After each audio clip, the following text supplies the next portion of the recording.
cocaine and heroin.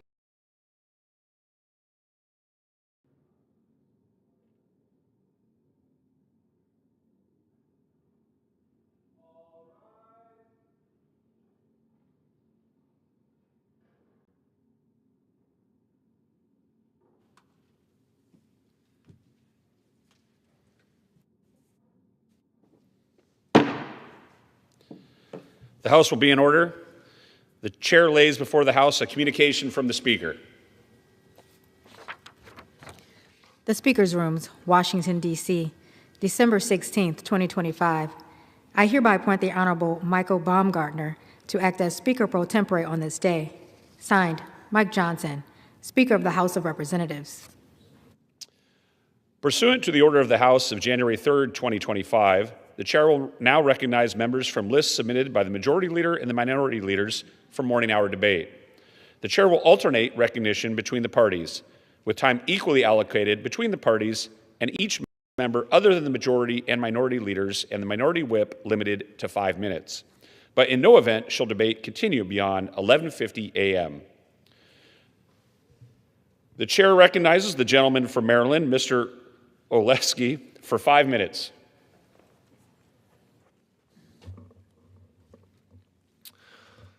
Mr. Speaker, I rise today to invite my colleagues. Join me in strengthening two of our nation's key founding principles: checks and balances and the rule of law. Join me in uplifting the idea that every person and institution within a government is subject to the same set of rules, rules established by, reviewed by, and enforced by three co-equal branches of government. Join me because these principles are under assault. None of us should accept it as normal practice that a president, any president, use their executive pardon power to absolve convicted drug kingpins, those found guilty of violently attacking law enforcement officers, and even a money laundering crypto magnate with ties to the president's family business. Yet, this is exactly what President Trump has done. On his first day back in office, President Trump pardoned 1,500 people involved in the January 6th attack on the Capitol. Since then, he's pardoned or commuted the sentences of nearly 90 others. Just recently, he added former Honduran President Juan Orlando Hernandez to that list. Hernandez was serving a 45-year prison sentence for conspiring to smuggle more than 400 tons or 4.5 billion doses of cocaine into the U.S. Hernandez was also convicted of accepting bribes from violent drug cartel members to fuel his political career, shielding them from prosecution in exchange for their bribes. And earlier this year, President Trump granted clemency to a drug dealer responsible for putting more than 1,000 kilograms of cocaine onto Baltimore's streets. A federal agent described the defendant as, quote, one of the largest cocaine and heroin dealers to be arrested by DEA in recent history. President Trump is using the pardon power not to correct injustices, but to absolve convicted criminals simply because he can. He has yet to offer a compelling reason for any of these clemency cases. These abuses are especially pronounced under this administration, but they are certainly not unique to one party. Throughout history, Democratic and Republican presidents have used clemency to reward allies and shield those close to them. After the Civil War, President Johnson issued sweeping pardons for more than 13,000 former Confederates. President Clinton pardoned his half-brother, who was also serving time for drug trafficking. President Biden pardoned his son, who was convicted on gun charges and who had pleaded guilty to tax-related charges. Some presidents, including Presidents Trump and Biden, have issued preemptive pardons before prosecutors even had a chance to present their case in court and before the public had any opportunity to weigh the facts. It has to stop. These abuses erode trust in our democratic system. They undermine the notion that all laws apply to all Americans. They lack the checks and balances envisioned by our nation's founders.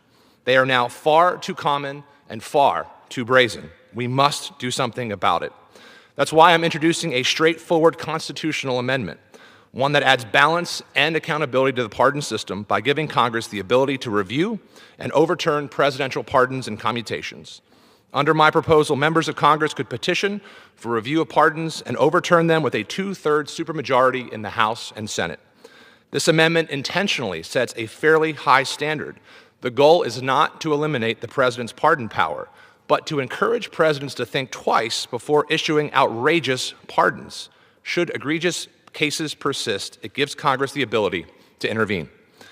As ethically questionable pardons have become increasingly common, it's no surprise that public trust in government is near an all-time low. According to the Partnership for Public Trust, only 1 in 3 Americans have confidence that their elected officials are acting in the public's best interest. 2/3 believe the federal government is corrupt. One way to improve public trust is to stop the most brazen abuses of clemency. No more get-out-of-jail-free cards for the wealthy and well-connected. The time to act is now. I ask you to join me in my efforts, and I yield the balance of my time. Thank you. The chair now recognizes the gentleman from Georgia, Mr. Carter, for 5 minutes.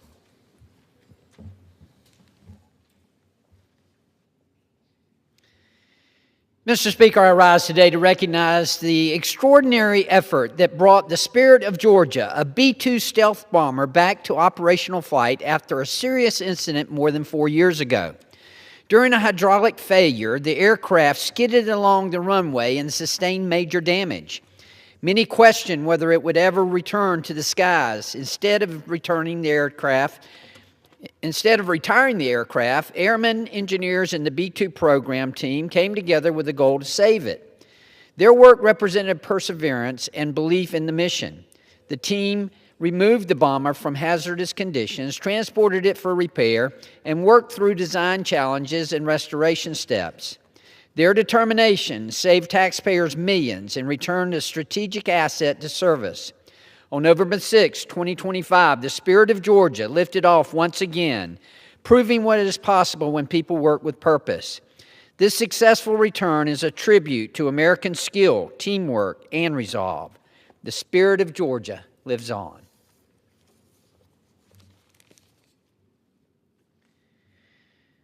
Mr. Speaker, I rise today to celebrate 2 outstanding student athletes at Augusta University. Elise Autry, a sophomore women's basketball guard from Fairfax, Virginia, has been named Georgia's own Student Athlete of the Month for November. Over 4 games last month, she averaged 16.5 points, 5.8 rebounds, and 3.3 assists. Her leadership helped Augusta secure a road win over number 2 Coker, among other strong performances. On the men's side, senior golfer Stefan Jacobs from Johannesburg, South Africa, earned the same honor. Jacobs turned in a stellar round at the Pearl at Kuala Lumpur Invitational, finishing 3rd out of 108 golfers in a final round of 5 under par. His strong showing helped the Augusta squad place 3rd in team standings with a collective 7 under finish. Mr. Speaker, these 2 represent the very best of Jaguar athletics: dedication, discipline, and excellence on the court and course. They prove that student athletes can achieve both athletically and academically while contributing pride to their school. I am proud to recognize Elise Autry and Stefan Jacobs for their achievements and congratulate Augusta University for fostering such talent.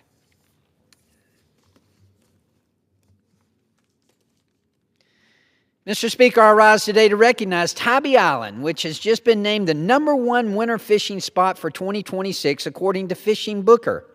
Fishing Booker created the top 10 ranking with factors such as winter fish activity and species variety.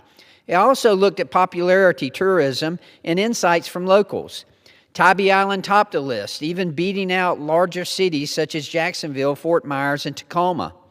Just east of Savannah, Tybee Island is a barrier island with relaxed charm, wide beaches, and scenic Atlantic coastline. With the cooler temperatures, redfish, black drum, and speckled trout make their way to shallow waters, creating plenty of opportunity for inshore anglers. Nearby rocky structures attract sheepheads, a favorite for kids. Tybee Island offers more than just fishing with an iconic lighthouse, local seafood, and scenic beaches. Even in the heart of winter, the island retains its coastal energy, inviting tourists and anglers to spend the season there.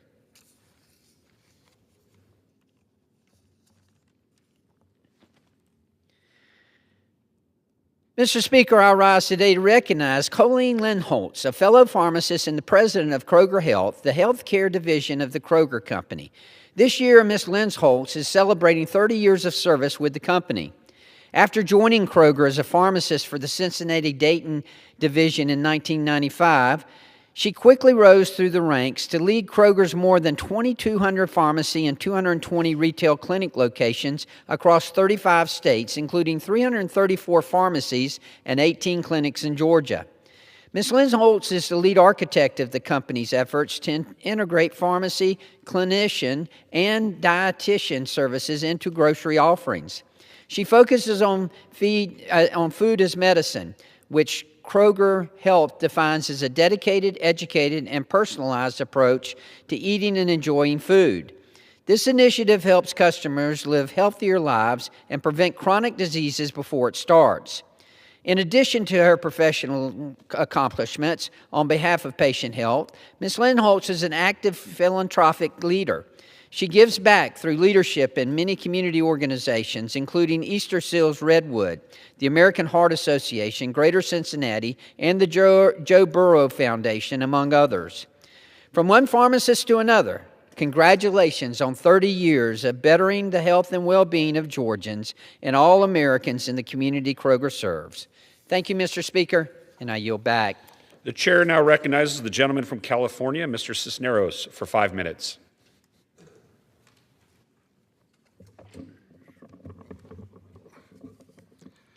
Mr. Speaker, like many people on Sunday, I went to church. I went to church and I prayed for the victims at my alma mater, Brown University. 11 kids were studying for their economics final exam and dreaming about going home to their families for the holidays when a gunman entered the room and started shooting. I prayed for the families and those that were shot and wounded, and I hope they all have a speedy recovery. I also prayed for the families of those that were shot and wounded. I also prayed for Muhammad Aziz Umarkov and Ali Cook, who both lost their lives to the unimaginable senseless shooting. They were cherished members of the Brown community and had years of life and bright futures ahead of them, and in one moment, it was all taken. I prayed for them on Sunday, and I would continue to pray for them, but it is not enough. It will never be enough. We have a problem with gun violence and mass shootings in this country. 26 years ago at Columbine High School in Colorado, 13 people were shot dead and 20 others injured. 13 years ago at Sandy Hook Elementary in Connecticut, 26 were fatally wounded, and in 2018, 17 were killed and 18 were wounded at Marjorie Stoneman Douglas High School in Florida. These are just some of the more high-profile shootings over the last 26 years. There have been countless others at schools, movie theaters, parades, shopping centers, and even a concert in Las Vegas where a family friend lost his daughter. From 2000 to 2022, the United States has had over 3 times as many mass shootings as 16 other politically similar countries combined. But the one thing that has remained consistent during this time is that Congress has failed to act. Mass shooting after mass shooting, death after death, Congress has done nothing. To my colleagues in Congress, I compel you to end this tragedy. As a practicing Catholic, I put my faith in God, but He is not going to solve this problem for us. The prayers might make us feel good, but they are doing nothing to stop the scourge of gun violence threatening our communities. There is not going to be a miracle from heaven that will end gun violence for us. We need to do it. I ask, where is the outrage from my Republican colleagues? The president was outraged over the shooting and death of American soldiers in Syria this weekend, and he should be. My sympathies are with those American heroes who gave their lives for our country fighting terrorists. But all Donald Trump had to say about the Brown University shooting was, things can happen. Really? Now is the time for action. It's what the American people want. Over 90% of Americans want universal background checks. 60% support an assault weapons ban. 75% support red flag laws. And over 83% support gun safety storage. Some of my Republican colleagues will argue that guns don't kill people. People kill people. Anyone who does this must have mental health issues. All the more the reason for the background checks and the red flag laws. We cannot continue to act like nothing is wrong in America. We have a problem with gun violence and mass shootings in our country, and Congress must finally act. Will enacting these laws eliminate mass shootings, gun violence, or suicides completely? No, but common sense gun laws like this will make a difference, and it is a start. This past weekend was one of the worst that I can remember. I spoke at the Brown University shooting and mentioned the soldiers in Syria. We also lost a great American and artist in Rob Reiner and his wife Michelle this past weekend due to an act of violence, and I must say I was appalled by the President's response to his death. It was nothing more than shameful and disrespectful and unbecoming of the person who is supposed to be the leader of our country. I also want to send my condolences to the Australian people who suffered through their own mass shooting this past weekend. A mass shooting that was a hate crime that targeted the Jewish community in Australia. 15 people dead, including a 10-year-old girl and a Holocaust survivor. Fortunately, in Australia, they are already talking about how they can change things to prevent this from happening again. I could only hope that there will be similar action in our own country, and Congress will finally act. But if history proves us right, I very much doubt it. And I yield back. Thank you. Members are reminded to refrain from engaging in personalities towards the President. The chair recognizes the gentleman from Texas, Mr. Arrington, for 5 minutes.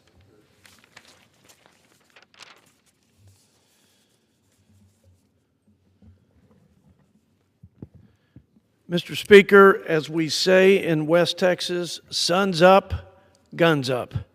Our Texas Tech Red Raiders have gone through this football season, guns a-blazing, and have taken the Big 12 by storm, posting an historic 11-win regular season with an average victory margin of more than 35 points and their best year since 2008.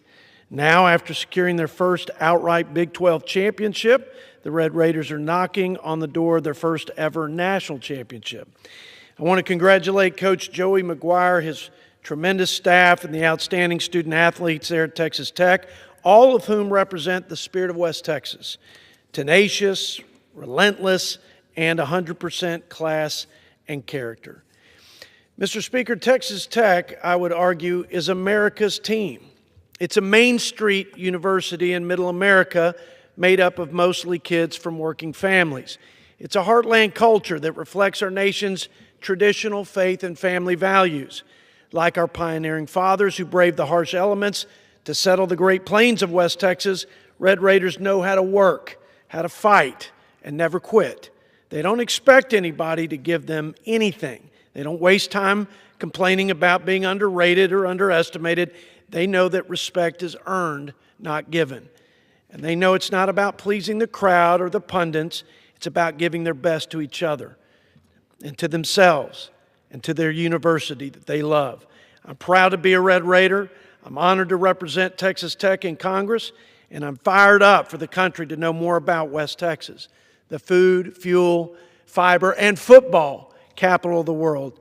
Mr. Speaker, as for me and my house, we'll be in Miami on New Year's Day with a lot of proud and rowdy Red Raiders cheering on America's team to win it all.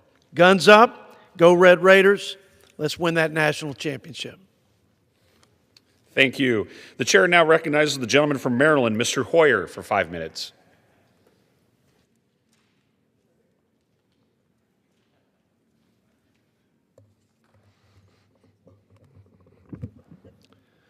Mr. Speaker, this chamber will soon be empty as members leave for the holiday without having taken action to aid Ukraine. Our friend, our ally, a courageous people who want to be free. The trenches in Donbass will not be empty, however. Ukrainian medic stations and hospitals will not be empty. The air raid shelters beneath Kiev, Odessa, Kharkiv will not be empty. Mr. Speaker, this administration is sleepwalking toward the edge of an abyss that will be difficult to escape. Neville Chamberlain once did the same. He returned from Munich and hoisted a piece of paper above his head that bore his signature and that of Adolf Hitler. Without consulting Czechoslovakia, Chamberlain traded a fifth of its territory in exchange for Hitler's word that he would not invade. Chamberlain said it would secure peace with honor, a peace for our time. Within 5 months, the Nazis occupied every square inch of Czechoslovakia. Within a year, they had added Poland. Within 2 years, German bombs were falling in London. Just a few days after Chamberlain brandished Czechoslovakia's death warrant, Winston Churchill said, and I quote, "The dictator, in this case Hitler, in our case Putin, instead of snatching the victuals from the table, has been content to have them served to him course by course." Mr. Speaker, another dictator now hungers for his next course. Vladimir Putin did not stop with his invasion of Georgia or his campaign to separate Transnistria from Moldova. He did not stop with his 2014 annexation of Crimea, though perhaps he would have had if America and the United Kingdom honored the Budapest Memorandum. It is foolish and dangerous to think he will stop at the Donbass. The Russian bear is about to take its next bite, and Donald Trump is setting the table. Trump, Witkoff, Hegseth, Vance, Rubio, they've done everything to appease Putin short of putting on a Russian uniform. Their 28-point peace plan last month was a Russian menu. What concessions did Trump demand from Ukraine? That it forfeit a fifth of its territory, including land that Russia does not occupy, to its invader. That it cap the size of its military. That it forego its right to join NATO, which I believe is the only measure that can truly guarantee Ukraine's security. What has he demanded from Russia in exchange? Nada, zip, nothing. No economic reparations for Ukraine, no requirement that Russia return the Ukrainian children it abducted, no accountability for the war crimes Putin has committed, just Putin's promise not to invade again, one he has yet to make and one he would never keep. This administration acts as though we have no leverage in this situation, as though NATO's $1.8 trillion defense expenditures, 3.5 million troops, and combined GDP of $54 trillion mean nothing. America is not impotent, nor is NATO, nor is the West in this fight against fascism, and neither is this Congress. Over 300 of us in every one of 12 votes has cast its vote for Ukraine, the majority of Republicans on all but one of those votes. We only need 3 more Republicans to sign on to the bipartisan discharge petition Ranking Member Meeks and I put forward to bring the Ukraine Support Act to the floor for a vote. That legislation would undermine Russia's war machine and give Ukraine the support it needs to win this fight, actually and psychologically. This House has taken 12 votes on past bills supporting Ukraine. An average of 80% of our members have voted for every one of those.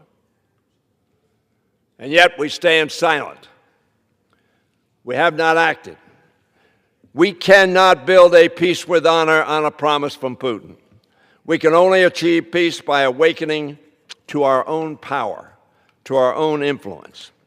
I ask my colleagues, each of you who has supported Ukraine continuously in the past, Gentleman's on time has almost every expired. vote, sign the discharge petition now. Let us not go home silent in the face of tyranny.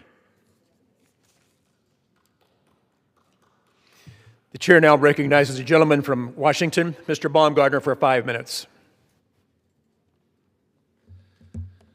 Thank you, Mr. Chair. I rise today to celebrate the Christmas spirit in Eastern Washington.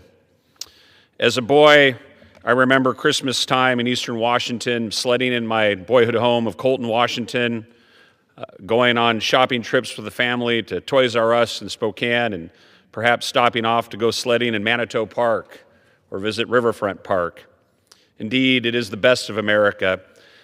And that spirit of Christmas continues in Spokane and Eastern Washington with its spirit of generosity and service.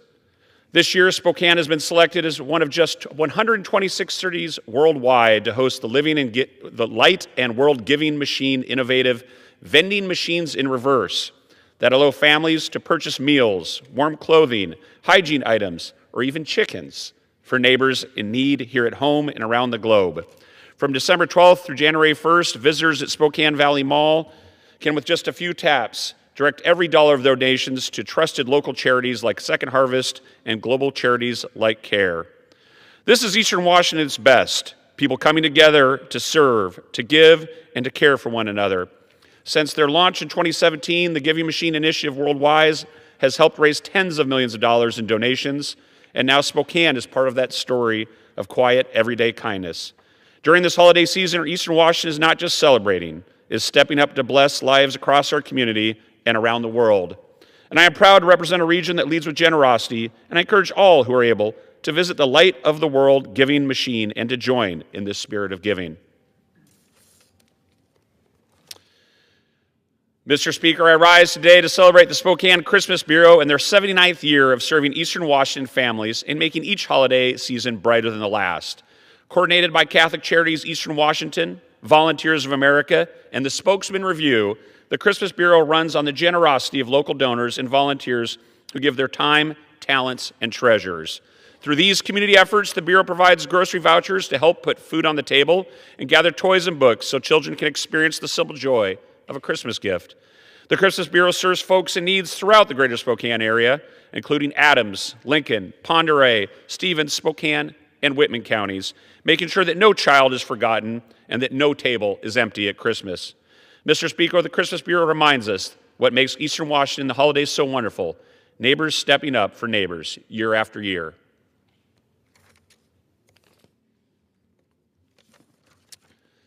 Mr. Speaker, over the last few weeks, many of us have walked past the familiar red kettles and heard the ringing bells of the Salvation Army outside our neighborhood grocery stores. Those kettles are just the tip of the iceberg of what the Salvation Army does for communities like mine in Eastern Washington, not just at Christmas, but all year long. The donations collected outside of your local grocery store are essential to funding key programs that serve our most vulnerable neighbors. In Spokane, the Salvation Army operates emergency foster care programs like Sally's House, providing safe, loving shelter for children removed from abusive or unsafe homes, giving them stability at one of the most traumatic moments in their young lives. This holiday season, the Salvation Army in Spokane is also leading toy drives across the greater Spokane area, collecting gifts so that hundreds of local children will wake up to a present under the tree who might otherwise go without. I'm sure that many of you in this chamber have seen someone outside your neighborhood grocery store ringing a bell right next to a red kettle. So, Mr. Speaker, when we all go home for the holidays, let us take a moment to thank the Salvation Army volunteers in our communities who are raising money for programs like Sally's House and that are working every day to make our communities stronger. Thank you, Mr. Speaker, and with that, I yield back the balance of my time. The chair recognizes a gentleman from New York, Mr. Kennedy, for 5 minutes. Mr. Speaker, at this moment, 2 families of Brown University students and 15 families in Sydney, Australia, are experiencing an anguish and heartbreak that is immeasurable, yet far too familiar. Once again, we have seen hatred rear its ugly head in the form of gun violence, this time with 2 students murdered and 9 more injured at Brown, and 15 murdered and dozens injured in Sydney. This comes on the heels of the 13th anniversary of the Sandy Hook shooting that took 26 victims, including 20 children. Last year, those 20 beautiful children who were violently taken from their families should have been graduating from high school. This year, they should have been coming home for the December break, seeing their childhood friends, and telling their parents about all they've learned and experienced in college. Those are experiences that their families have been robbed of. We, as a society, have been robbed of all that they may have accomplished throughout their lives. Families that will never be formed, careers that will never be, memories that will never happen. The families of the victims of those two horrific shootings will experience that same agony year after year, decade after decade. My own community of Buffalo knows it all too well. On May 14, 2022, a racist, white supremacist, racist, terrorist gunman drove nearly 3 hours to our community, the city of good neighbors, and opened fire at the only full-service grocery store in a predominantly black neighborhood. 10 lives were callously and heartlessly stolen from us, with 3 more, including the son of a dear friend of mine, critically injured. Our city will never be the same again. It doesn't have to be this way. We could choose another path. In New York State, we did just that. We ensured that military-grade body armor stays only in the hands of law enforcement and our armed forces. We implemented enhanced red flag laws and universal background checks. We raised the age to own firearms from 18 to 21. And we banned assault rifles. We know these laws work in New York, and we know they work everywhere else. But they're severely weakened by the flow of guns across state borders due to the lack of federal regulation. In the United States, for far too long, some have treated gun violence as a part of life. My Democratic colleagues and I reject that. We refuse to accept a reality in which our schools, our houses of worship, our movie theaters, our grocery stores, our government offices, our workplaces, our parades, our malls, and our nightclubs are treated as if they haven't been the scenes of horrific, deadly attacks. The time for action is now. I implore this body to join me in supporting the assault weapons ban, universal background checks, stronger red flag laws, ending gun trafficking across state lines, and among others, my bill, the Lieutenant Aaron Salter Jr. Responsible Body Armor Possession Act. I beg my colleagues not to accept the status quo and to fight for a safer nation. We can and should do so much better for our children and future generations. I pray for the lives who were lost this past weekend, and I pray that our country sees the light and enacts real, substantive change that will end the scourge of gun violence across our nation. I yield back. Thank you. The chair now recognizes the good gentleman from Florida, Mr. Herodopoulos, for 5 minutes. Thank you, Mr. Speaker. Today I rise to recognize the extraordinary achievement by a team that represents the very best of the Space Coast, our state, the Florida Tech Panthers, the 2025 NCAA Division II Women's Soccer National Champions. With a decisive 3-0 victory over Franklin Pierce, these student athletes captured the first national title in program history. This championship was earned through discipline, teamwork, and an unwavering commitment to excellence, values that extend well beyond the soccer field. I applaud the players, coaches, and staff and families who supported this team every step of the way. Their hard work and leadership exemplify what college athletics is all about: strong competition, strong teammates, and future strong leaders. Florida Tech Panthers, they made history and made our community proud. Congratulations to our national champions. Go Panthers.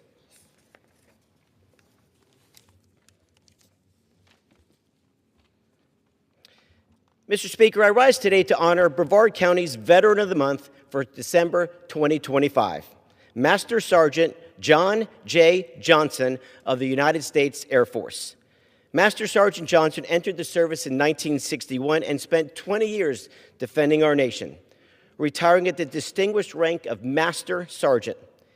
He served as Direction Finding Controller and Morse Intercept Operator, critical roles in intelligence and national security efforts during some of the most challenging times during the Cold War and the Vietnam War.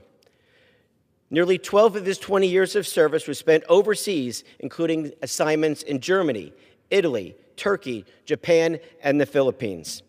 His dedication and professionalism earned him numerous commendations, including the Air Force Commendation Medal, the Air Force Good Conduct Medal, National Defense Service Medal, and the Air Force Outstanding Unit Award, each a testament to his commitment to our nation and his exceptional service to our nation.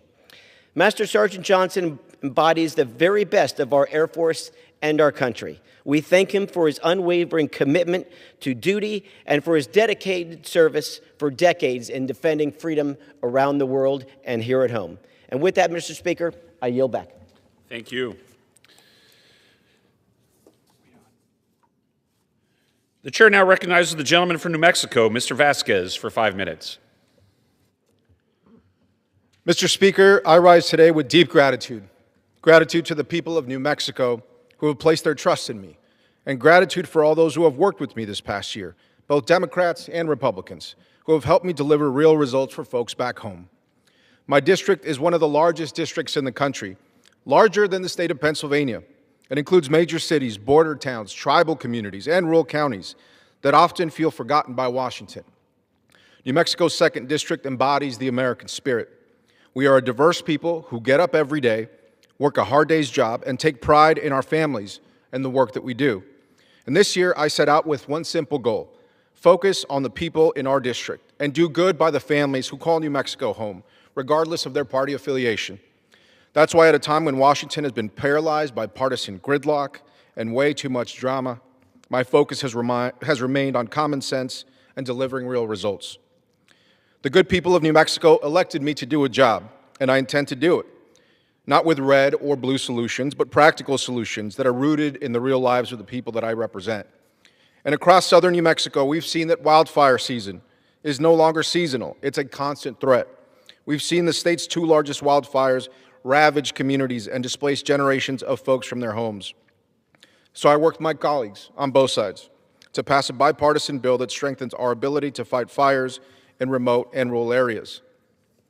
My Aerial Firefighting Enhancement Act ensures that our communities and firefighters have more resources to protect lives, homes, and livelihoods when it counts most.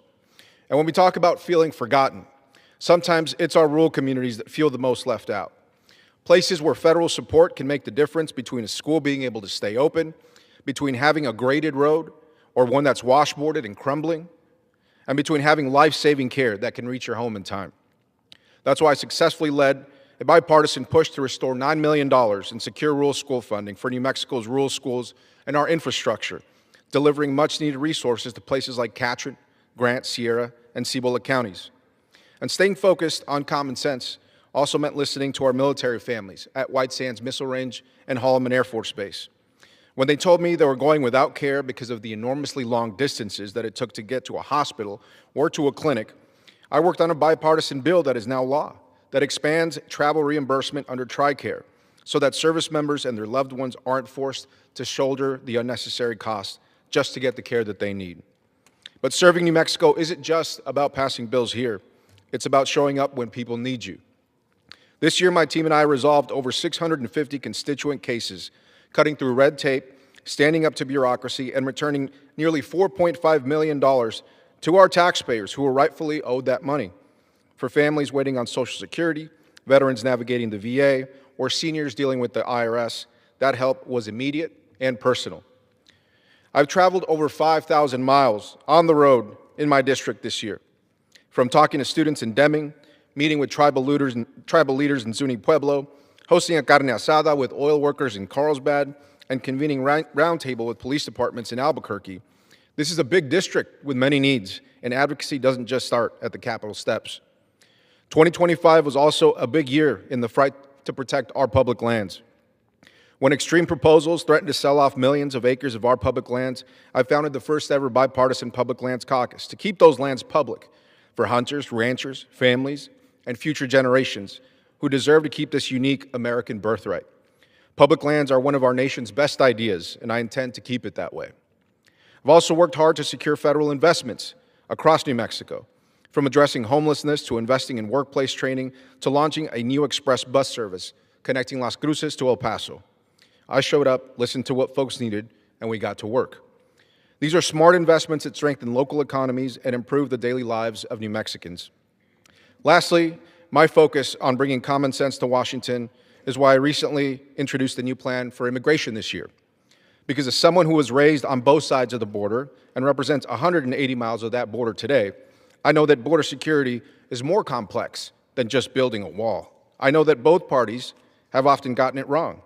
We need an immigration system that reflects our American values, that makes smart investments in security, and more legal pathways that strengthen our economy rather than undermine it. I want to be clear about something. I don't work for either party. I work for the people of New Mexico, every single one of them, whether they voted for me or not. I'm proud of what we've accomplished together this year, but more than that, I'm proud of how we accomplished it, by choosing collaboration over conflict. And so to the people of New Mexico, gracias. Thank you for sending me here. I will continue showing up, fighting for you, and doing the work you sent me here to do. I yield back, Mr. Speaker. The chair now recognizes the good gentleman from Indiana, Mr. Mesmer, for 5 minutes.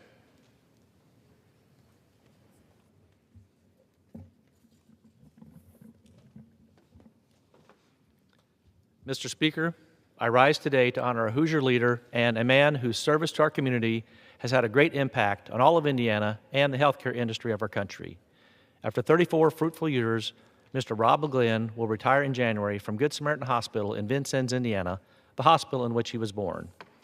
Over the years, Rob has shown great leadership at every level he has worked, including 15 years as president and CEO. His tenure brought some of the most transformative advancements in Good Samaritan history, including the Beacon Project, the Jabal Memorial Tower construction, implementation of the Epic medical record system, creation of the hospital's EMS program, expansion of the Family Health Center, and establishment of a residency program that now educates new physicians in southern Indiana. Rob has led the hospital through immense challenges, including the disastrous COVID-19 pandemic. He is a well-respected healthcare advocate, having served as the chair of the Indiana Hospital Association in 2020, and this year receiving the Distinguished Service Award, which is one of the highest honors in Indiana healthcare. Rob retires, leaving not only his many accomplishments, but also a legacy of compassion, excellence, and commitment to the people he served. I congratulate him on his well-deserved retirement and wish him many happy adventures with his wife Angela and their children and grandchildren. Thank you, Rob, for your great service to our community.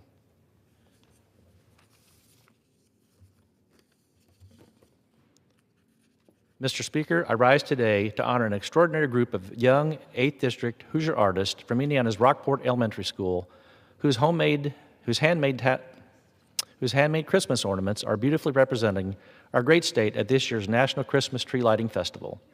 Each year, students from across the country are chosen to design Christmas tree ornaments that reflect the beauty and character of their home state. This year, Rockport Elementary students in my district created wonderful ornaments that celebrate the spirit of Indiana, with some ornaments honoring our proud agricultural heritage and others displaying our state bird, the ruby red northern cardinal, and our state flower, the elegant peony. Their artwork showcases everything from the Indy 500 race to our perpetual rolling cornfields and even pays tribute to Abraham Lincoln's boyhood home. These students just didn't create decorations, they captured the spirit of our Hoosier state for the whole nation to admire. When I landed in Washington, D.C. this week, I went straight from the airport to visit our special state tree nearby the White House Christmas tree. I was so proud to see the artistry of our students, and I'm inspired by their talent and creativity. I want to congratulate every student who contributed to this wonderful display, as well as their teachers and families that encourage their education and talents. Rockport Elementary has made Indiana proud, and I'm honored to recognize their achievements here today. Mr. Speaker, I yield back.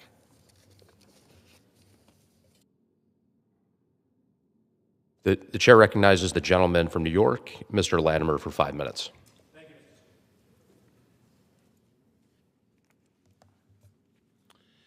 you, Mr. Speaker, I rise in tribute to a remarkable man, a pillar of the community, and a devoted family man. Richard Joseph Barber, Jr., Esquire, affectionately known as Dick, passed away on December 11th. Dick's journey was one marked by dedication, service, and an unwavering commitment to the betterment of those around him. A graduate of Archbishop Stepinac High School, Dick went on to further his education at St. Michael's College in Vermont, followed by St. John's Law School, which launched his career in the law. Beyond the courtroom, Dick was a successful businessman, owning establishments such as the Coachman and Harbor Marine, which served as testaments to his entrepreneurial spirit and his business acumen. Dick's contributions went beyond law and business. He proudly served his country as a member of the U.S. Marine Corps, exhibiting a profound sense of duty. His dedication to safety and service was further exemplified through his attainment of numerous degrees and certifications in the New York State firefighting and hazmat world, ensuring that his community remained a safer place for all over 60 years.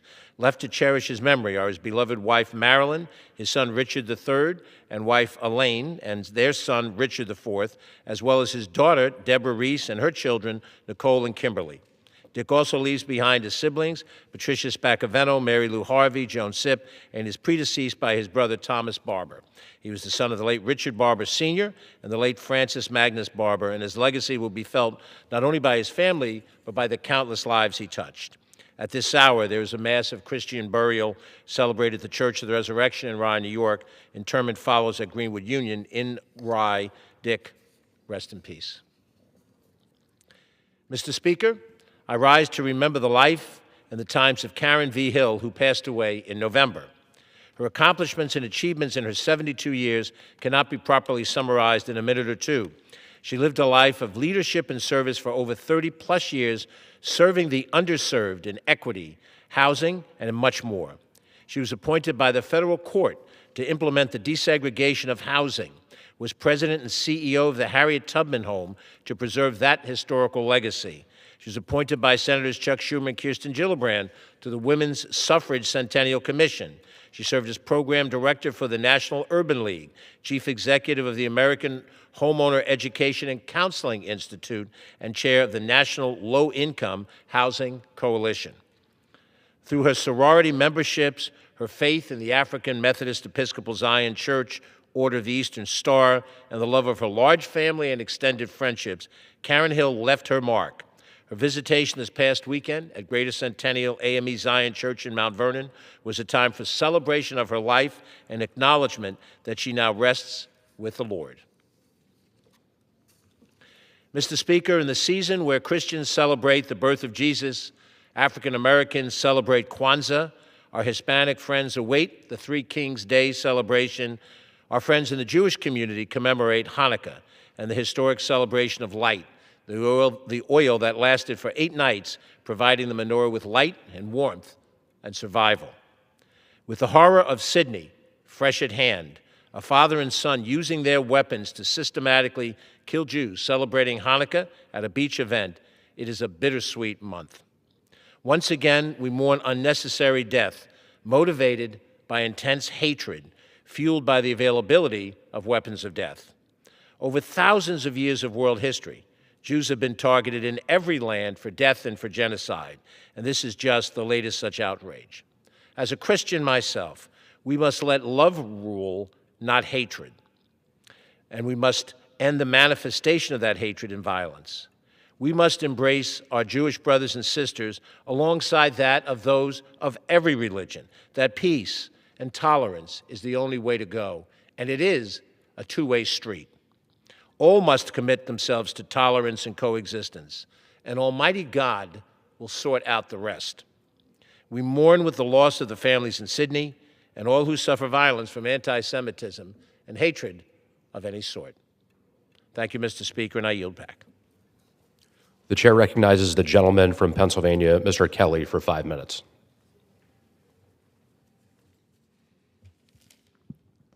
Thank you, Mr. Speaker. I rise today to honor a Butler, Pennsylvania native and former University of Notre Dame quarterback, a guy that I grew up with, went through grade school with, high school, went to college with. Terry Hanratty set this standard as a precision quarterback in the 1960s, helping to usher in an area of high-powered passing under Hall of Fame coach Eric Parsegian, and cementing his legacy as one of Notre Dame's all-time greats. The Butler, Pennsylvania native now becomes the 50th Fighting Irish player to enter the College Football Hall of Fame. A consensus first-team All-American in 1968, Terry led Notre Dame to a 24 4, and 2 record during his 3 years under center at South Bend, including a share of the national title in 1966. The Irish finished the 1966 season 9-0-1, tying Michigan State in what has been called the game of the century. The Irish won 83.3% of their games with Terry as the starting signal caller, and the Irish boasted a final ranking of number 5 or better during all 3 years of his tenure. Terry finished 3rd in the Heisman Trophy voting in 1968, 9th in 1967, and 6th in 1966. Paired with wide receiver Jim Seymour as part of the duo dubbed Fling and Cling, Hanratty set career records for pass completions, 304, passing yards, 4,152, and touchdown passes, 27, during his time in South Bend. He added 16 touchdowns and 586 yards on the ground. His 63 passing attempts against Purdue in 1967 still ranks 2nd in our school's annuals. His 159.7 passing yards per game land him number 9 in school records.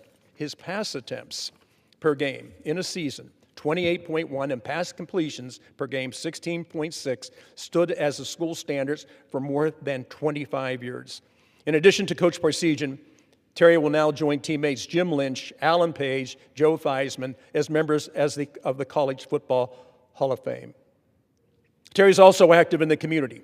He served as Allegheny County Chairman on the Multiple Sclerosis Foundation, and he participated in the Jerry Lewis Telethon to support muscular dystrophy and as NFL events to raise funds for children with cancer. Terry Hanratty spent his entire life helping other people, and a tremendous athlete, but more than being a tremendous athlete, I think it's more important that he was a tremendous person. He's a guy that people looked up to. Young people have to have somebody to look up to. Terry Hanratty is certainly one of those people. And also, Mr. Speaker,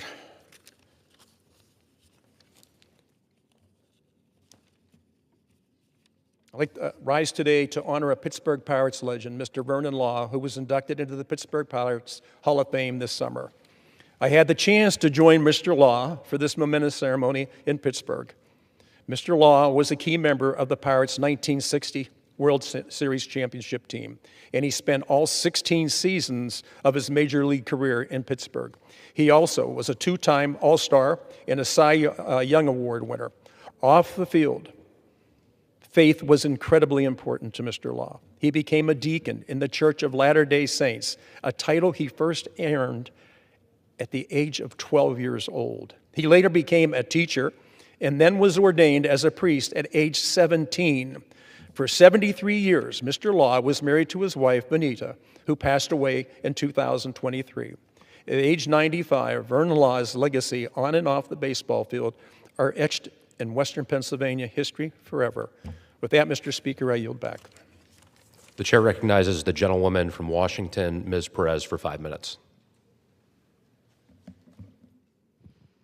Thank you, Mr. Speaker. I rise today to honor someone who helped shape the city of Washougal for the better, former Mayor Molly Costin. Most folks in Washougal didn't call her Mayor Costin, they called her Mayor Molly because she exuded grace and tenacity and friendliness. She served her community for nearly a decade on city council and then as mayor from 2018 to 2021.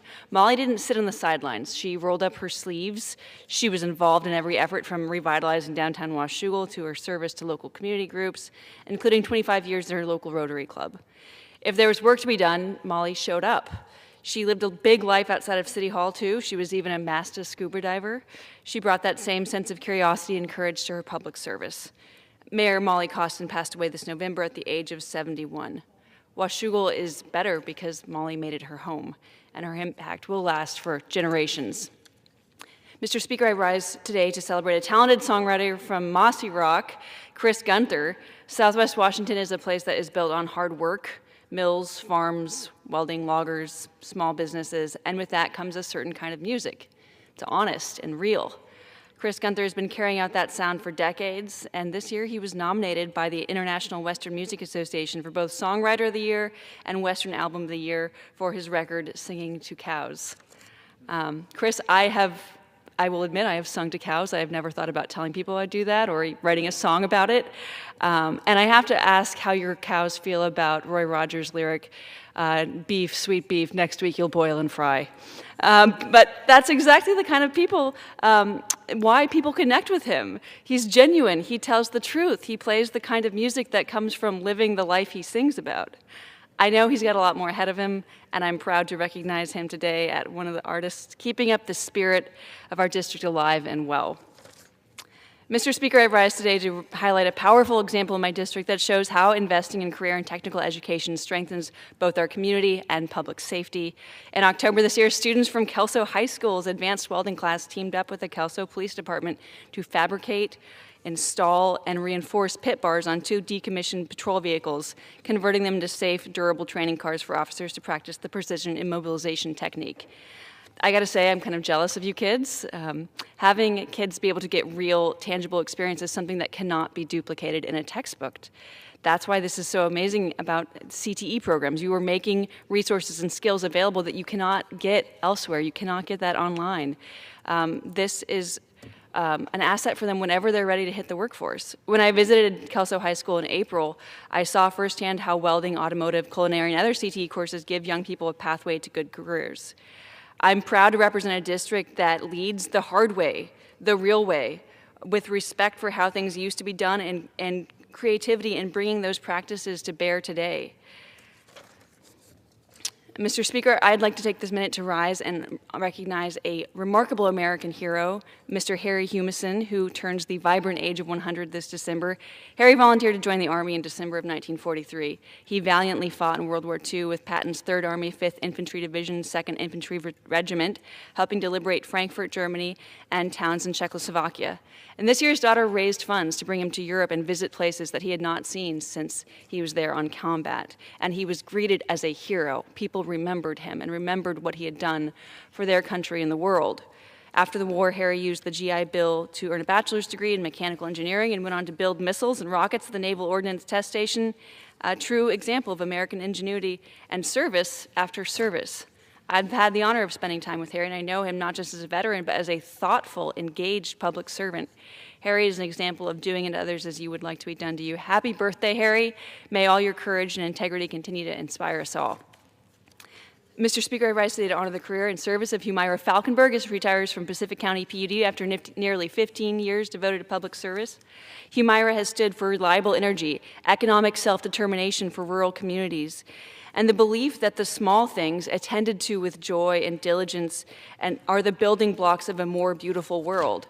Beyond her work at the PUD, Humaira has brought her full self to her community as a leader for Jedi Outdoors, a ski instructor, an alpinist, a ski mountaineer, and a kite surfer. Her life reminds us that public service and personal passion can go hand in hand. I've worked on Humaira with issues like grid capacity, support for existing power generation, and the well-being of rural communities. I have seen her integrity, her vision, her dedication. She helped shape our community not just through power lines, but through joy, service, and candor. And I ask my colleagues to join me in thanking her for her service and to wish her a retirement filled with continued purpose, community, and adventure. Yield back. The chair recognizes the gentleman from New York, Mr. Lawler, for 5 minutes. For 43 days, the Democrats shut down the government. And they said it was over the issue of the ACA premium tax credits.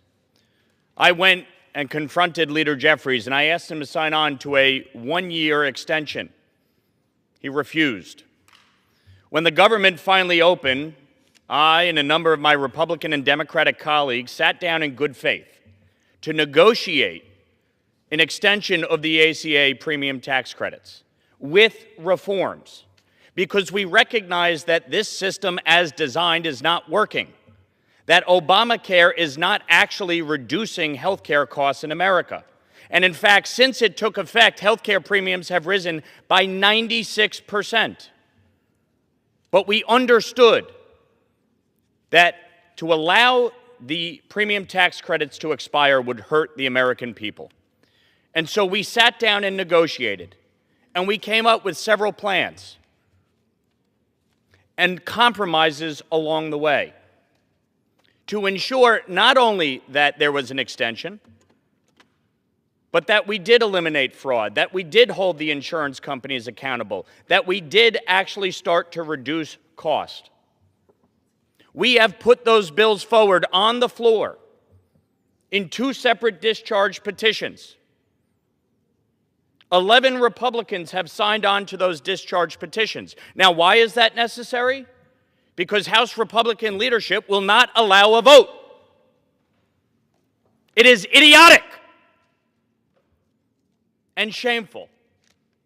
And so we have been forced to sign on to 2 discharge petitions, and yet my Democratic colleagues will not join us, but for those that were at the negotiation table. The Democratic leader will not release his members to sign those 2 discharge petitions. Why? Because he doesn't actually want to solve the problem. He wants the issue. He wants the issue, which is precisely why Senator Schumer put a 3-year clean extension on the Senate floor that was doomed to fail because it doesn't have bipartisan compromise. This place is disgraceful. Everybody wants the upper hand. Everybody wants the political advantage. They don't actually want to do the damn work. This problem could be solved today if everybody who says they care about extending this signs the discharge. It could be solved today. And we could say to leadership on both sides, a pox on both your houses, both of you are failing this country, both of you are failing this institution, and move the bill forward. So the challenge I have for every one of my colleagues is put the party crap aside and sign the damn discharge today. If you want this vote to move, if you want to extend these subsidies, if you want to make sure that the American people's health care premiums don't skyrocket, then go sign the discharge now. Because we all understand one thing. You need 218 here and you need 60 in the Senate. We saw the 3-year extension with no reforms fail last week. So to just say that we're going to hold out and wait to see if 4 Republicans sign the 3-year extension that you know is destined to fail in the Senate is a failure of leadership and responsibility. So Leader Jeffries, come down to this floor, sign the discharge, and show real leadership. Because sadly, my conference has failed to do that. And all of us, as representatives of our own districts and our own constituents, have a responsibility to stand up. It's why I met with my Democratic colleagues as soon as the government was reopened to negotiate in good faith. It's why people like Brian Fitzpatrick and Jen Kiggins and David Valadeo have been leading on this issue, with folks like Jared Golden and Josh Gottheimer and Marie Glusenkamp-Perez and Tom Suozzi, because we understand this needs to get done. And the failure of members on both sides of the aisle who know it needs to get done, but they just want the issue. Or they don't want to do it because they hate Obamacare. Yeah, we know Obamacare failed. We know it's not actually reducing costs. But you can't fix it with nothing. The gentleman's time has expired. So do your job and sign the discharge.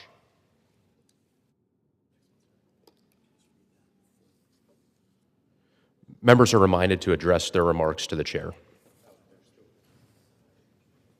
The chair recognizes the gentleman from California, Mr. Whitesides, for 5 minutes. Mr. Speaker, I rise today to call for the immediate reestablishment of funding for PEPFAR and our public health support for poor countries. I do so with a heavy heart, holding in my hand 3 documents that every member of this body should read. One is a legal brief filed just days ago by Physicians for Human Rights. Another is a devastating new investigation released by ProPublica. And the third is a status report on PEPFAR from the Kaiser Family Foundation.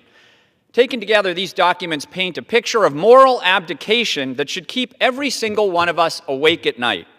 I want to talk about the data in these reports, Mr. Speaker, but first I need to speak from a place that goes beyond policy. I need to speak with you as a Christian. Scripture teaches us that our responsibilities to one another are not limited by borders. In the Gospel of Luke, we're told, "From everyone who has been given much, much will be demanded, and from the one who has been entrusted with much, much more will be asked." The United States has been entrusted with much. We are the wealthiest, most powerful nation on earth. With that blessing comes a profound responsibility to the least of these. But today we are failing that responsibility in a profoundly immoral way. The legal brief I hold warns that the dismantling of our public health support for poor countries is causing irreversible losses. It estimates that the shutdown of USAID assistance has already cost 600,000 people to die, 2/3 of them children. The numbers can be numbing, Mr. Speaker, so let me tell you about the people behind these numbers, as detailed in this new ProPublica investigation.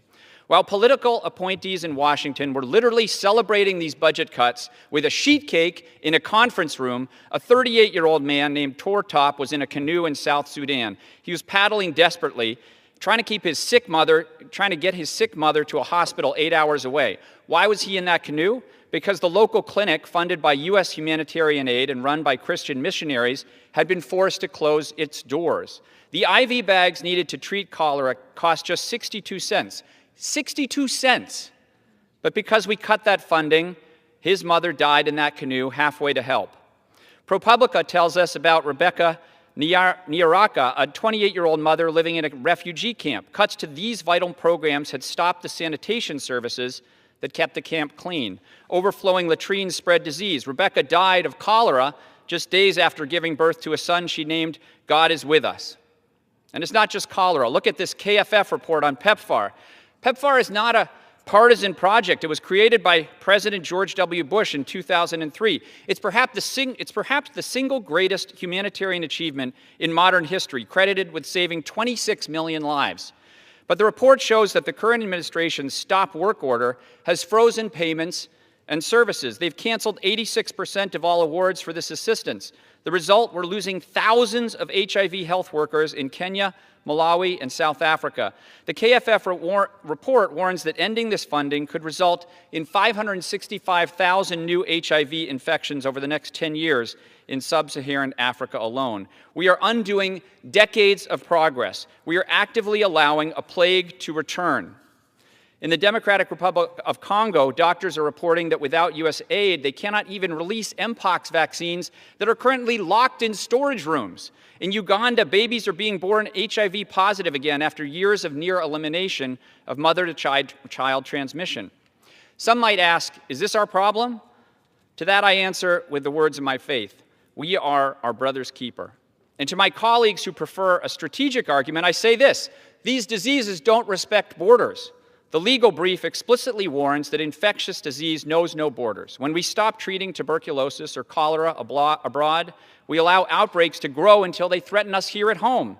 Our American global health surveillance was the reason the 2004 Ebola outbreak was contained, with only 11 cases ever reaching U.S. soil. We are dismantling the very fire alarm system that protects our own house. Mr. Speaker, we're losing twice. We're losing our moral standing, and we are losing our physical security. Taxpayers will pay once for the dismantled programs, and then they will pay again, much more dearly, when these preventable crises reach our shores. We cannot be the nation that celebrates savings with cake while mothers die in canoes for lack of a 62-cent IV bag. I urge this body to reverse course. We must reestablish funding for PEPFAR. We must restore our life-saving public health support for poor countries. Let us do it because it is the smart thing to do for our safety. But more importantly, let us do it because it is the right thing to do. Let us not be the generation that walked away when we had the power to save millions of lives. I yield back. The chair recognizes the gentleman from Florida, Mr. Jimenez, for 5 minutes.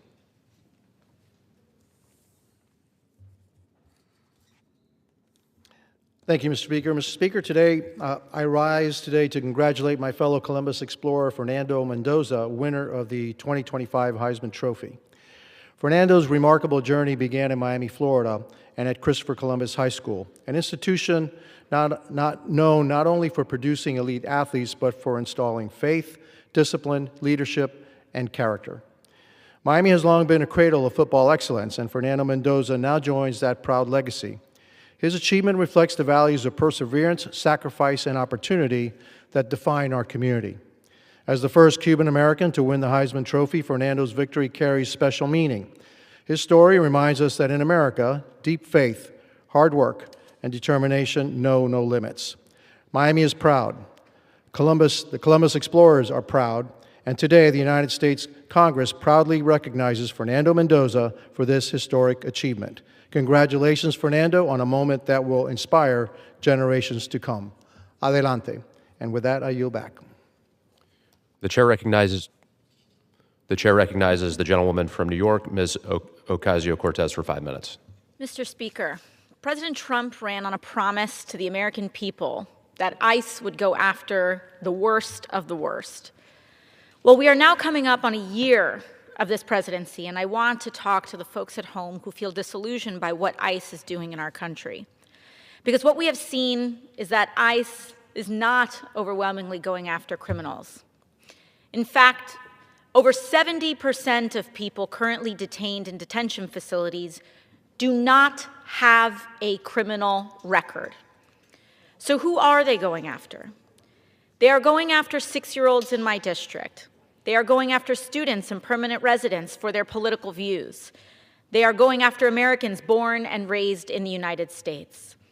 And time again, Trump has floated taking away citizenship from U.S. citizens based on their ethnicity. At every point, this administration has lied to us about ICE in America, while some of the wealthiest actors in our country have tried to sell us a myth to defend it, including private prison contractors.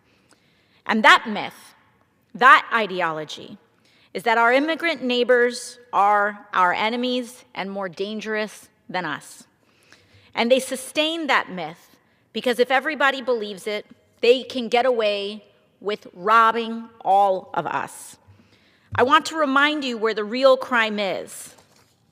It's in the oligarchs taking $170 billion of our money from health care and food assistance and public programs and taking that and funneling it into a secret police program.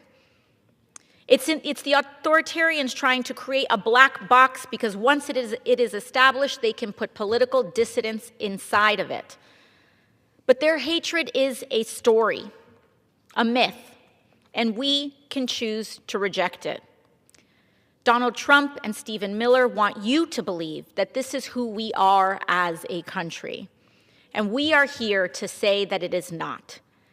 We are a country that has fought and defeated the Confederacy, that has defeated a history of civil rights violations, of secret police, of fascism. We are a country guided by a monument to freedom on the waters of New York City, who shines brightly and welcomes, quote, the huddled masses yearning to breathe free to our shores. So right now, I ask everyone in our country to fight for that ideal, to fight for this legacy. Thank you, and I yield back. The chair recognizes the gentlewoman from Ohio, Ms. Sykes, for 5 minutes. Thank you, Mr. Speaker. Today I rise with a heavy heart to honor the life of the former mayor of Canton, Ohio, Thomas Barnaby. As a focused and committed public servant, Mayor Barnaby served the city of Canton and Stark County for more than 50 years in various capacities, but with the same dedication that drew praise and admiration from across the region. As a lifelong Stark County resident, Mayor Barnaby graduated from Lehman High before attending Brown University and later serving his country with the United States Army in Vietnam.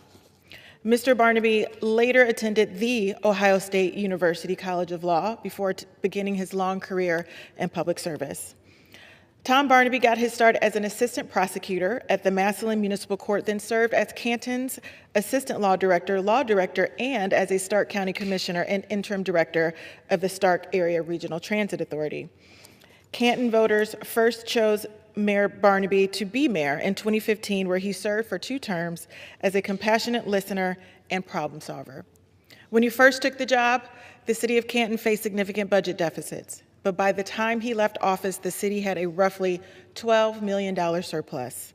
Mayor Barnaby championed the cause of affordable housing, helping working families across Canton realize their own American dreams while calling Canton, Ohio, their home.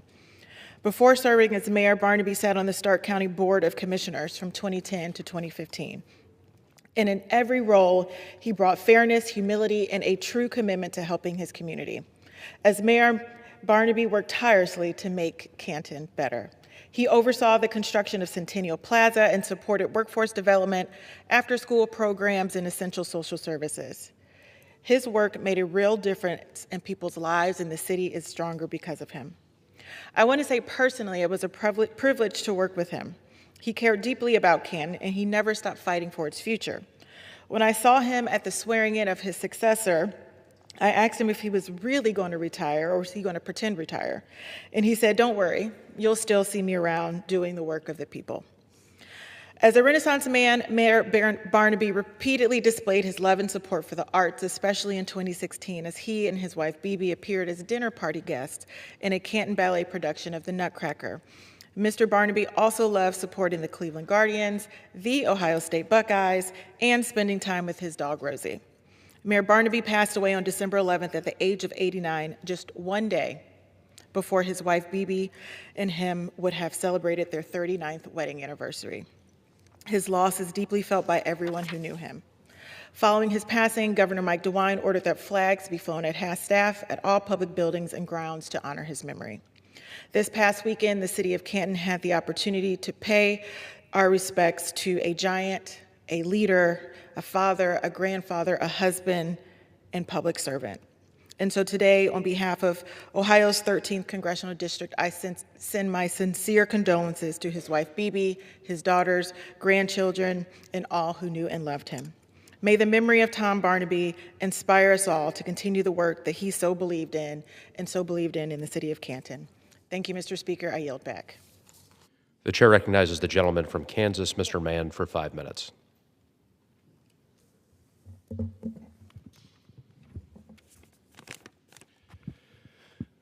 Mr. Speaker, the first time I spoke on this floor this year, I highlighted the vision the nation and our constituents charged us to usher in when they elected this Republican majority earlier this year, a year ago. The 77 million Americans had given this Congress a mandate to restore common sense solutions and get our country back on track. The country was overwhelmingly frustrated with the open border, the Green New Deal, the heavy-handed regulatory policies from the Biden-Harris administration, and we all wanted the madness to stop. This Republican majority has been laser-focused on keeping our promise to America, and I'm proud of all that we have accomplished in little under a year. For years, the nation watched as radical activists targeted the right to life, the right to bear arms, and even the freedom of speech. These rights are fundamental to who we are as Americans. On September 10th, 2025, the country saw the unimaginable happen when Charlie Kirk was senselessly assassinated for practicing his right to free speech and open debate. That is not who we are as Americans. Rather than allowing this evil to silence patriotic Americans, this majority recommitted ourselves to our founding values and the fact that we are endowed by our Creator with inalienable rights, and the government exists to secure those rights, regardless of what way the political winds are blowing. As we move into 2026 and look forward to celebrating the 250th anniversary of our great nation, it is important that we recommit ourselves to faith, family, and freedom, and continue fighting to ensure the leadership in our nation's capital supports and affirms our God-given rights. As I talked with Kansans about the challenges here in Washington, we all agreed we need more Kansas values and common sense solutions. While there's still a lot of work to do, we had a strong start to restoring this common sense leadership. Over the course of the first 3 months of our Republican majorities in the House and Senate and President Trump's presidency, we repealed Green New Deal policies that hindered small businesses, stifled innovation, and drove up costs for everyday families. President Trump's policies delivered the safest border in our nation's history, with Customs and Border Protections showing a 95% decline in daily encounters. under President Trump compared to President Biden's policies within the first 100 days. President Trump and congressional Republicans' policies enforced the law and worked tirelessly to remove bad actors from the country. Month after month, the data has shown and continues to show that our country is more secure now than ever. Our national debt continues to be a concern, standing today at $38 trillion. It is obvious that Congress needs to continue cleaning up our fiscal house. And for once, we have leadership willing to rein in wasteful spending.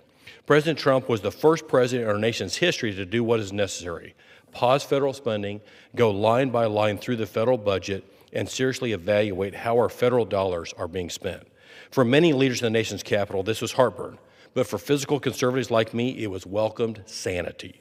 Majorities in the House and Senate supported this rollback of wasteful spending, rescinded $9 billion in spending for voter ID initiatives overseas, electric buses in Africa, and millions of dollars in LGBT movements around the world. This wasn't just fiscal irresponsibility, it's highway robbery. All of Washington should be working with Republicans to rein in our government spending. But as far-left activists demanded free health care for legal immigrants, federal spending lapsed and the government shut down for 43 days, putting some of our most vulnerable and brave Americans at risk.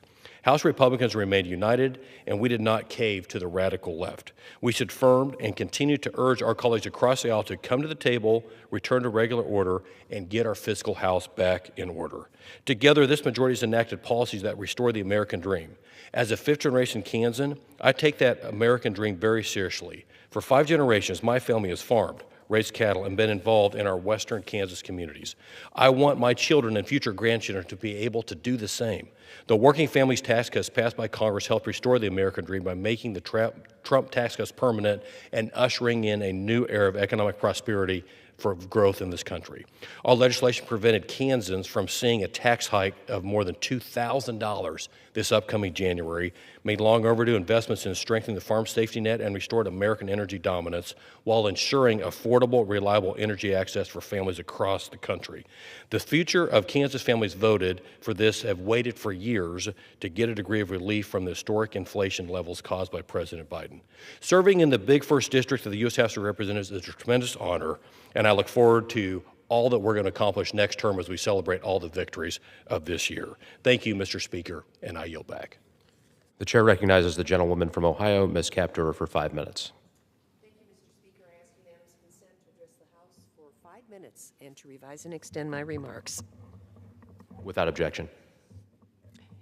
Thank you. Mr. Speaker, let's talk about a topic of vital importance: the rising cost of living in America and the rising unemployment rate. 700,000 more workers got pink-slipped. Throughout the last year, the president of the free world made numerous golden promises that prices would come down under a Trump administration. Unfortunately, to date, that promise hasn't been kept. Everywhere I go in my district, from Bryan to Defiance, from Sandusky to Toledo, I hear the same plea over and over: life isn't affordable, and it's getting worse, Marcy. My constituents in northwestern Ohio are struggling to afford the costs of their groceries at the checkout counter. They're struggling to afford their costs of rent, of buying a home, and property taxes are on the rise. In Ohio, health insurance costs, too, are set to skyrocket for over 500,000 families due to inaction to extend the Affordable Care Act tax credits. This July, households in Ohio saw their monthly energy bills increase a minimum of 10%.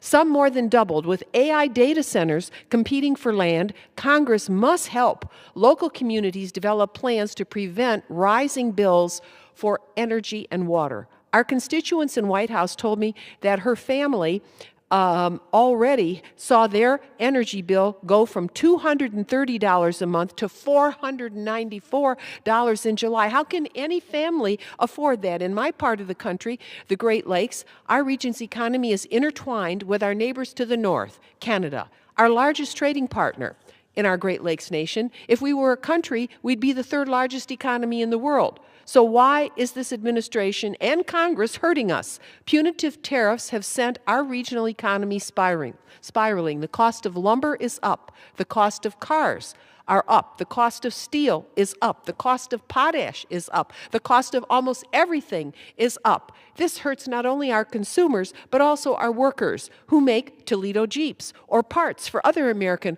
automakers like General Motors and Ford. Thousands of auto workers have been laid off.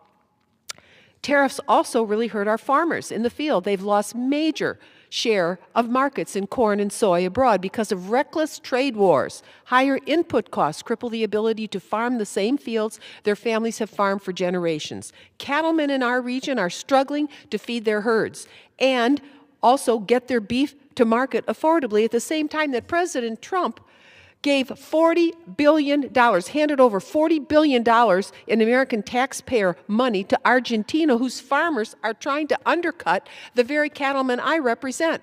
One farmer called my office yesterday. He made $100,000 less this year because of tariffs and rising input costs because of tariffs.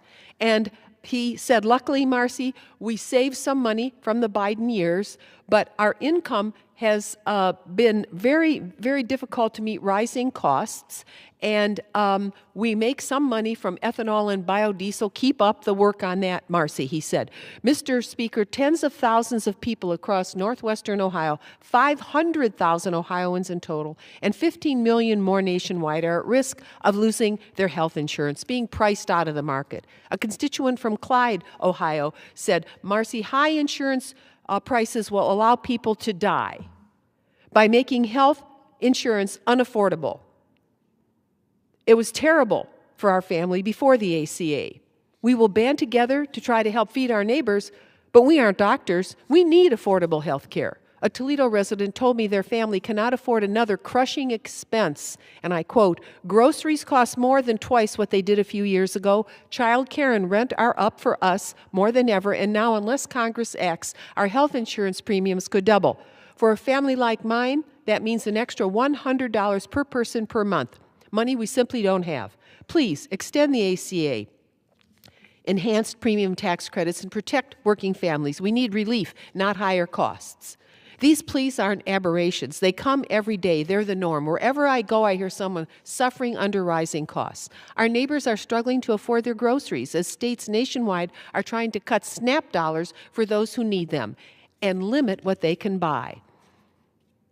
Meanwhile, food costs across the board are up 3.1%. Beef and veal are up 14.7% as of the end of September. A pound of beef costs $6.23 or more is simply just unaffordable. That number continues to climb. For the last year, there's been no action by the majority in this chamber, by the White House, or anyone else in power to address the affordability crisis. Hello? Hello? Reckless and ill-considered tariffs have made it worse. Let me assure you, people in Northwest Ohio are paying attention and deciding how to live. We need this Congress and the President at the other end of this avenue to work together. Thank you, Mr. Speaker, and I yield back. Pursuant to Clause 12A of Rule 1, the Chair declares the House in recess until noon today.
House will be in order.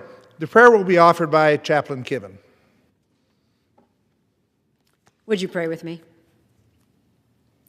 O bright morning star, break forth in the darkness of this weary world and shine your light of hope.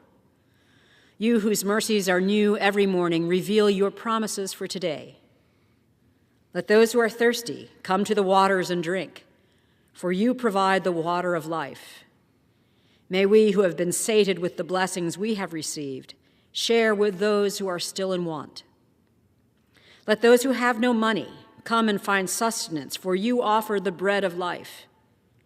And may we who have filled ourselves with the food you provide share in our abundance with those who are in need.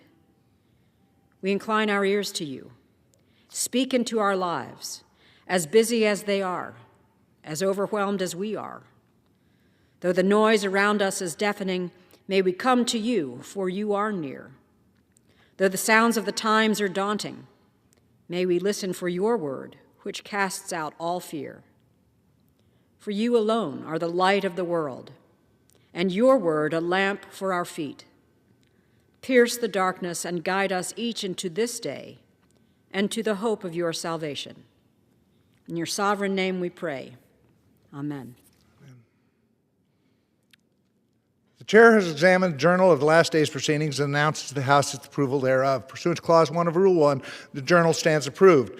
The Pledge of Allegiance will be led by the gentleman from South Carolina, Mr. Wilson. Everyone, including the guests in the gallery, are allowed to participate.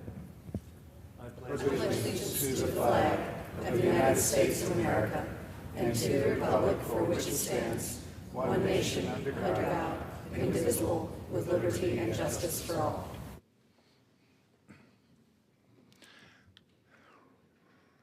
The Chair will entertain up to 15 requests for 1-minute speeches on each side of the aisle.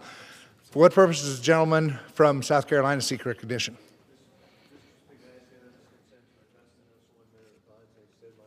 Without objection, the gentleman is recognized for 1 minute. Thank you, Mr. Speaker. As we approach Christmas and families around the world gather to celebrate, it's important that we reflect on those not free to worship. Christmas is a time of joy, faith, and community, but under totalitarian dictatorships, it's a reminder that repression and fear exist. Across the globe, dictators impose crushing communist and totalitarian systems that deny basic freedoms, including the freedom of religion.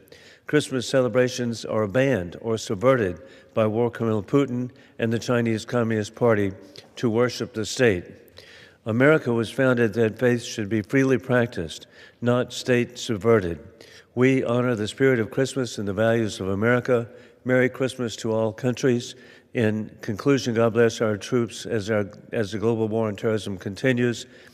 Trump is instituting peace through strength, revealing war criminal Putin lies, insulting and mocking Trump, as the New York Post editorialized. Quote, Putin sent Witkoff and Jared Kushner packing with yet more aerial assaults on Ukrainian civilians. American public support for Ukraine is growing. I yield back. Chair will receive a message. Mr. Speaker, messages from the Senate.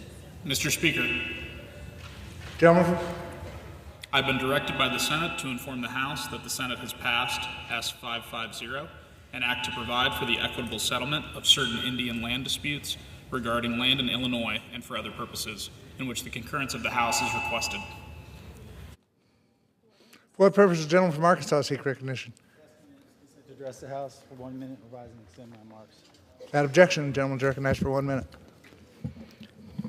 Thank you, Mr. Speaker. I rise today to honor Lieutenant General Kenneth A. Minahan, United States Air Force, a transformative leader in American intelligence who passed away last month. General Minahan spent 33 years in uniform advancing the security of our nation. Rising through the ranks, he ultimately led all U.S. Air Force intelligence efforts as Deputy Chief Intelligence and subsequently holding key joint force positions commanding both the Defense Intelligence Agency and the National Security Agency. He guided the intelligence community through its most consequential transition from the Cold War to the information age and pushed America to prepare for a world where data, networks, and information would define the next battlefield. A visionary of what we now know as cyberspace, he recognized the power and risk associated with this warfighting domain. He warned the nation about foreign intrusion into our military networks, championed real-time integrated intelligence operations, and built foundations of the cyber and signals enterprise we depend on on today. His leadership created the structures, culture, and historical stewardship that still guide America's intelligence ideals. General Minahan was a man dedicated to his intelligence tradecraft, his commander-in-chief, his nation, and his family. His service to country was strengthened by the steadfast devotion of his wife, Barbara, who raised their family through every military deployment and every move, who supported military spouses and children across Army, Navy, Air Force, and Marine Corps with grace and compassion. A son of Texas and a proud airman, General Minahan leaves a legacy of military and intelligence professionals to carry his guide on into the future of a strong and secure U.S. national security enterprise. On behalf of the House Intelligence Committee and a grateful nation, we thank and honor Lieutenant General Ken Minahan for a lifetime of extraordinary service. I yield back. What purpose does the gentleman from North Carolina seek recognition? Without objection, the gentleman is recognized for 1 minute. Mr. Speaker, the Tarboro High School Viking football team is North Carolina's 2A state champion. The Vikings completed an amazing undefeated season 15-0.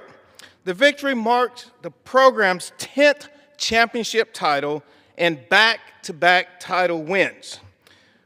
He may go all the way. Indeed, senior Cameron McDowell-Moore went all the way. He was named the game's MVP, recording 15 tackles and 17 carries for 190 yards and 3 touchdowns.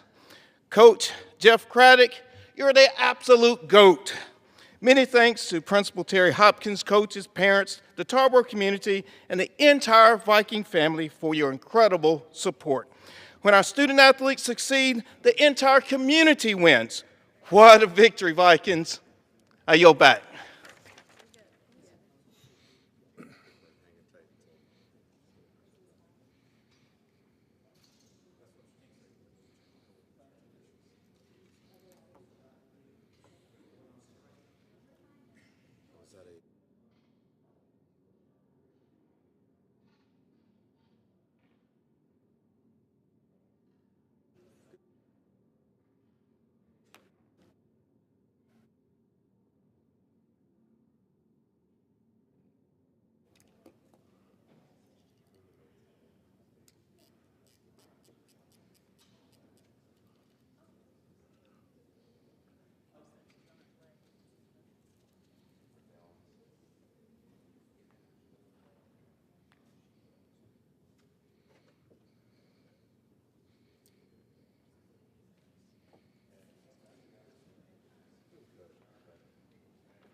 For what purpose does the gentleman from New York seek recognition? Mr. Speaker, by the direction of the Committee on Rules, I call up House Resolution 951 and ask for its immediate consideration.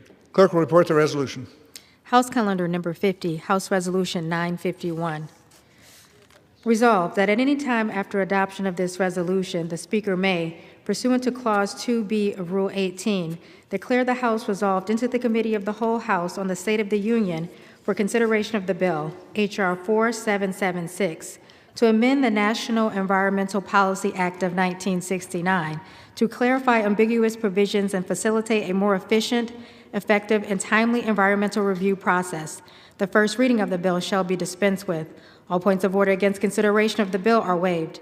General debate shall be confined to the bill and shall not exceed 1 hour, equally divided and controlled by the chair and ranking minority member of the Committee on Natural Resources or their respective designees. After general debate, the bill shall be considered for amendment under the 5-minute rule. The amendment in the nature of a substitute recommended by the Committee on Natural Resources, now printed in the bill, shall be considered as adopted in the House and in the Committee of the Whole. The bill as amended shall be considered as the original bill for purpose of further amendment under the 5-minute rule and shall be considered as read. All points of order against provisions in the bill as amended are waived. No further amendment to the bill as amended shall be in order except those printed in the report of the Committee on Rules accompanying this resolution. Each such further amendment may be offered only in the order printed in the report, may be offered only by a member designated in the report, shall be considered as read, shall be debatable for the time specified in the report, equally divided and controlled by the proponent and an opponent, shall not be subject to amendment, and shall not be subject to a demand for division of the question in the House or in the Committee of the Whole. All points of order against such further amendments are waived. At the conclusion of consideration of the bill for amendment, the committee shall rise and report the bill as amended to the House with such further amendments as may have been adopted. The previous question shall be considered as order on the bill as amended and on any further amendment thereto to final passage without intervening motion except one motion to recommit. Section 2. Upon adoption of this resolution, it shall be in order to consider in the House the bill, H.R. 1366, to provide for the location of multiple hard rock mining mill sites to establish the abandoned hard rock mine fund and for other purposes. All points of order against consideration of the bill are waived. The amendment in the nature of a substitute recommended by the Committee on Natural Resources, now printed in the bill, shall be considered as adopted. The bill as amended shall be considered as read. All points of order against provisions in the bill as amended are waived. The previous question shall be considered as order on the bill as amended and on any further amendment thereto to final passage without intervening motion except one. 1 hour of debate, equally divided and controlled by the chair and ranking minority member of the Committee on Natural Resources or their respective designees into one motion to recommit. Section 3. Upon adoption of this resolution, it shall be in order to consider in the House the bill, H.R. 845, to require the Secretary of the Interior to reissue regulations removing the gray wolf from the list of endangered and threatened wildlife under the Endangered Species Act of 1973. All points of order against consideration of the bill are waived. The amendment in the nature of a substitute recommended by the Committee on Natural Resources, now printed in the bill, shall be considered as adopted. The bill as amended shall be considered as read. All points of order against provisions in the bill as amended are waived. The previous question shall be considered as order on the bill as amended and on any further amendment thereto to final passage without intervening motion except one. 1 hour of debate, equally divided and controlled by the chair and ranking minority member of the Committee on Natural Resources or their respective designees into one motion to recommit. Section 4. Upon adoption of this resolution, it shall be in order to consider in the House the bill, H.R. 3616, to require the Federal Energy Regulatory Commission to review regulations that may affect the reliable operation of the bulk power system. All points of order against consideration of the bill are waived. The amendment in the nature of a substitute recommended by the Committee on Energy and Commerce, now printed in the bill, shall be considered as adopted. The bill as amended shall be considered as read. All points of order against provisions in the bill as amended are waived. The previous question shall be considered as order on the bill as amended and on any further amendment thereto to final passage without intervening motion except one. 1 hour of debate, equally divided and controlled by the chair and ranking minority member of the Committee on Energy and Commerce or their respective designees into one motion to recommit. Section 5. Upon adoption of this resolution, it shall be in order to consider in the House the bill, H.R. 3632, to amend the Federal Power Act to adjust the requirements for orders, rules, and regulations relating to furnishing adequate service to require owners or operators of generating facilities to provide notice of planned retirements of certain electric generating units and for the purposes. All points of order against consideration of the bill are waived. The bill shall be considered as read. All points of order against provisions of the bill are waived. The previous question shall be considered as order on the bill and on any amendment thereto to final passage without intervening motion except one. 1 hour of debate, equally divided and controlled by the chair and ranking minority member of the Committee on Energy and Commerce or their respective designees into one motion to recommit. Section 6. Upon adoption of this resolution, it shall be in order to consider in the House the bill, H.R. 4371, to amend the William Wilberforce Trafficking Victims Protection Reauthorization Act of 2008 to enhance efforts to combat the trafficking of children. All points of order against consideration of the bill are waived. The amendment in the nature of a substitute recommended by the Committee on the Judiciary, now printed in the bill, shall be considered as adopted. The bill as amended shall be considered as read. All points of order against provisions in the bill as amended are waived. The previous question shall be considered as order on the bill as amended and on any further amendment thereto to final passage without intervening motion except one. 1 hour of debate, equally divided and controlled by the chair and ranking minority member of the Committee on the Judiciary or their respective designees into one motion to recommit. Gentleman from New York is recognized for 1 hour. For the purpose of debate only, I yield the customary 30 minutes to the distinguished gentlelady from Pennsylvania, Ms. Scanlon, pending which I yield myself such time as I may consume. Gentleman's recognized. During consideration of this resolution, all time yielded is for the purpose of debate only. Mr. Speaker, I ask unanimous consent that all members have 5 legislative days to revise and extend their remarks. Without objection. Last night, the Rules Committee met and reported a rule, House Resolution 951, providing for consideration of 6 measures. The rule provides for H.R. 4776, the SPEED Act, to be considered under a structured rule, making in order 6 amendments. Additionally, it provides 1 hour of debate equally divided and controlled by the chair and the ranking minority member of the Committee on Natural Resources or their respective designees, and it provides for 1 motion to recommit. Further, H.R. 1366, the Mining Regulatory Clarity Act, and H.R. 845, the Pet and Livestock Protection Act, will be considered under closed rules with 1 hour of debate each equally divided and controlled by the chair and the ranking minority member of the Committee on Natural Resources or their respective designees, and provides each with 1 motion to recommit. Additionally, H.R. 3616, the Reliable Power Act, and H.R. 3632, the Power Plant Reliability Act of 2025, will each be considered under closed rules with 1 hour of debate equally divided and controlled by the chair and ranking minority member of the Energy and Commerce Committee or their respective designees with 1 motion to recommit.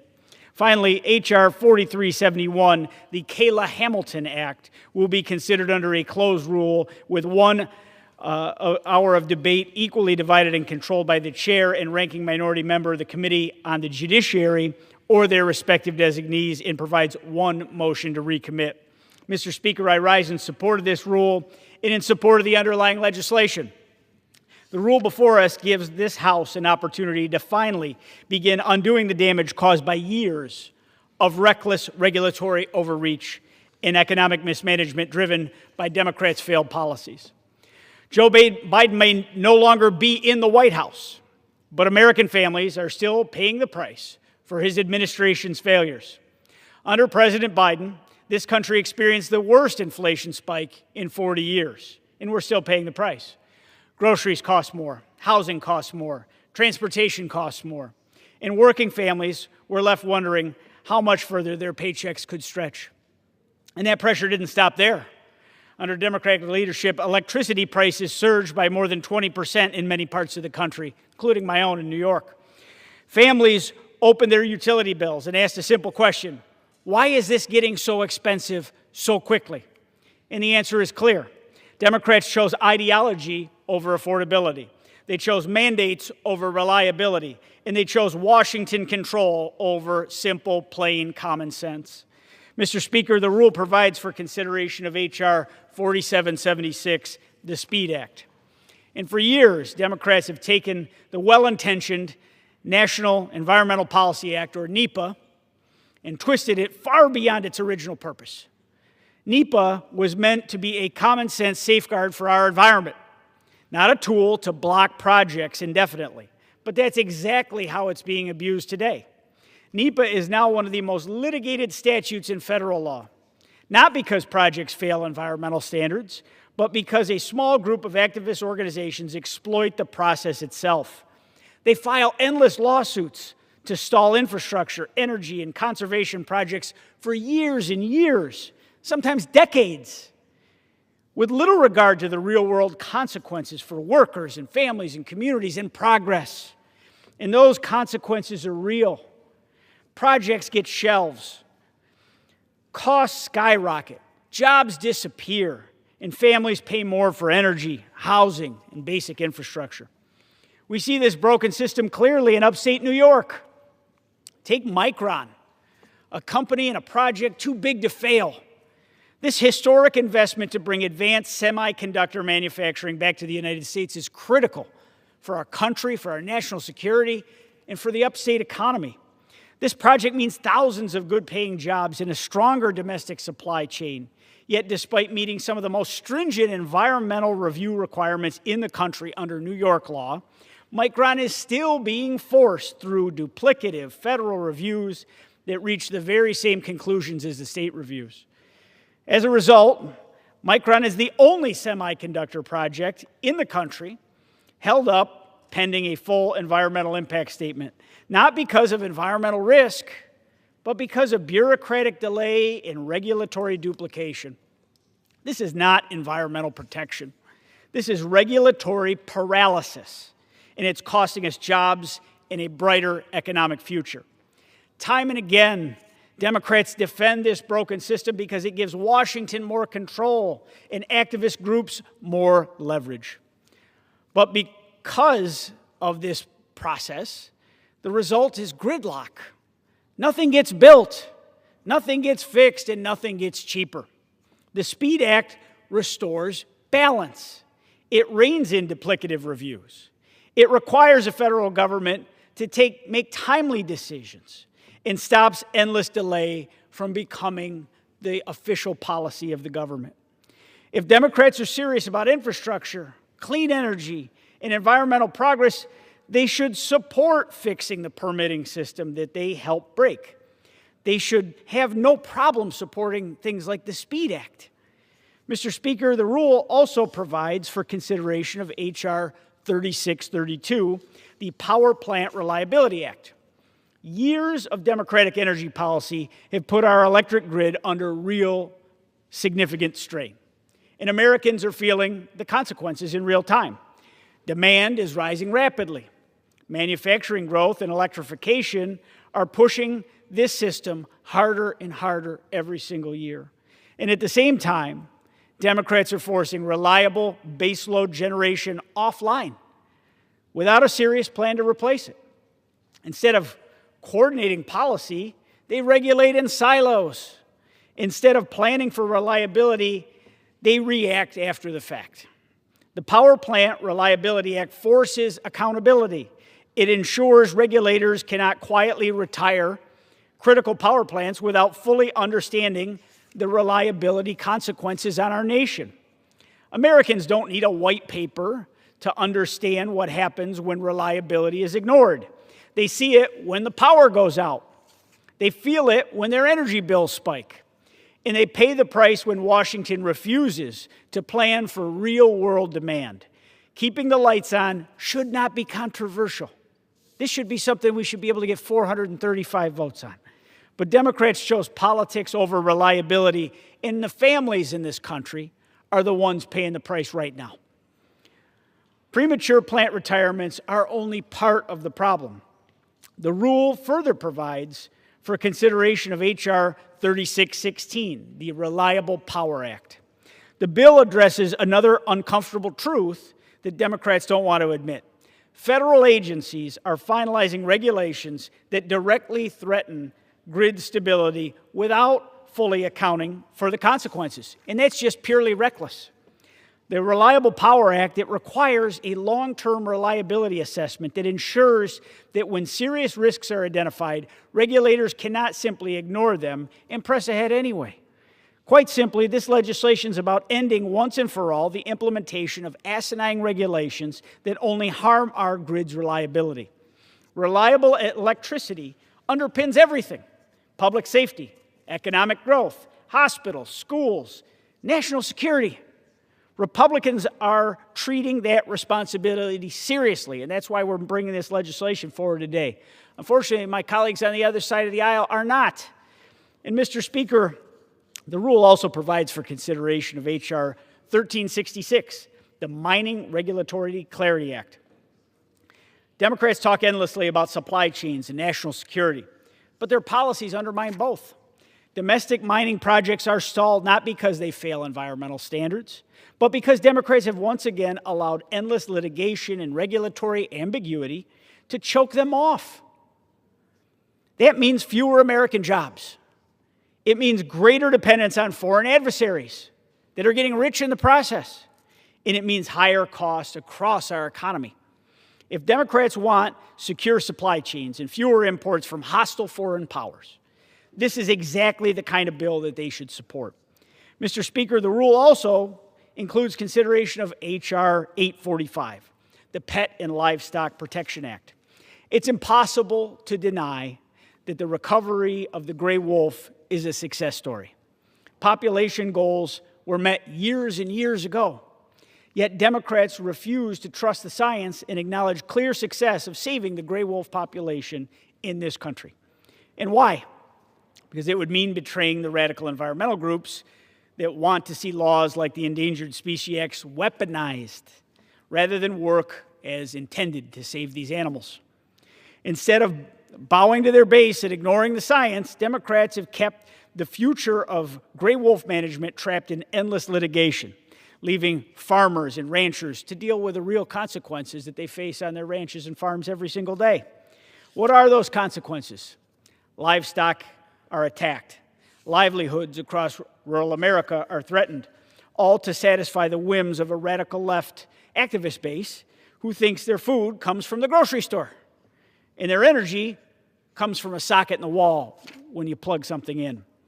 The Pet and Livestock Protection Act puts an end to this endless litigation and weaponization of the ESA.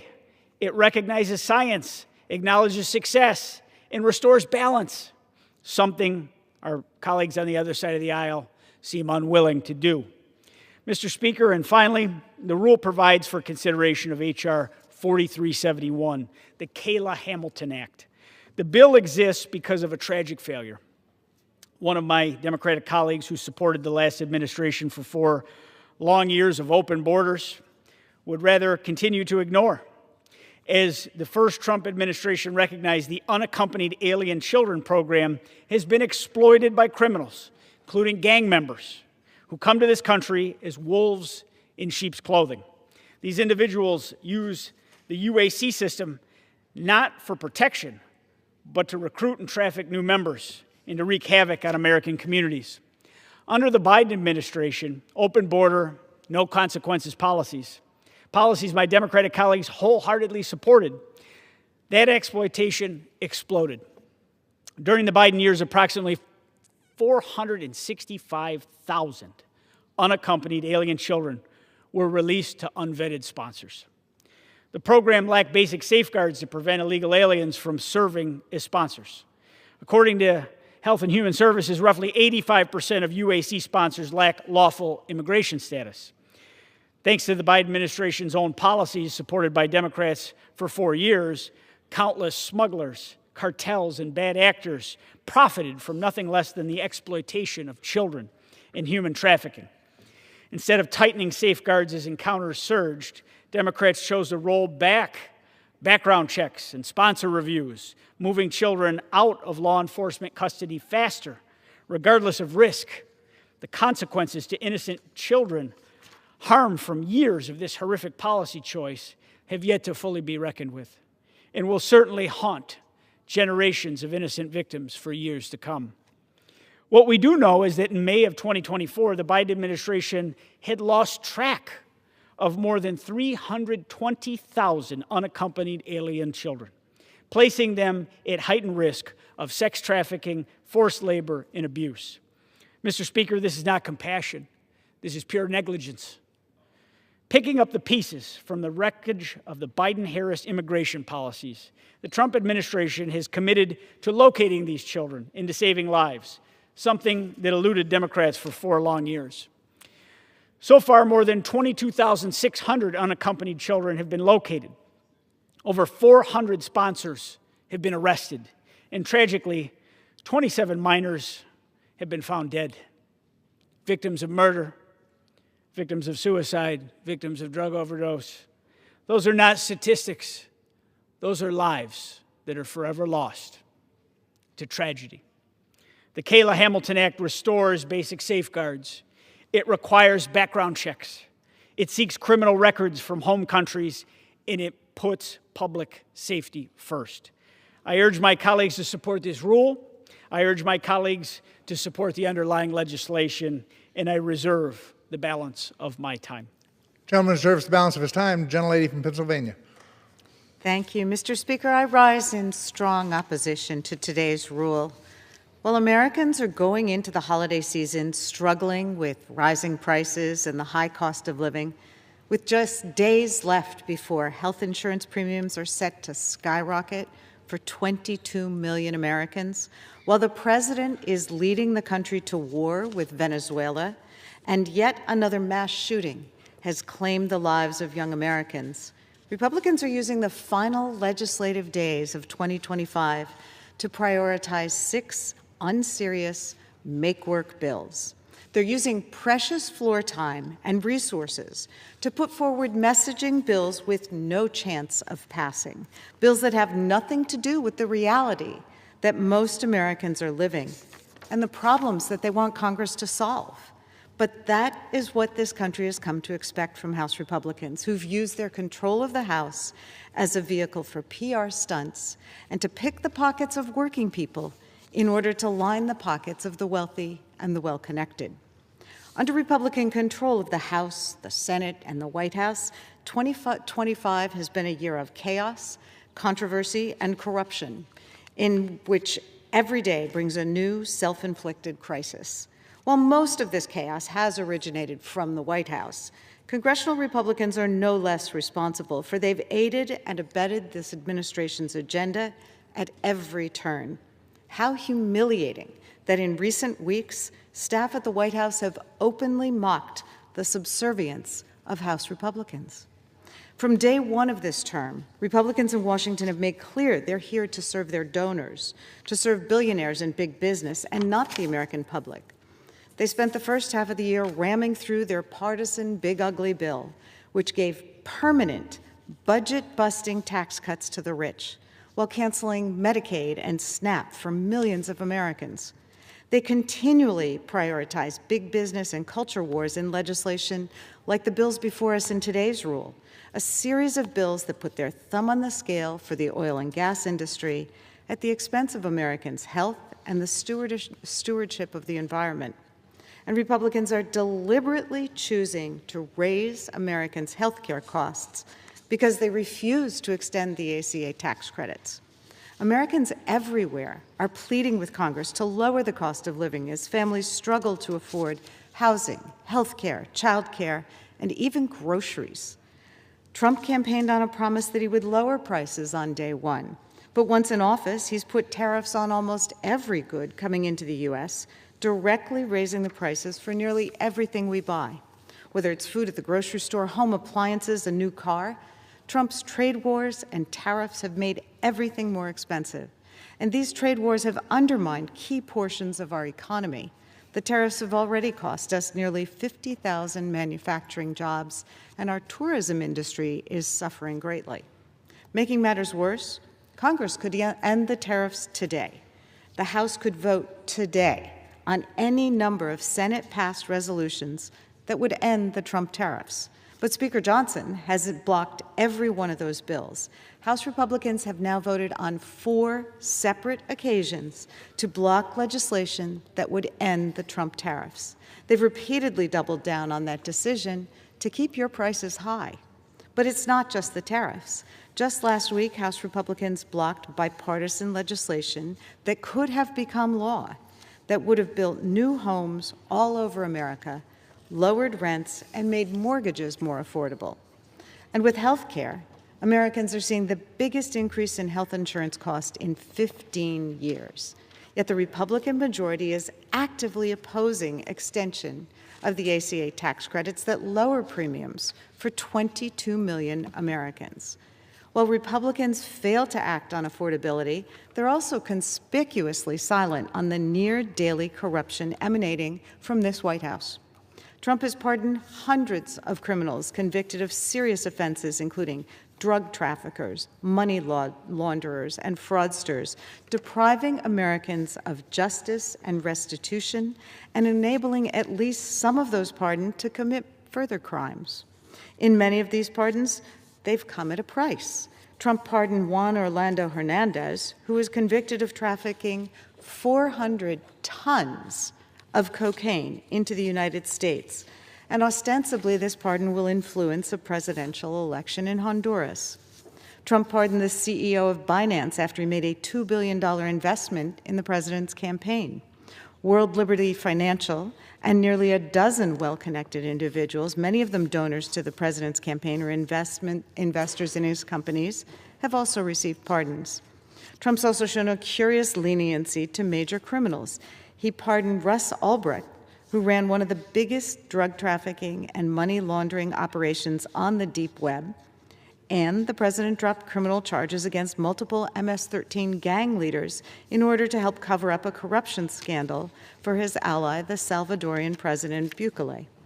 He's directed federal prosecutors and law enforcement officers to drop investigations of serious crimes, including drug and human trafficking, in order to focus on immigration enforcement, letting countless criminals off the hook.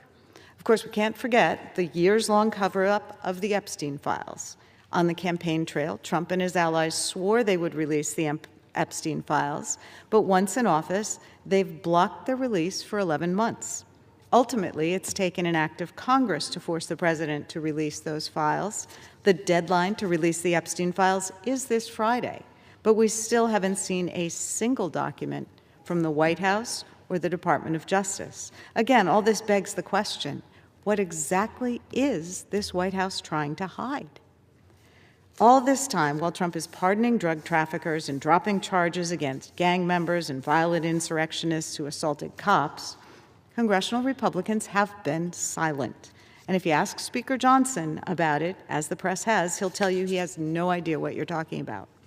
Republicans are silent as Trump and his White House cause crisis after crisis. Trump and Hegseth are leading us into another forever war in Venezuela. The president has called for the execution of Democratic members of Congress. The administration has withheld FEMA funding for disaster victims, but gave a $40 billion bailout to Argentinian hedge funds. Administration officials are wasting taxpayer dollars to fly around the country for personal business and photo ops. ICE and Border Patrol have detained more than 170 American citizens, including nearly 20 children. And that total is growing by the day. The national debt is over $2 trillion higher in just this year alone. It's all so insulting to you, to me, to every American to see this flagrant corruption and shameful mismanagement on a daily basis. House Republicans seem to have priorities so completely at odds with the needs of the American people that they've ignored all year the kitchen table issues that American families struggle with every single day. Instead, they've spent their time in Washington, when they've actually come to Washington, working on industry handouts, gold-plated ballrooms, and stirring up division with insane culture wars. You deserve better. America deserves better. We deserve a functioning Congress that actually works for the American people, not just the wealthy and well-connected. Mr. Speaker, I reserve the balance of my time. Gentlewoman reserves the balance of her time. Gentleman from New York. Mr. Speaker, I think we're now approaching about year 9 of Democrats suffering from Trump derangement syndrome. No matter what is before this House, no matter what the rule before us today actually contains, my colleagues across the aisle find a way to make this about President Trump. Not the substance of the legislation, not the issues before the American people, not the suffering that the last 4 years have brought on them. Not the costs facing families, not the failures of their own record. It's just about Trump to them. And while they're fixated on that, the American people have paid the price. In 2022, while Democrats were consumed by their latest Trump obsession, families were being crushed by the worst inflation spikes in 40 years after trillions upon trillions in Democratic spending overheated the economy. Groceries, gas, rent, they all skyrocketed. You didn't hear a peep on the other side of the aisle. Democrats didn't fix it. They didn't even acknowledge it, and then they doubled down on it and made it worse. In 2024, with a border wide open and millions of illegal aliens pouring into our communities across the country, Democrats once again ignored the top concerns of American families. Instead of securing the border or addressing affordability, they doubled down on the same tired narrative, claiming that President Trump was a threat to democracy. And you hear more of it today. And the voters rejected it. And they lost the Electoral College. And they lost the popular vote. They lost every swing state on the table. And since then, Democrats haven't learned a thing. They've spent their time defending wasteful programs, failed policies, bureaucratic overreach, all while opposing every serious effort by President Trump and House Republicans to clean up the mess that they left behind. And yet here we are today, hearing the same hysterics, The American people have tuned it out. They know what actually matters: trying to lower costs, keeping communities safe, securing reliable energy, and restoring accountability in Washington. And that's exactly what the bills under this rule are about. While Democrats rehash old grievances and relive the same political fixation for the 9th year in a row, Republicans are focused on delivering results for working families. And after 4 years of economic mismanagement under Democratic leadership, Democrats are suddenly pretending to care about trade and tariffs and the American economy. And it's quite a performance. And the American people, they see right through it. For 4 years, Democrats told families not to believe their own eyes as inflation hit 40-year highs, as their grocery bills exploded and their energy costs soared. They brushed off concerns from workers and manufacturers who were watching their jobs disappear overseas, while Washington signed one bad trade deal after another. They told Americans that surrendering leverage was smart trade policy, even as foreign countries flooded our markets and shut their own doors for American producers. Now, President Trump's back in office and trying to right the ship and delivering results, and Democrats are scrambling to rewrite history. Under President Trump's America First trade agenda, the trade deficit has narrowed to its smallest level since the mid-2020 year, down more than 35% over last year alone. Exports are up 6% year over year, reaching their second highest level on record. And inflation-adjusted exports of consumer goods are the largest ever. The trade deficit with China has narrowed to its second smallest since 2009. And in the third quarter of 2025, real exports grew 4.1% annual rate, while imports fell 5%, adding roughly 1 full percentage point to real GDP growth. In November alone, the trade deficit was cut by more than half compared to last year, driven by rising tariff revenues as President Trump secured better terms for American workers, farmers, and manufacturers. And this didn't happen by accident. For decades, weak trade policies allowed foreign governments to exploit American openness while protecting their own industries. President Trump ended that arrangement by using tariffs as leverage. He forced countries to come to the table, and they have, and they are continuing to. Since announcing his trade agenda in April, President Trump has secured new and improved trade deals with major partners covering more than half of the global GDP, spanning Europe, Asia, and the Americas. And at the same time, companies are responding by committing trillions of dollars in new investment, bringing jobs back here home, rebuilding supply chains, and putting American workers first again. Shouldn't that be what we're working on here? I could go on, Mr. Speaker, but today's debate is not about relitigating trade policy or listening to Democrats pretend to suddenly discover economic responsibility. Today we're focused on the 6 bills under this rule, bills that reflect the same common sense approach that President Trump has applied to trade: strengthening domestic production, lowering costs, restoring reliability, and undoing the damage of the Biden years. That is the work before us today, and I reserve the balance of my time. Gentleman reserves the balance of his time. Gentleman from Pennsylvania. I think the point, thank you, Mr. Chair, but I think the point we are trying to make is that this should be about economic policy, that the Republican leadership's refusal to address the Trump tariffs and the damage they've inflicted upon our economy and upon American families' pocketbooks should be the topic before the House, instead of these make-weight bills that are never going to become law. Look, at the start of 2025, the Republicans knew there were 2 big tax provisions due to expire at the end of this year, now within the next 10 days. One of them was the 27 Trump tax cuts, which overwhelmingly went to the wealthiest Americans, and the second was the ACA tax credits that help millions of Americans afford health insurance. This has been known to everybody all year. Now, our Republican colleagues made the choice in their big ugly bill, which they spent so much time and energy on this summer, to extend the Trump tax cuts for the wealthy. And they have also made the intentional choice to let the ACA tax credits expire. In doing so, they are causing the premiums for 22 million Americans to skyrocket. It is likely that millions of Americans will lose their health coverage this year due to our Republican colleagues' failure, refusal, in fact, to address that issue. So when we hear our Republican colleagues talk up their health care bill that they're trying to bring to the floor this week, know that their legislation will not renew the ACA tax credits. It will not lower premiums. It will not lower costs. 80% of the bill is simply new paperwork requirements for pharmacy benefit managers, and the parts of the bill that do involve health care costs are horrible. They basically want to sell Americans junk insurance policies, and people know about these. These are the policies that have low sticker costs but terrible coverage when you need it.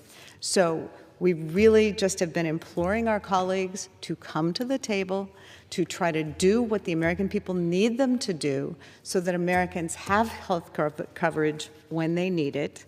And we have not seen them be willing to do that. That's why we have a discharge petition sitting there at the desk.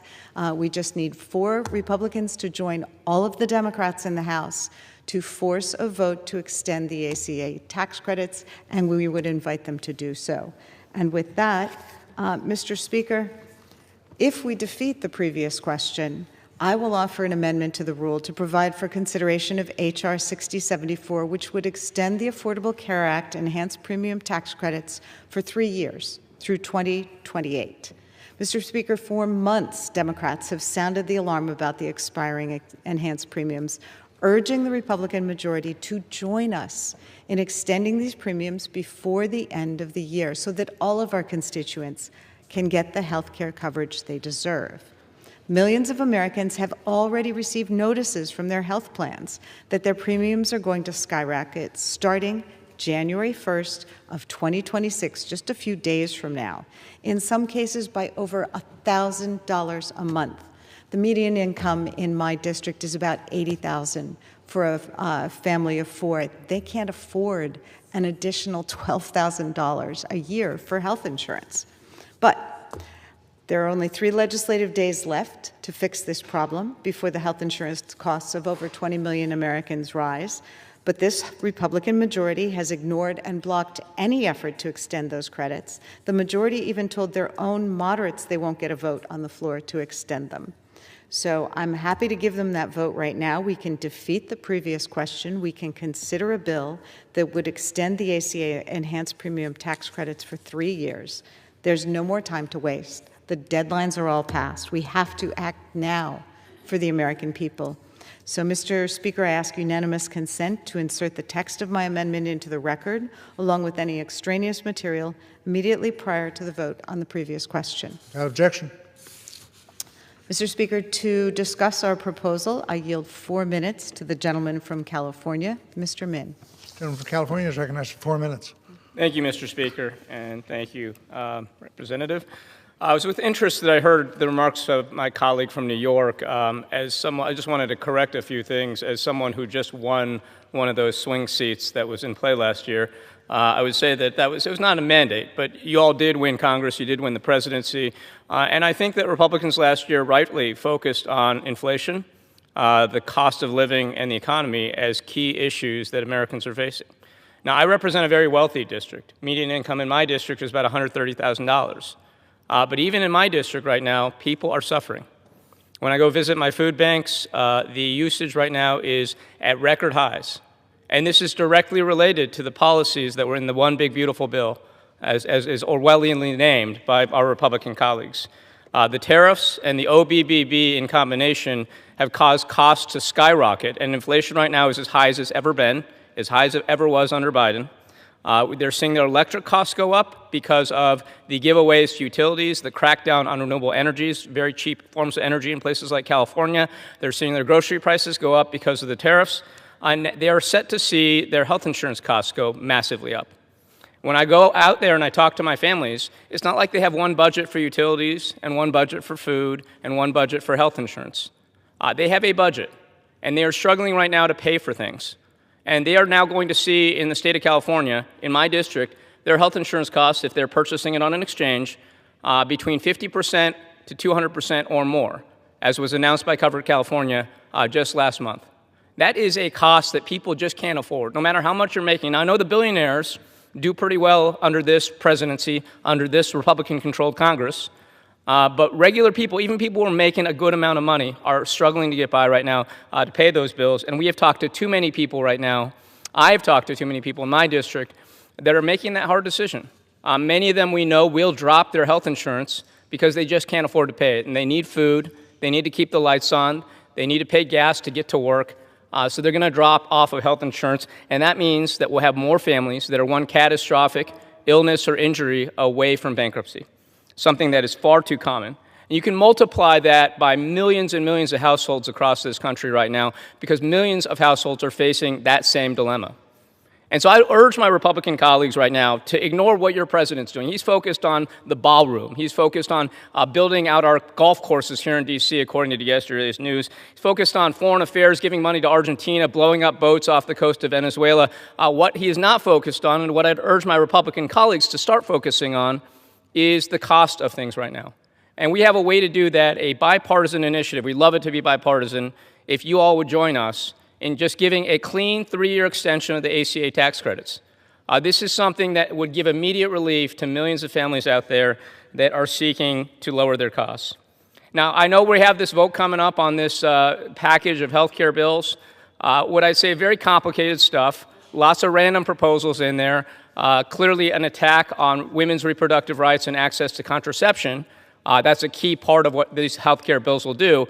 What they do not do in any way, shape, or form is address the fact that people are going to pay thousands of dollars, sometimes tens of thousands of dollars more for their health insurance because of Republican policies. And so you have a chance right now to do right by the American people, to try to rectify the wrongs that your policies have created. And this has nothing to do with Trump, it has nothing to do with Biden. It has to do with an opportunity right now to get some bipartisan legislation passed. And this is going to save lives. We are literally talking about people in your district, in my district, in Madeline Dean's district, Mary Gay Scanlon's district, I'm sorry. We have a chance to really help save lives right now. Even in districts like mine, again, a wealthy district, I've talked to many people right now who are set to lose their health insurance, set to lose their health care, and they have, whether they have kids with cancer, whether they have autistic children, they are struggling right now. So we have a chance to show the American people that we can rise above partisan politics and do what's right. I think there's broad consensus on both sides of the aisle that extending the ACA tax credits is good policy. So I'd urge them to join us, and with that, I yield back. Gentleman from New York. Mr. Speaker, I urge my colleagues to open up the text of the rule before today, and for good measure, the underlying legislation as well, and hit Control F on the words Affordable Care Act. They will quickly see that despite their fixation on making everything about the topic, nowhere in this rule or the underlying legislation is the Affordable Care Act, ACA subsidies, or marketplace coverage mentioned. But the policies that they are working, and hopefully, there will be further bipartisan discussions about, were set to expire by their own hand at the end of a 5-year window because it was COVID emergency spending. And I don't think I'm breaking any news here, but COVID's over. And that is something that Democrats don't seem to want to ever end, is an unlimited spigot of public money devoted to an issue. We have to get to the core reasons why health insurance for all, not just those that are on Affordable Care Act plans, but for people in private insurance, all the public expenditures through our Medicare and our Medicaid programs. Why is health care an explosive cost year over year? And that is going to take bipartisanship and working together and putting some of these petty fights aside. Because even if we extended these credits for 3 years as they would like, it doesn't solve the problem for the millions upon millions and tens of millions of Americans that are on private pay insurance. We have to really get serious about affordability and health insurance affordability and the cost of delivering our health care in this country. Their remedy to this problem is putting a Band-Aid on a bullet hole. And it is a expiration that is by their own hand and own design, because it was designed for COVID-era emergency spending. As a reminder, the measures in this rule are straightforward and common sense. strengthening energy reliability and tackling affordability in this area, streamlining permitting so that infrastructure can actually get built, restoring certainty to domestic supply chains, and trusting science over ideology in wildlife management, and advancing public safety measures that protect our communities. These bills are about lowering costs and keeping the lights on and restoring accountability. That is the agenda before us in this rule today. That is an important agenda to the American people and the affordability issues that stand before us in our future prosperity. You know, Democrats want to lecture us about being serious on energy, but the American people remember exactly what 4 years of Democratic energy policy delivered. Under President Biden, Democrats drove up costs, weakened our electrical grid, and forced the premature retirement of reliable baseload power. They flooded the market with mandates and subsidies picked by Washington, not by engineers, and then acted surprised when electricity prices spiked and grid operators started warning about blackouts. And when those prices spiked, the price of everything spiked because increased electricity and energy costs drive up the price of all goods and services. Families paid more, reliability got worse, and Democrats told Americans that somehow it was all worth it. Now that President Trump's back in office and reversing that damage, Democrats suddenly claim that these bills are partisan, not because they're extreme, but because they expose how reckless the last administration was. President Trump and House Republicans are doing what Democrats refuse to do, streamlining permitting so that projects can actually get built, restoring common sense to environmental review, and prioritizing dispatchable power sources that actually keep the lights on and the heat on in this country. The truth is, Democrats don't have a serious answer to rising energy demand, grid reliability, or affordability. Their answer is just, throw up a few more windmills, and all will be well with the world. We can shutter every other power plant that has proven baseline power, and the windmills and the solar panels will solve all the problems. Their solution is always the same: more mandates, more subsidies, more regulation, and hope that the grid holds together by wishes and dreams, not by science and practicality. Republicans are offering something different: policies grounded in reliability and affordability and domestic American production, so American families aren't left paying more while China builds coal plant after coal plant month after month and laughs all the way to the bank. And Mr. Speaker, that's exactly what this rule advances. The energy bills before us are common sense measures to strengthen reliability, streamline approvals, and support American jobs, as well as ensure that American families have access to affordable American power, not slogans, not lectures, not dreams and wishful thinking. So if my colleagues across the aisle are truly serious about lowering costs and securing Americans' energy future, they should stop posturing and support this rule, because Americans don't need more talking points. They need the lights to stay on. And I reserve the balance of my time. Gentleman reserves the balance of his time. Gentlelady from Pennsylvania. Thank you, Mr. Chair. And I completely agree with my colleague from New York that Congress needs to get serious about affordability, both of everyday products and services, but also health insurance. And that's why we've offered the amendments that we have, and why we have been urging our colleagues across the aisle for months to address this issue. However, as we focus in the bill today, which does not, or in the rule today, which does not address affordability, there are a number of issues dealing with electricity prices. American households right now are paying record high electricity prices, prices that have been rising, and most analysts are predicting will continue to rise more in 2026. There's only one real way to lower electricity prices: that's to build more energy in the United States. Democrats did this, made serious efforts towards this when we passed the Inflation Reduction Act. We provided a forward-looking mix of financial incentives to build more power from all sources, but especially from wind and solar. Those measures have been embraced by the American people, and they've been embraced by our energy industries. However, while our Republican colleagues say they want to lower electricity bills, they have actively torpedoed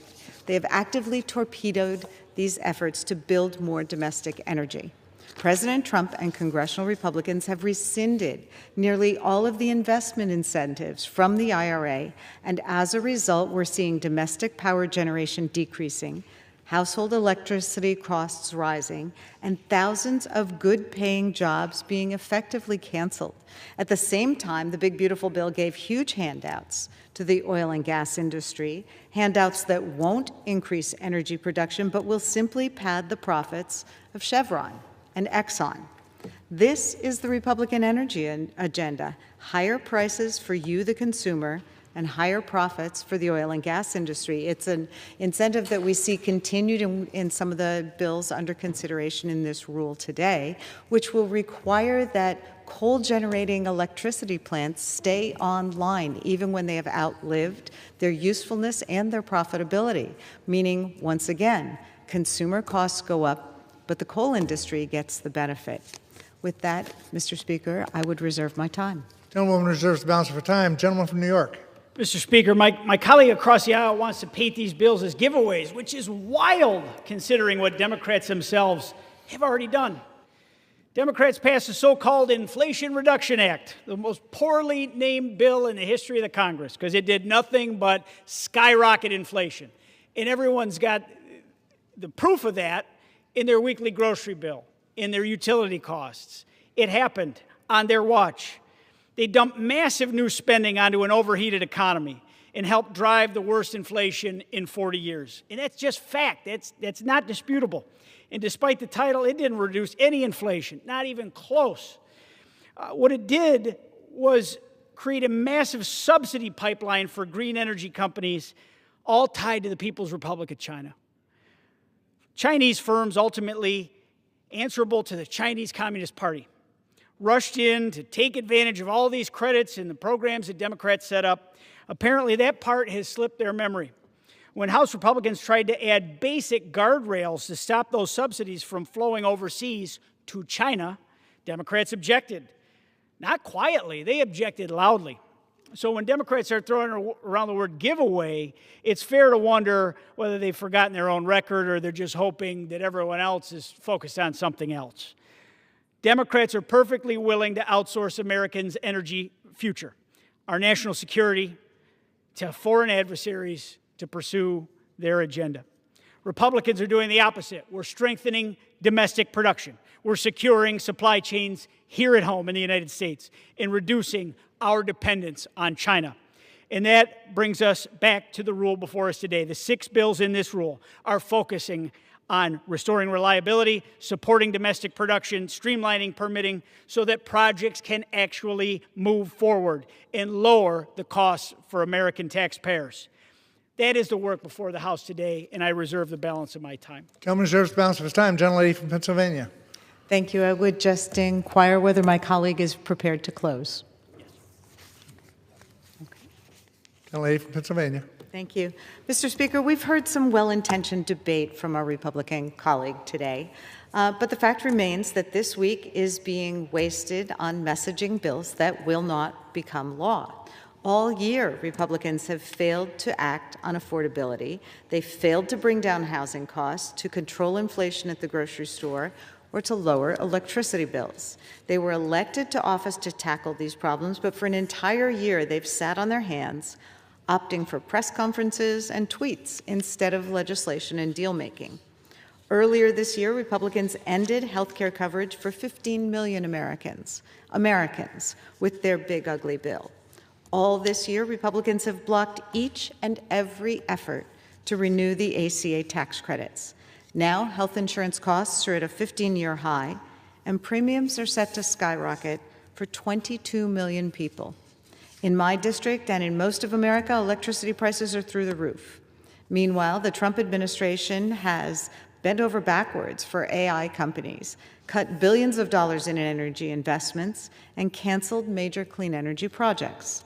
And in Congress, Republicans' energy agenda continues to boost oil and gas profits, but does nothing to actually lower your bills.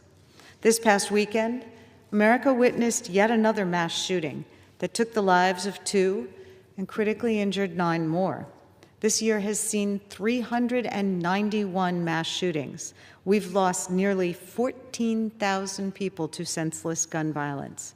No matter how many times we see the same tragic story play out on the news, Our Republican colleagues keep their head in the sand and refuse to bring forward or endorse common sense gun safety legislation which the majority of Americans and law enforcement leaders support. This term, Republicans have turned Congress into a rubber stamp for executive action. It is a major abdication of our constitutional responsibilities, and it has done irreparable damage to this institution. It is my sincere hope that 2026 brings new opportunities for bipartisan action on these pressing issues. The American people deserve better than a president who governs by tweet and a speaker who has neutered Congress's role in our constitutional order. Mr. Speaker, I urge my colleagues to vote no on the PQ and rule, and I yield back the balance of my time. He yields back the balance of her time. Gentleman from New York. Thank you, Mr. Speaker. I am prepared to close, and I yield myself the balance of my time. The rule before us reflects a clear choice. After years of regulatory overreach, misplaced priorities, and Washington knows best policymaking, this House is taking steps to restore balance, accountability, and common sense. The legislation considered under this rule addresses real problems Americans are facing: higher energy costs, delayed infrastructure, weakened supply chains, threats to grid reliability, and failures that put public safety at risk. These bills do not eliminate environmental protections or public input.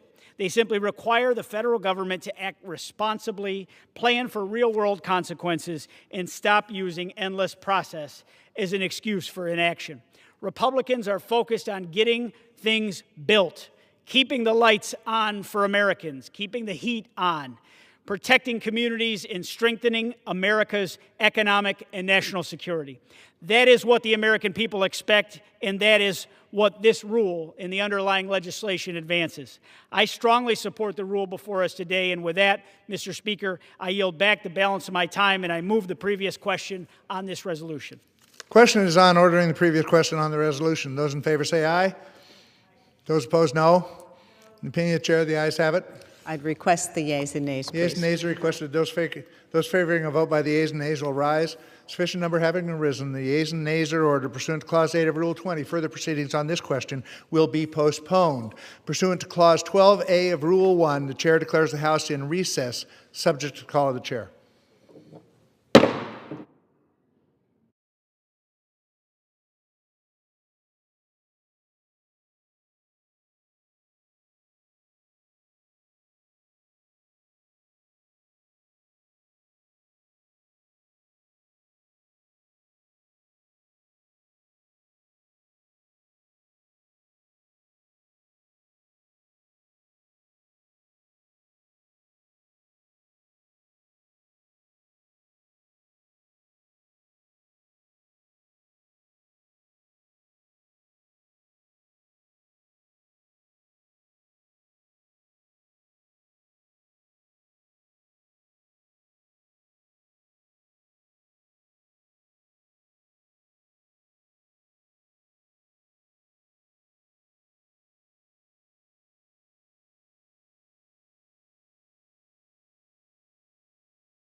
The House will be in order.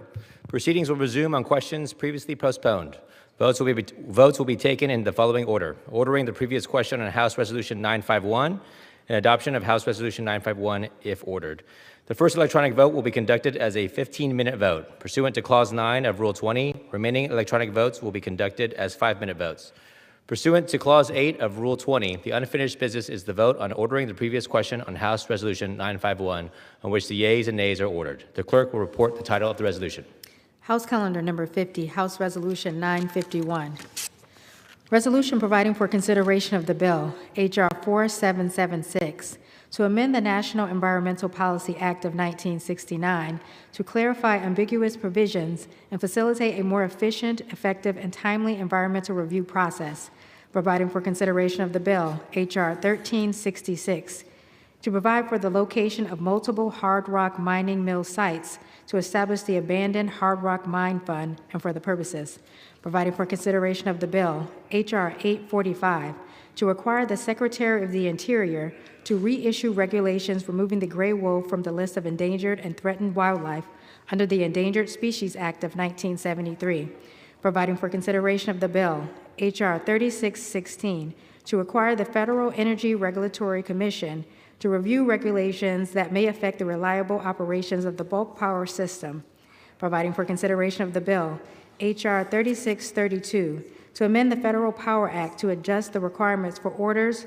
rules, and regulations relating to the furnishing adequate service, to require owners or operators of generating facilities to provide notice of planned retirements of certain electric generating units and for the purposes, and providing for consideration of the bill, H.R. 4371, to amend the William Wilberforce Trafficking Victims Protection Reauthorization Act of 2008 to enhance efforts to combat the trafficking of children. The question is on ordering the previous question. Members will record their votes by electronic device. This is a 15-minute vote.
On this vote, the yeas are 215 and the nays are 207.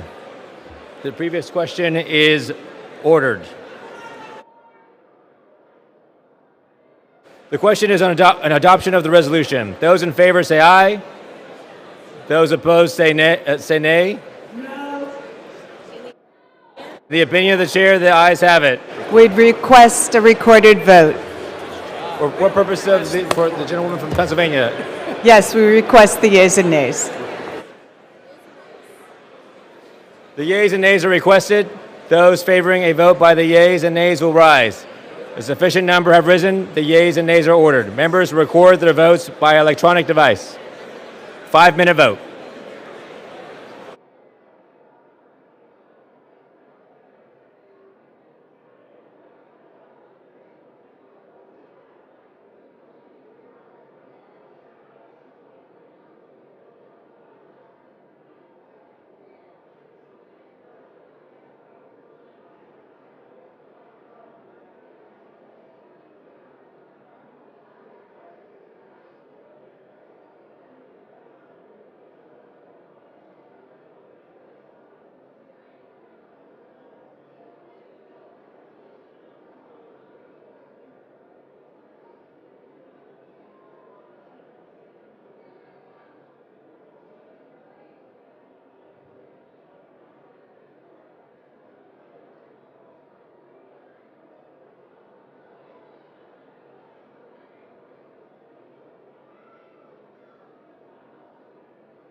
On this vote, the yeas are 215 and the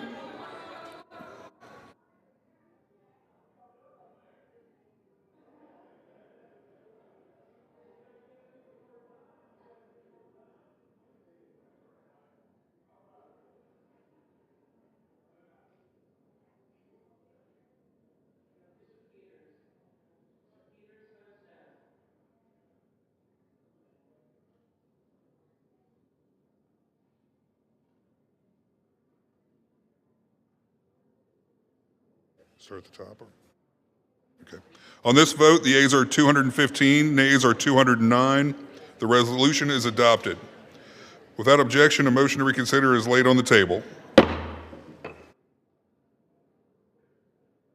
Certainly.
The next one shows up.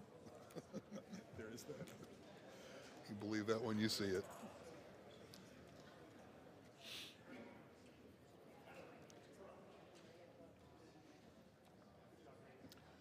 Thank you, sir. Good to see you.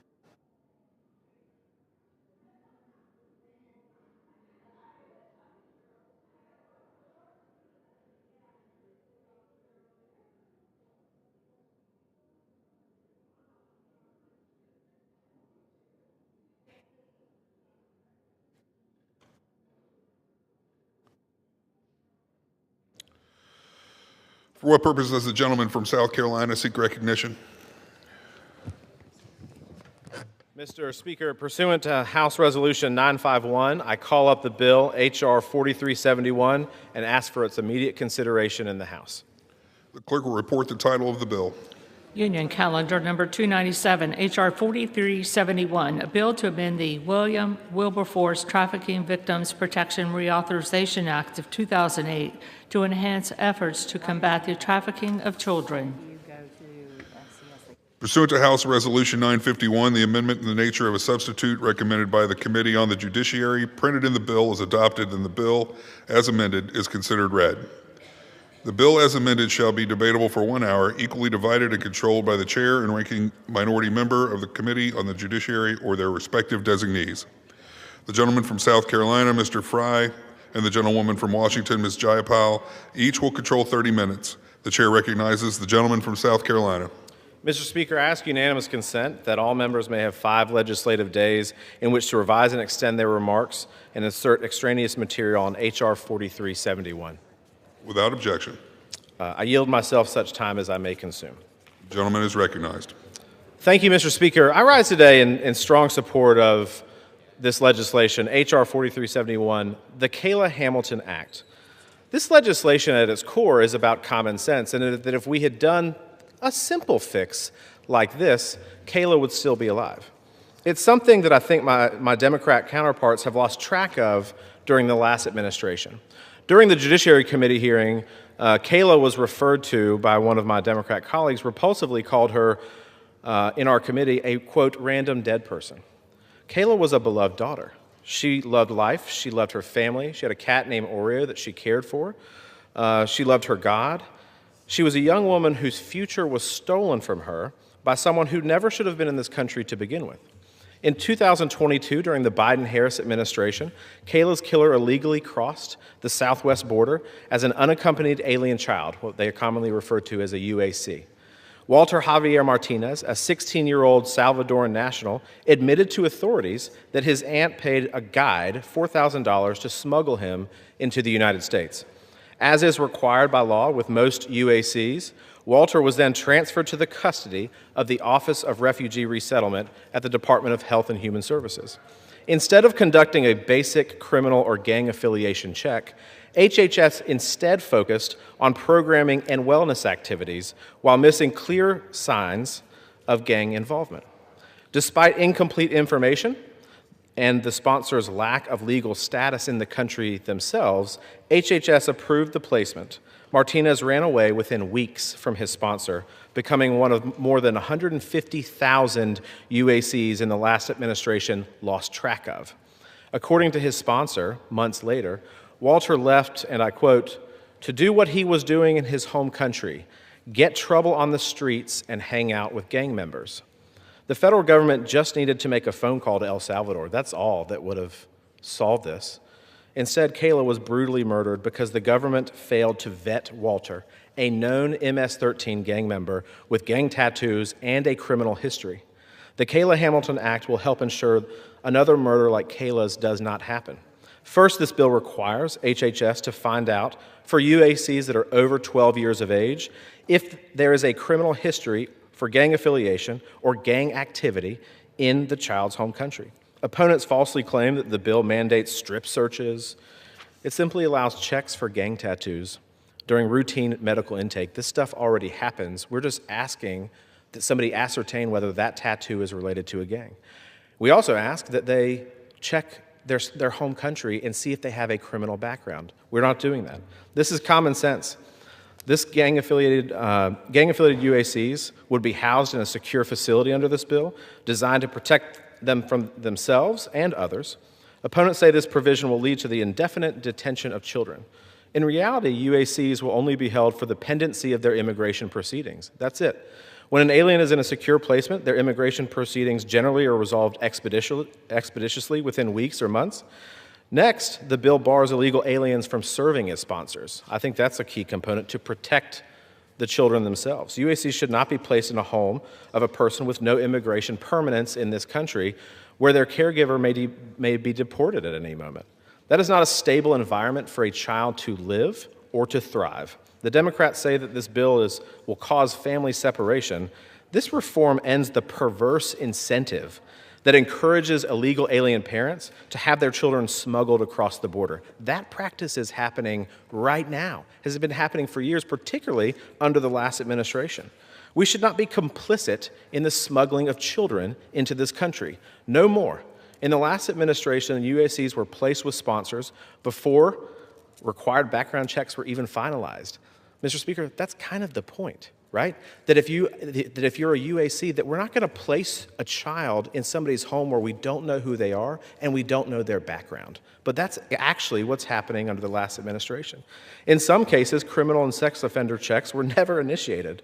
4371 will end this insanity by enshrining in law rigorous background check requirements. This will ensure UACs will not be placed with criminals or child abusers. And with that, I urge my colleagues to support this very important legislation to take a first step in reforming our very flawed UAC program. I reserve the balance of my time. The gentleman reserves. The gentlewoman from Washington is recognized.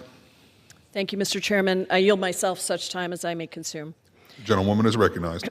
Mr. Chairman, I rise in strong opposition to H.R. 4371.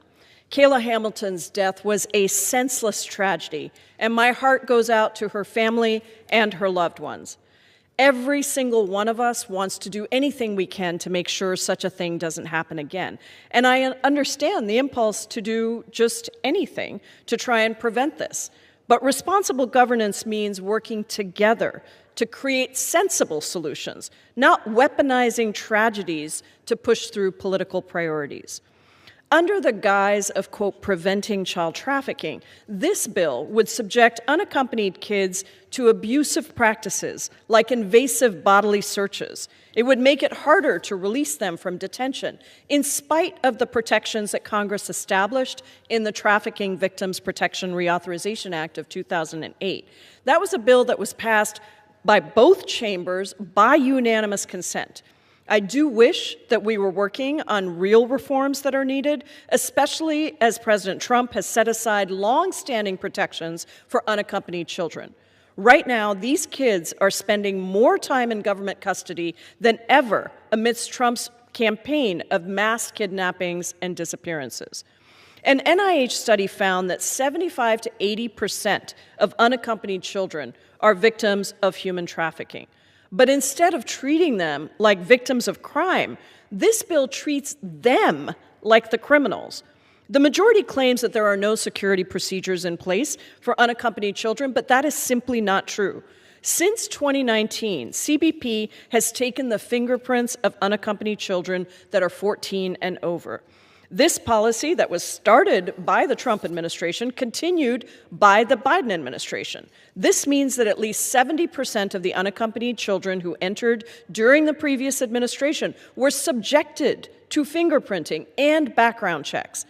Additionally, according to the Office of Refugee Resettlement, they have, quote, procedures in place to obtain background information on the unaccompanied alien child from the referring federal agency to assess whether the child is a danger to self or others, end quote. And they use this background information to determine where to place unaccompanied children. Furthermore, under the Flores Settlement Agreement, which the Republicans have been trying over and over again to overturn, children are allowed to be held in detention if they are convicted or charged with a criminal offense other than petty offenses, were adjudicated as a delinquent or are in delinquency proceedings, engaged in violent or disruptive conduct or threats, escaped from another facility, or otherwise are a flight risk or other compelling circumstances. It is disingenuous to pretend that unaccompanied children are all unvetted criminals, as this bill seems to do. Rather than fix some of the very real problems in the immigration system, this bill doubles down on cruelty, subjecting children to strip searches to look for, quote, gang tattoos. It would force them into prison-like, quote, secure facilities if they are deemed to have a gang tattoo or be involved in a gang. Unfortunately, we have seen what this administration considers to be, quote, gang tattoos. They sent Jersey Reyes Barrios, a professional soccer player who was tortured by the Maduro regime, to the notorious Salvadorian gulag, Secat, saying his tattoo of the Real Madrid soccer logo meant that he was Tren de Aragua. The administration claimed Neri Jose Alvarado Borges, a baker and asylum seeker, was a member of Tren de Aragua due to his tattoo honoring someone with autism. And they disappeared him to Secat, too, of course, without any due process. It's also important to note that under current policy, adult immigrants detained by our government cannot be strip searched without reasonable suspicion. This bill doesn't have any similar guardrails. It actually would treat kids in custody worse than adults. The bill also denies kids the ability to be placed with their parents if they're not U.S. citizens or green card holders. Preventing kids from being placed with their relatives will deny them the ability to go to loving homes and force them to languish in government custody for months. This will not help prevent child trafficking. It will help promote family separation. The bill also forces HHS to tell DHS the immigration status of anyone that lives in the home of a kid's sponsor, aiding President Trump's efforts to prioritize deporting moms and dads over murderers and deadly criminals. Since President Trump's inauguration, countless stories have emerged about ICE agents arresting parents and conducting intimidating, quote, wellness checks as a pretext for taking unaccompanied children and their guardians into custody. This bill is clearly aimed at supporting that project so that ICE can meet Stephen Miller's cruel 3,000 immigration arrest target per day. The Trump administration already treats unaccompanied children horribly, and this bill would only make things worse. I have personally gone and observed the docket at immigration court for kids. It's called the Kids Docket. What I saw would horrify most Americans. Kids as young as 5, one clinging to a stuffed animal, trying to represent themselves in a complicated legal proceeding in a language that they struggle to understand. Can you imagine a 5-year-old child who doesn't speak English trying to represent themselves in court, being instructed by a judge that you as a child have the right to call a witness and cross-examine the government's witnesses? Going up against a seasoned ICE trial attorney, a full-grown adult who has gone to law school, and trying to challenge what they say about you as a child? It sounds like an absurd nightmare, but this is reality for too many children. Our system already does a great disservice to these kids, and this bill would just make it worse. It's also laughable to claim that the Republican Party is focused on eradicating child trafficking. Under President Trump and Secretary Noem, the agents in Homeland Security investigations who are normally tasked with going after child traffickers have been detailed to enforcement and removal operations. Instead of working on targeted takedowns of dangerous criminals, they're patrolling the streets to go after random people they think might be undocumented because they look Latino or they speak Spanish. Thanks to the Republican Party, Homeland Security investigators worked approximately 33% fewer hours on child exploitation cases this year compared to last year. And if we really want to protect kids, we need to address their #1 cause of death. Not immigrants, but guns. This week, following the anniversary of the horrific shooting at Sandy Hook, we are mourning the deaths of innocents at 2 mass shooting events. Here in America, at Brown University, 2 people were murdered, and an entire campus was traumatized, including several students who had previously been in other school shootings. Despite the president and the FBI claiming otherwise, that shooter is still at large. And yet I don't see any effort in this body to take up the issue of sensible gun reforms. These mass shootings at schools across the country cannot be normalized. Let's finally address gun violence and get guns out of the hands of people who should not have them. We also witnessed a horrific anti-Semitic mass shooting at Australia's Bondi Beach that left 15 people dead, including a Holocaust survivor who died saving his wife. The only reason the death toll wasn't higher is because Australia banned semi-automatic weapons, and shooters could only fire 1 bullet at a time. Gun violence like this is very rare in Australia because it does have some of the strongest gun violence prevention laws in the world. And yet still, the government there is talking about taking further action to regulate guns and to take on anti-Semitism. That's what we should be doing if we care about protecting our kids. I reserve the balance of my time. Gentlelady from Washington reserves. Gentleman from South Carolina is recognized. Thank you, Mr. Speaker. I prefer to keep the focus on the actual bill and not distracting arguments on a myriad of topics. I think it's important to remember how we got to this place. We got to this place because of the failed policies of the Biden-Harris administration that imported millions of people into this country, that smugglers used for cash by parents in other countries, smuggled kids into our country. Many of those kids, probably the vast majority of them, are innocent kids.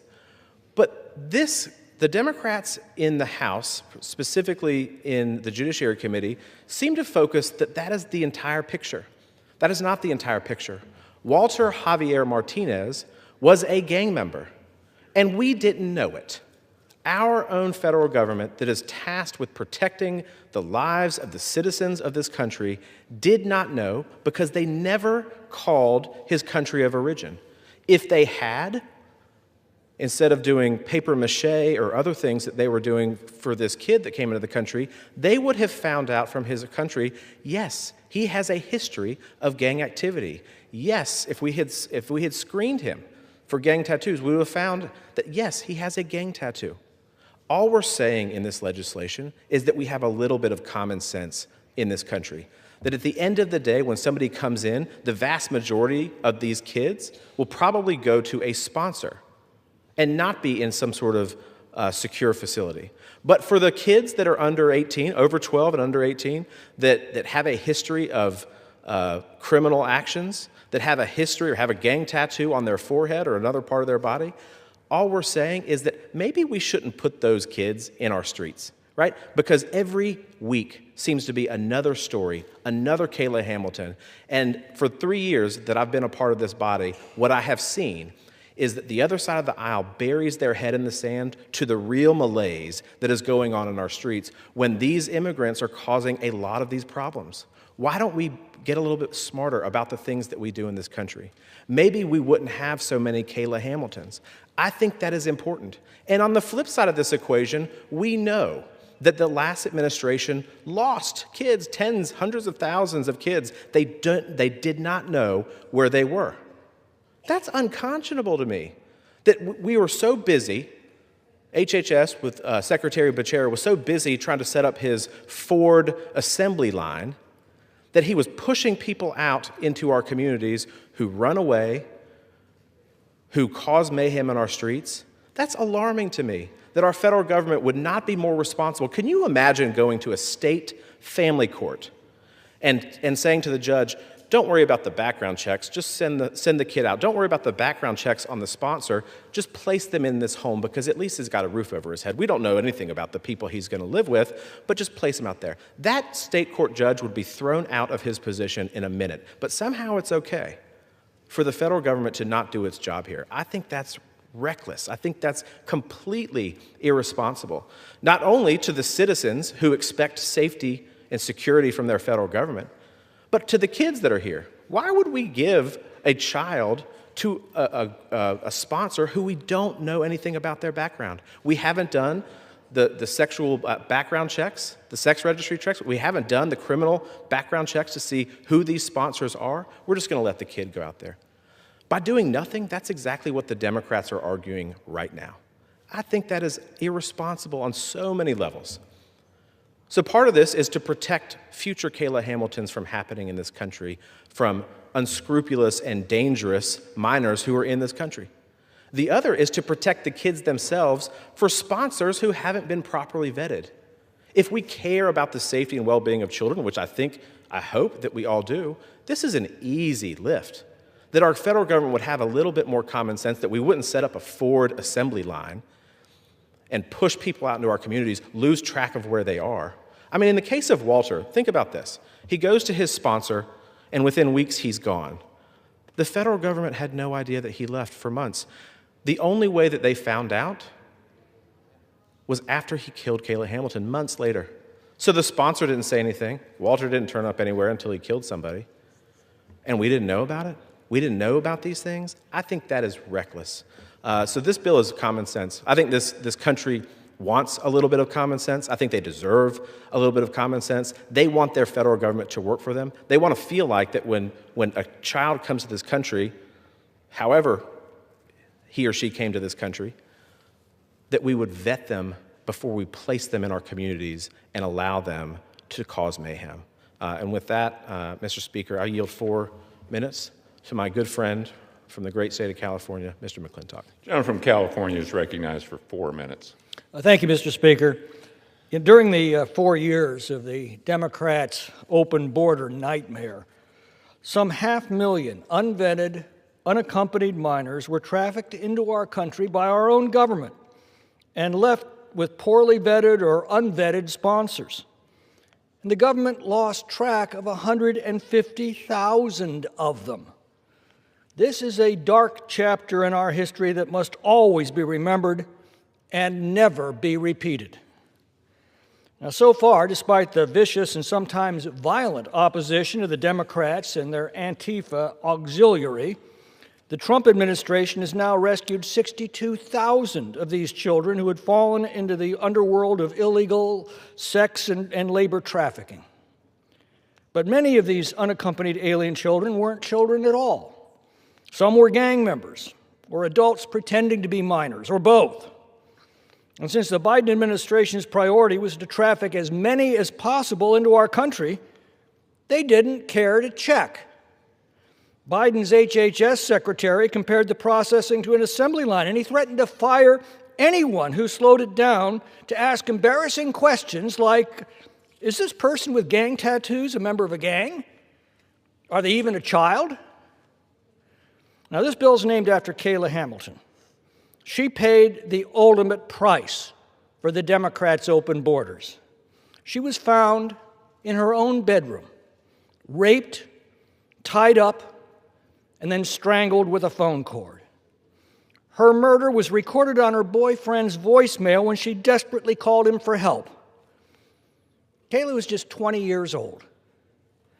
Now, she was murdered by a 17-year-old MS-13 gang member who Biden's administration welcomed into our country.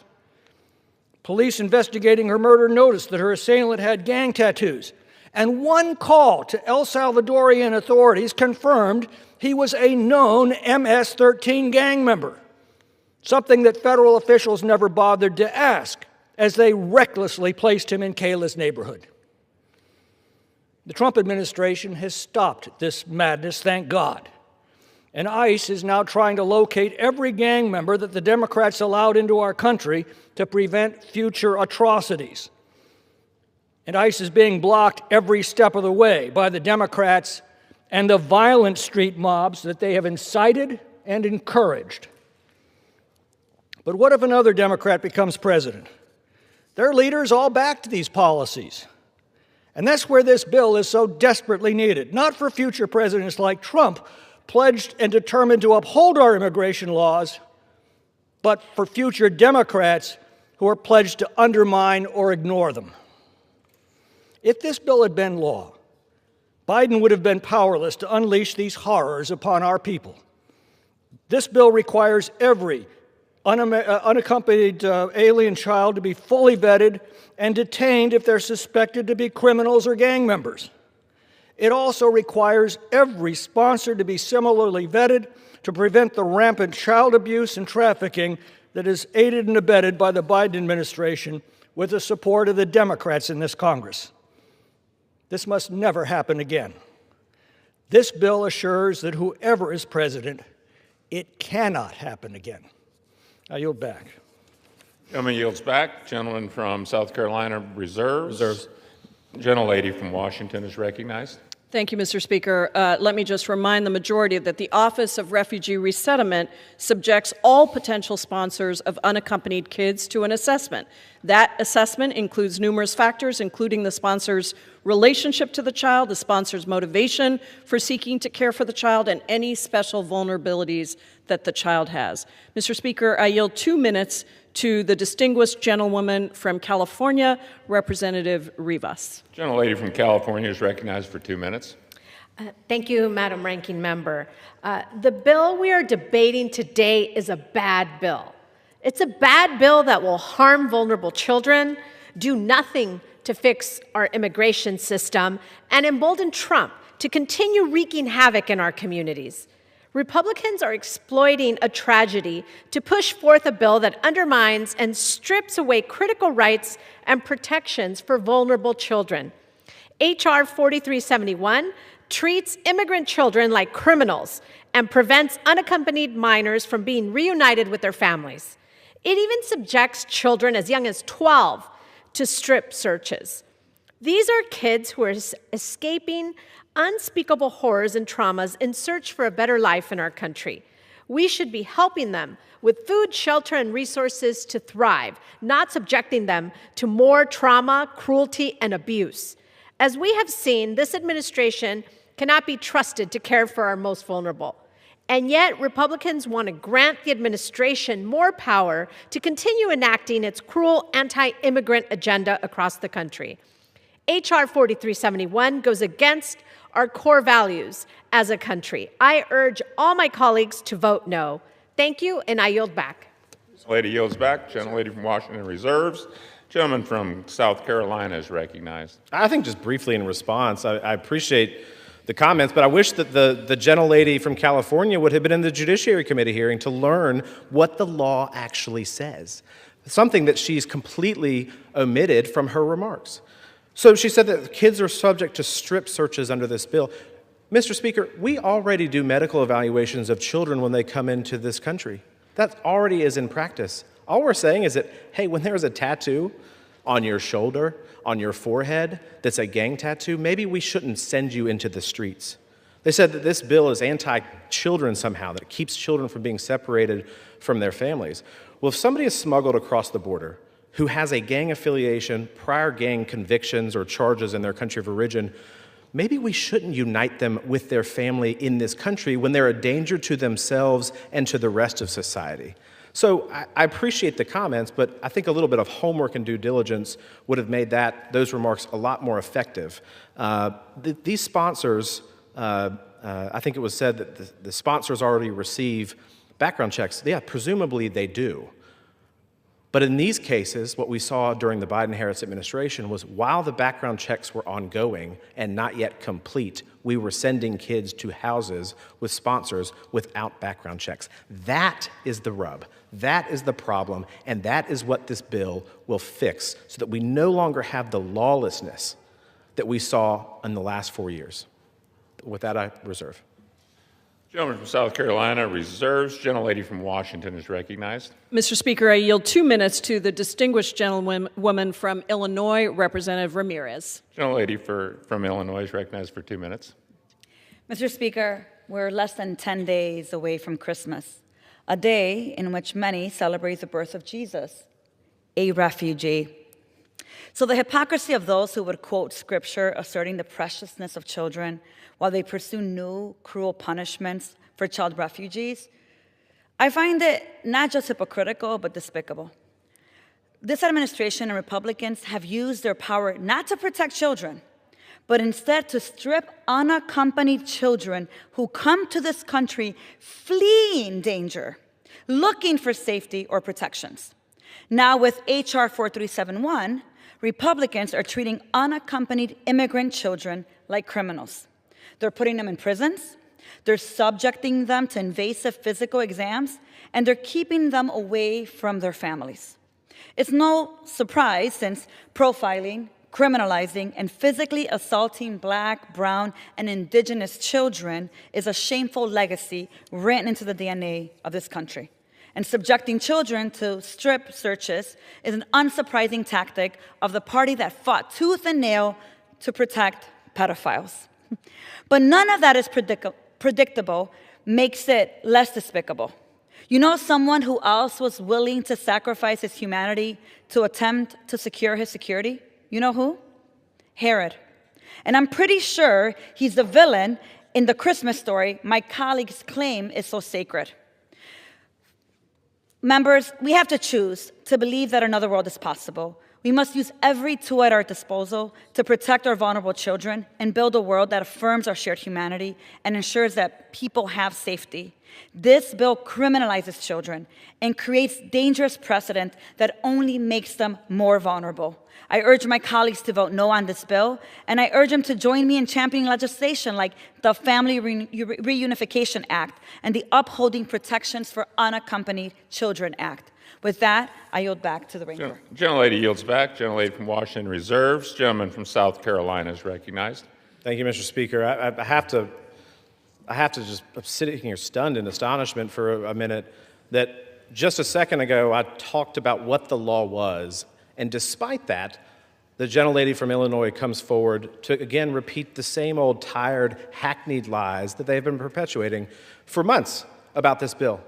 If they want to complain about these strip searches that they say occur or are occurring under this bill, maybe they should go talk to the member of their conference that wrote the original law, that processed this.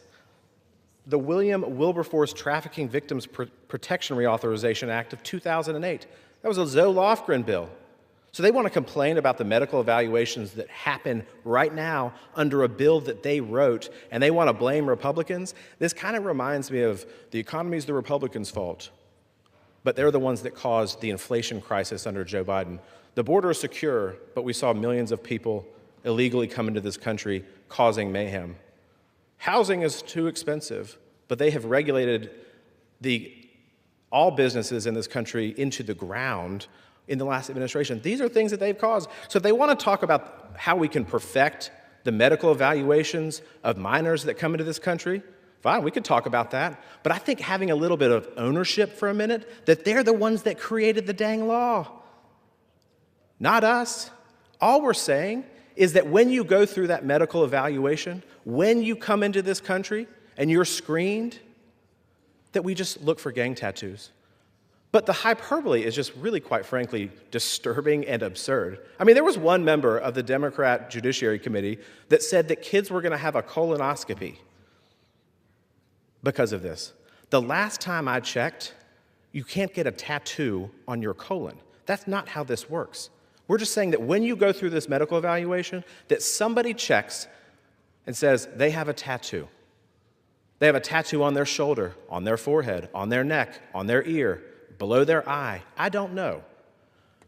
But when you identify that and it looks like a gang tattoo, maybe we shouldn't release you into our streets. So I think a little bit of intellectual honesty would go a long way. If you want to talk about medical evaluations and whether we should do them or not, good. Then write a bill that amends the bill that you already wrote that became law in 2008. With that, I reserve.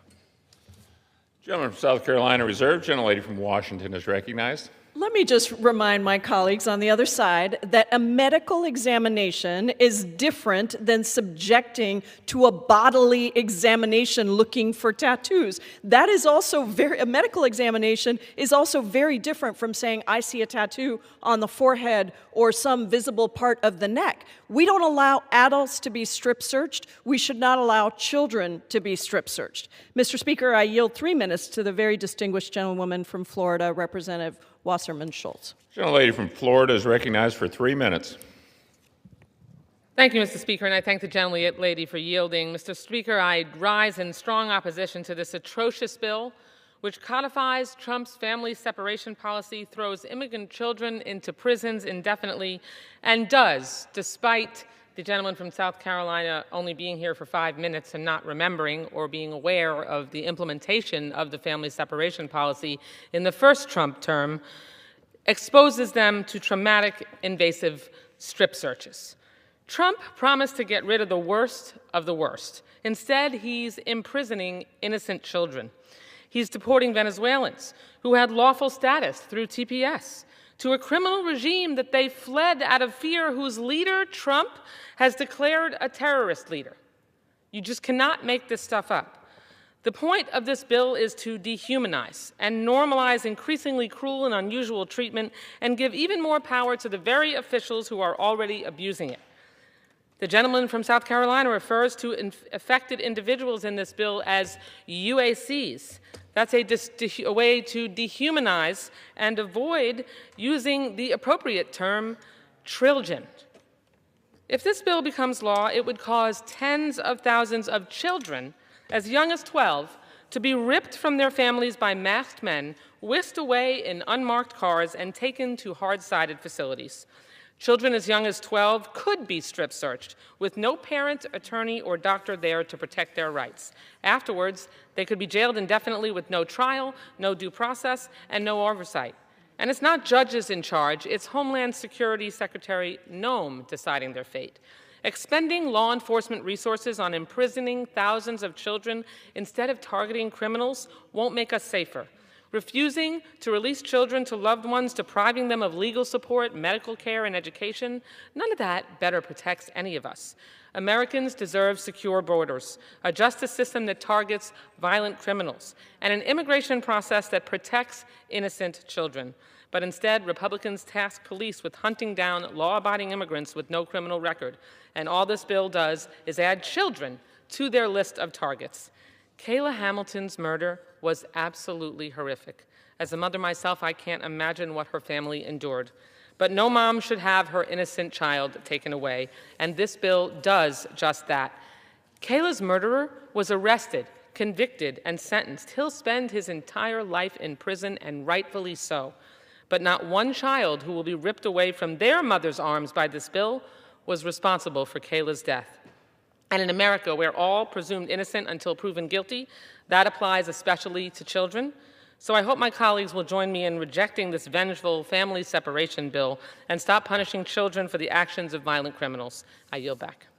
Florida yields back. Gentlelady from Washington reserves. Gentleman from South Carolina is recognized. Thank you, Mr. Speaker. The gentlelady said that we were ripping children away from their mother's arms.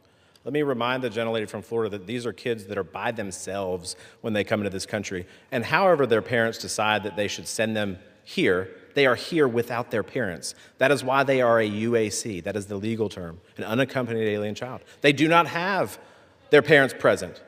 So, again, the gentlelady thinks that we're criminalizing kids. No, we're not.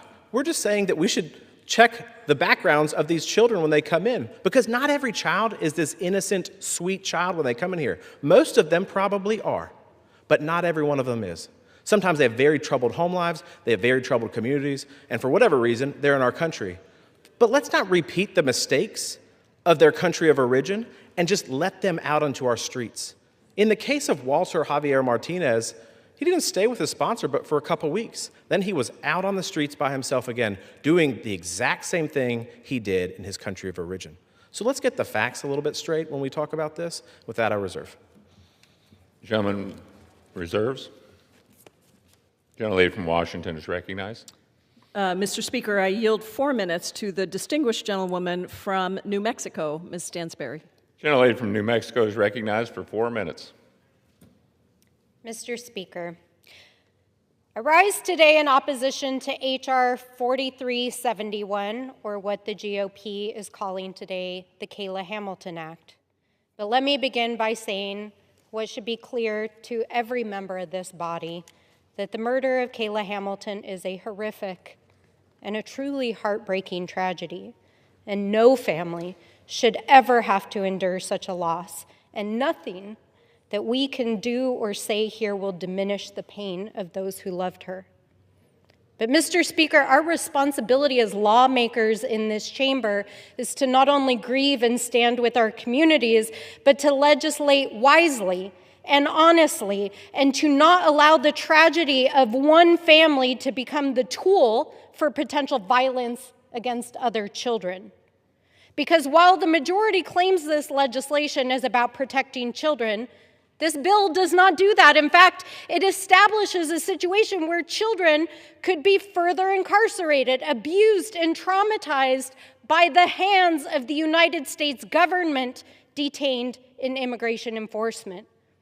If passed, this bill could not only require placing unaccompanied children in detention centers with little to no due process in the exact kind of private prisons we know horrific abuses are happening under this administration, or perhaps even, yes, the kinds of kids in cages that happened in the first Trump administration, which we will never forget. Not only will this bill not make it safer for children, it could prohibit immigrant children from being reunified with their families here in the United States. And it would require government officials to conduct potentially invasive examinations of children as young as 12 years old. One would think that we could all agree that that is not okay, especially in the institutional setting of jails where we know already physical abuses are happening. This is a disgusting overreach of government authority.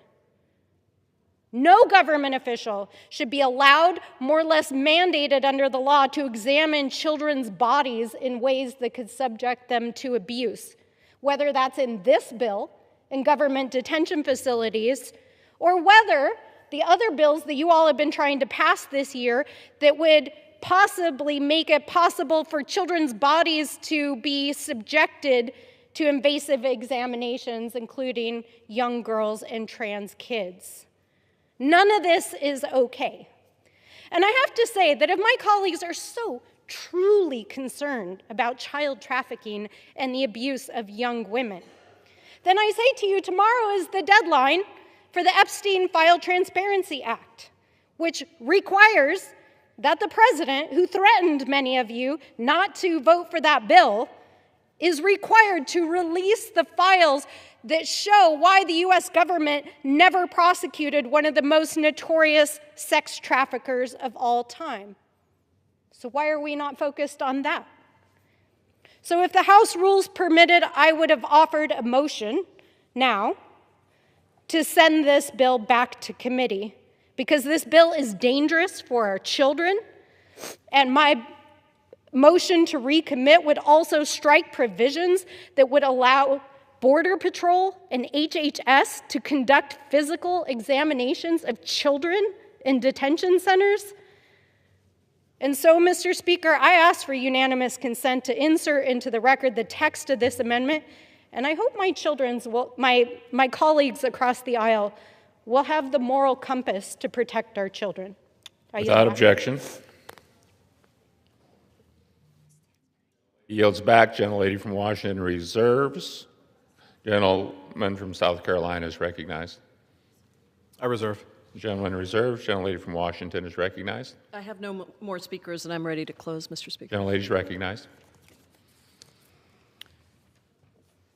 Mr. Speaker, I yield myself the balance of my time. Gentlelady is recognized.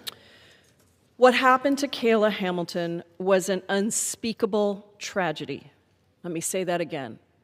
What happened to Kayla Hamilton was an unspeakable tragedy. What we need to do in this body is make sure that our response to her murder is not to treat all unaccompanied children, the majority of whom are victims of crime themselves, as criminals. We can address the problems in the immigration system. And I agree with my colleagues across the aisle that there are real problems without being vindictive, without being cruel, and without subjecting children to worse treatment than adults. We can solve those problems. Because that is who we're talking about in this bill, is kids, children. And there have been numerous assertions on the other side, but let us be clear about what this bill does do. It does allow for the strip searching, it mandates for the strip searching of children so that the Trump administration can trump up accusations of gang association. We should not be putting kids in prison because dictatorial rulers like Putin or Maduro claim that those people are criminals. And we shouldn't be turning the sponsorship of unaccompanied children into a pipeline towards deportation. That is just plain wrong. The tides are shifting on immigration. 60% of Americans disapprove of how the administration is conducting immigration enforcement. Only 38% think that Donald Trump is doing a good job.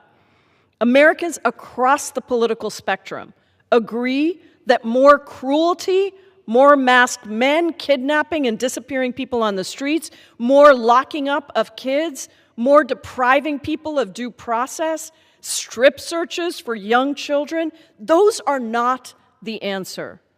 We would be wise to listen to the American people. I yield back the balance of my time.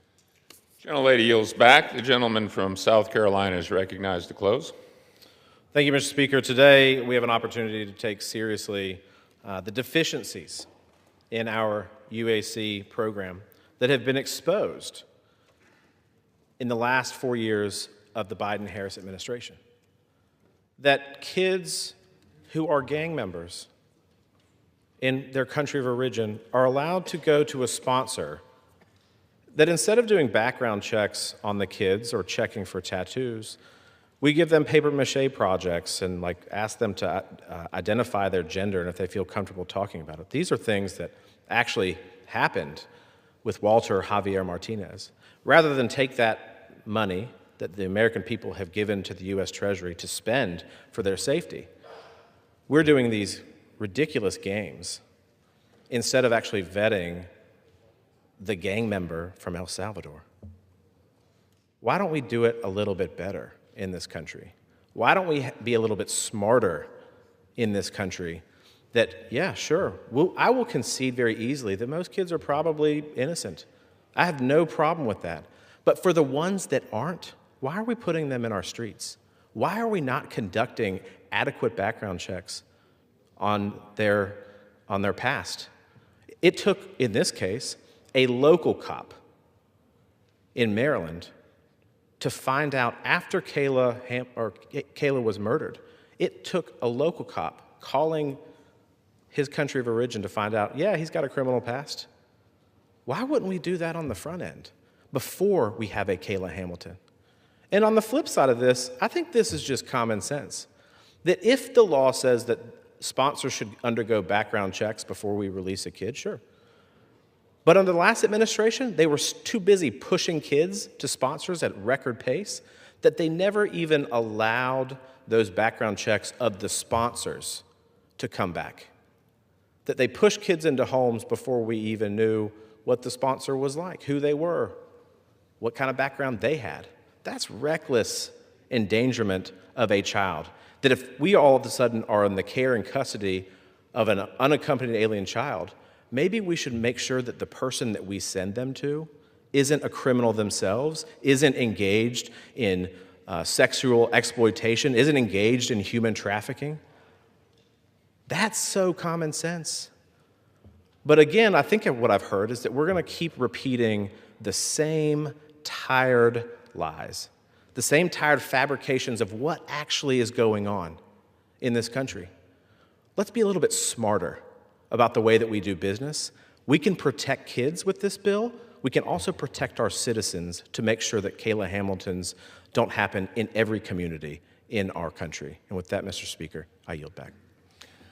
All time for debate has expired. Pursuant to House Resolution 951, the previous question is ordered on the bill as amended. The question is on engrossment and third reading of the bill. Those in favor say aye. Those opposed, no. The ayes have it. Third reading. A bill to amend the Wilberforce Trafficking Victims Protection Reauthorization Act of 2008 to enhance efforts to combat the trafficking of children. First is a gentlewoman from New Mexico seek recognition. Mr. Speaker, I have a motion to recommit at the desk. The clerk will report the motion. Stansbury of New Mexico moves to recommit the bill, H.R. 4371, to the Committee on the Judiciary.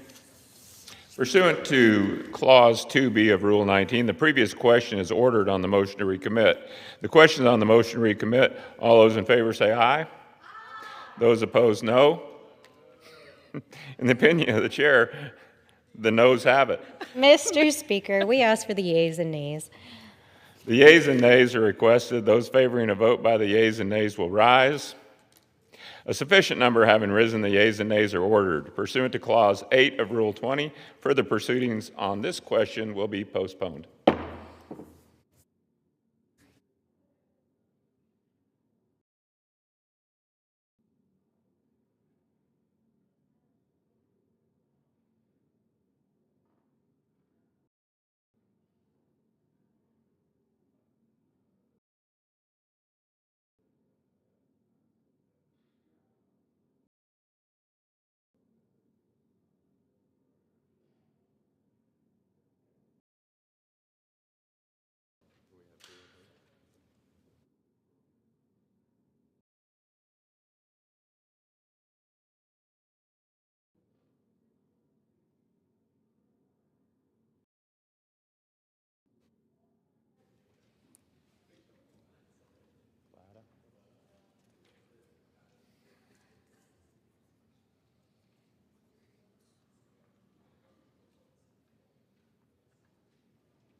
For what purpose does the gentleman from Ohio, Mr. Latta, seek recognition?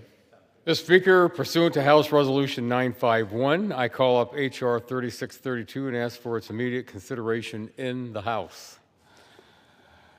Pursuant to House Resolution 951,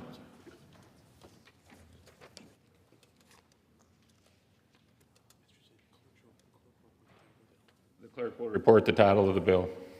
Union Calendar Number 261, H.R. 3632, a bill to amend the Federal Power Act to adjust the requirements for orders, rules, and regulations relating to furnishing adequate service, to require owners or operators of generating facilities to provide notice of planned retirements of certain electric generating units, and for other purposes.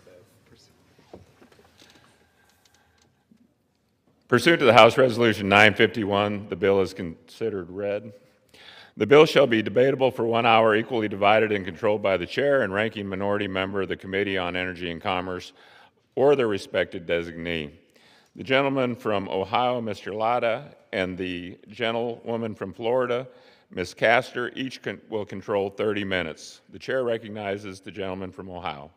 Thank you, Mr. Speaker. Mr. Speaker, I ask unanimous consent that all members may have 5 legislative days to revise and extend their remarks on the legislation and to insert extraneous material on H.R. 3632. Without objection.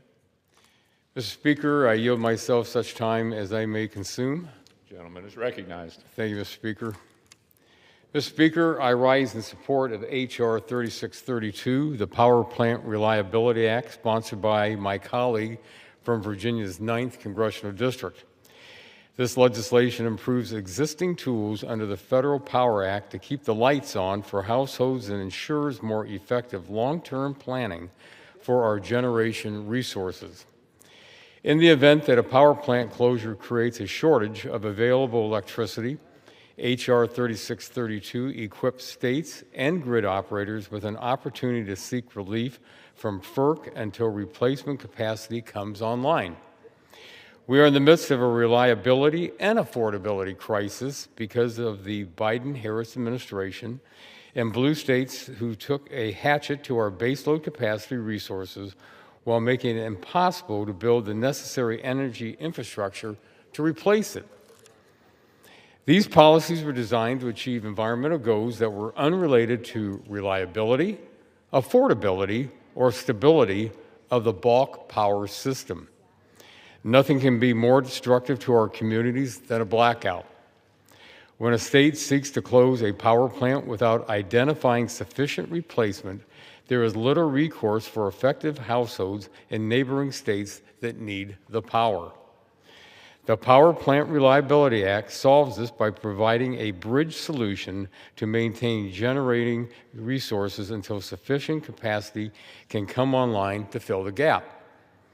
The numbers are staggering. Over the last decade, 115 gigawatts of power is expected to go offline, while 150 gigawatts of demand are expected to come online. The Department of Energy finds that the current pace of retirements and generation growth could increase the risk of outages over 100 times in just 4 short years. Making matters worse, our adversaries are close on our heels to securing leadership positions in the next generation economy. There's little time to waste. Importantly, significant investment is flowing in growing our base of dispatchable resources.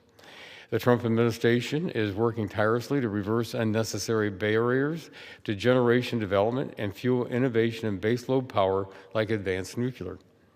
Yet before these policies can take root, we must ensure that states and grid operators are equipped with the necessary tools to maintain reliability of the bulk power system. This legislation is another step to securing the grid and improving long-term planning needed to lead to the next generation economy. I urge my colleagues to support H.R. 3632, and Mr. Speaker, I reserve the balance of my time. The gentleman from Ohio reserves. The gentlelady from Florida, Ms. Castor, is recognized. Thank you, Mr. Speaker. I yield myself such time as I might consume. The gentlelady is recognized. Thank you, Mr. Speaker. Mr. Speaker, I rise in opposition to H.R. 3632. It's a bill that will raise energy prices for American families by forcing them to pay for outdated polluting plants that are poisoning their air and water. You know, a reliable and affordable energy supply is vital to our way of life. Unfortunately, this bill and Republican policies are making electricity less reliable and less affordable. Mr. Speaker, electricity bills are up about 13% on average across America this year, and they are higher in many places. In Florida, they just approved the largest rate increase in the history of the country, $7 billion in rate hikes for Florida Power and Light customers. Tampa Electric and Duke Energy in my neck of the woods also hiked rates this year. For TECO customers, we're paying 82% more than 5 years ago, or $939 more than we were. Electricity prices are climbing more than twice as fast as the rate of inflation. So why is this happening? Republican policies. The chaos and dysfunction. Let's go ahead and get into this. Why are electricity prices so high? What is driving the cost increases? Well, first, you have the arbitrary Trump tariffs. They are now at the highest levels than they have been since the 1930s. Estimates are that the average household is going to pay at least $1,000 more because of tariffs. And when you're talking about energy, you're talking as well about how you modernize the grid, power poles and wires and everything that goes into an electrical system. So the utilities are passing that on to hardworking families. Then you have the big ugly bill that Republicans forced through here last summer. You know, predictions were when you take a hatchet to cleaner, cheaper energy poised to come onto the grid, when you rip away tax credits and rebates for consumers to keep their electricity bills low, prices are going to go up. And that's what we're seeing now, too.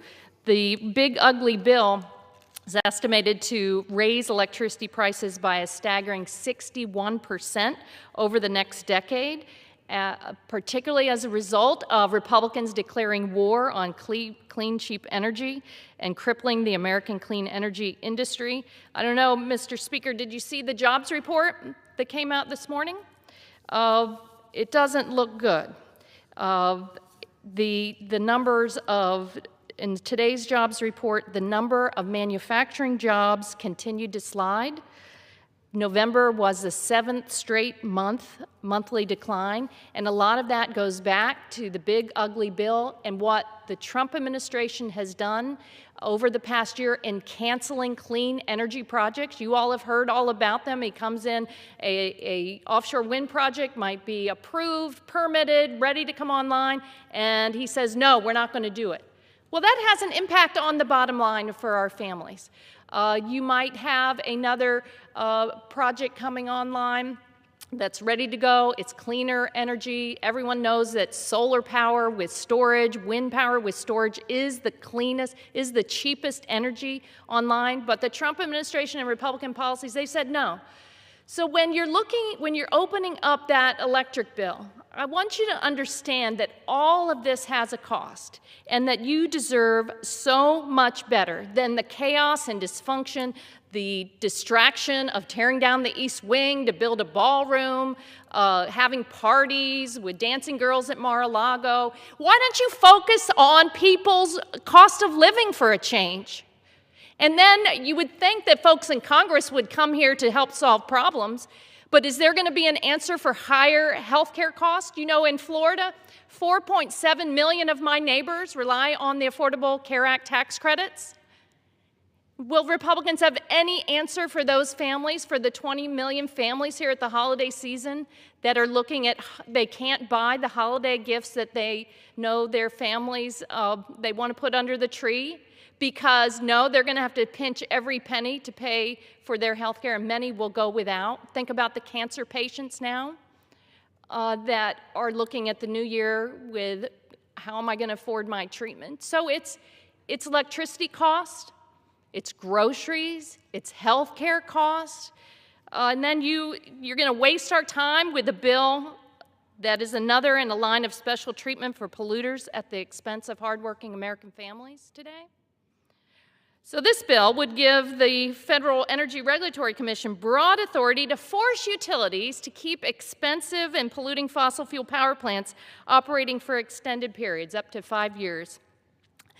What that does is it locks in customers to paying billions of dollars more for power plants that were slated for retirement, despite the volatile fuel cost and environmental harm. They want to continue to block cleaner, cheaper energy, which are the cheapest energy coming onto the grid right now. I don't know, I think they're living in 20 to 30 years ago, because coal, electricity generated by coal, is on the decline. While it was about 50% of the electricity generation in America in the year 2000, here we are 25 years later, and it's only 20% of electricity generation. The main reason for that is simple. Coal is more expensive than a lot of the other options we have today. In almost every case today, it's actually cheaper to build new renewables than to keep existing coal plants running. And coal is only getting more expensive. 3/4 of coal plants saw costs rising faster than inflation just over the past few years. This bill is anti-consumer. Frankly, it's anti-American, and people deserve better. If you want to lower electric bills, I'd ask my colleagues, march down to the White House, because the president is the only one arbitrarily taking energy generation offline and hiking electricity costs. During the last administration, you know, the number of utility-scale electric power plants actually increased by over 2,000, and we produce more energy than ever before. And we had a commitment to serving the people that send us here, to helping them lower their bills through rebates, through energy efficiency, through help for their pocketbooks, not the bottom line of polluters who have all too much power here on Capitol Hill. Mr. Speaker, the Department of Energy already has the authority under the Federal Power Act to prevent power plants from retiring if doing so would cause reliability problems.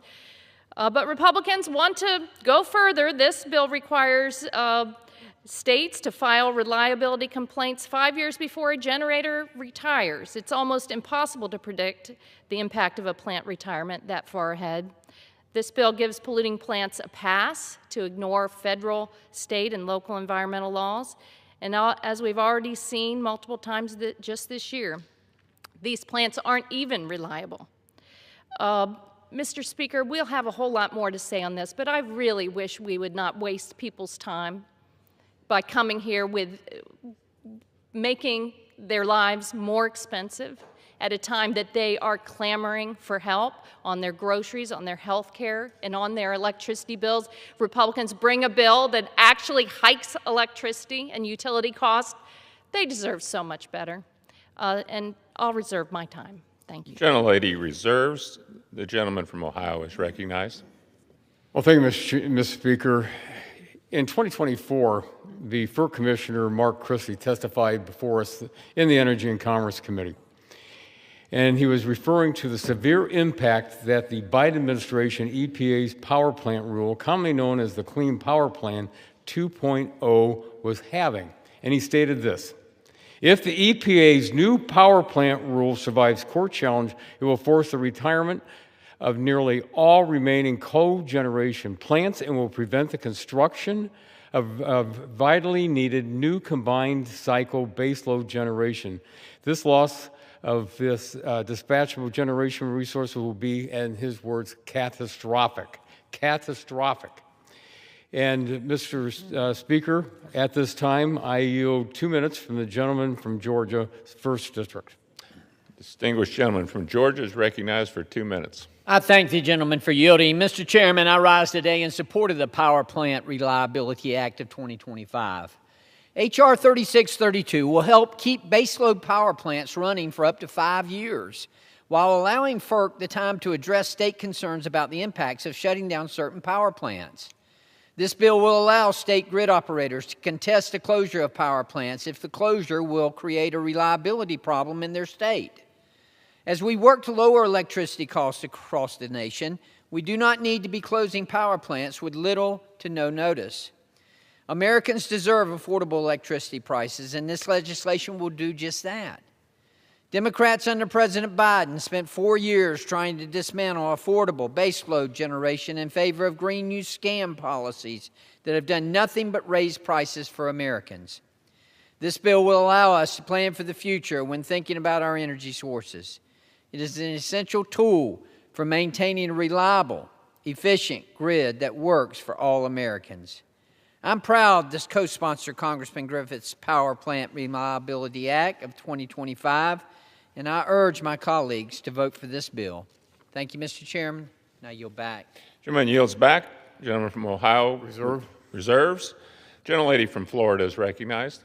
Mr. Speaker, at this time, I'm proud to yield 3 minutes to the ranking member of the Environment Subcommittee, Mr. Tonko of New York. The gentleman is recognized for 3 minutes. Thank you, Mr. Speaker, and I thank the gentlewoman from Florida for yielding. Mr. Speaker, I rise in strong opposition to the so-called Power Plant Reliability Act. At a time of rapidly rising energy costs, this is yet another bill that Republicans are trying to stick our constituents with.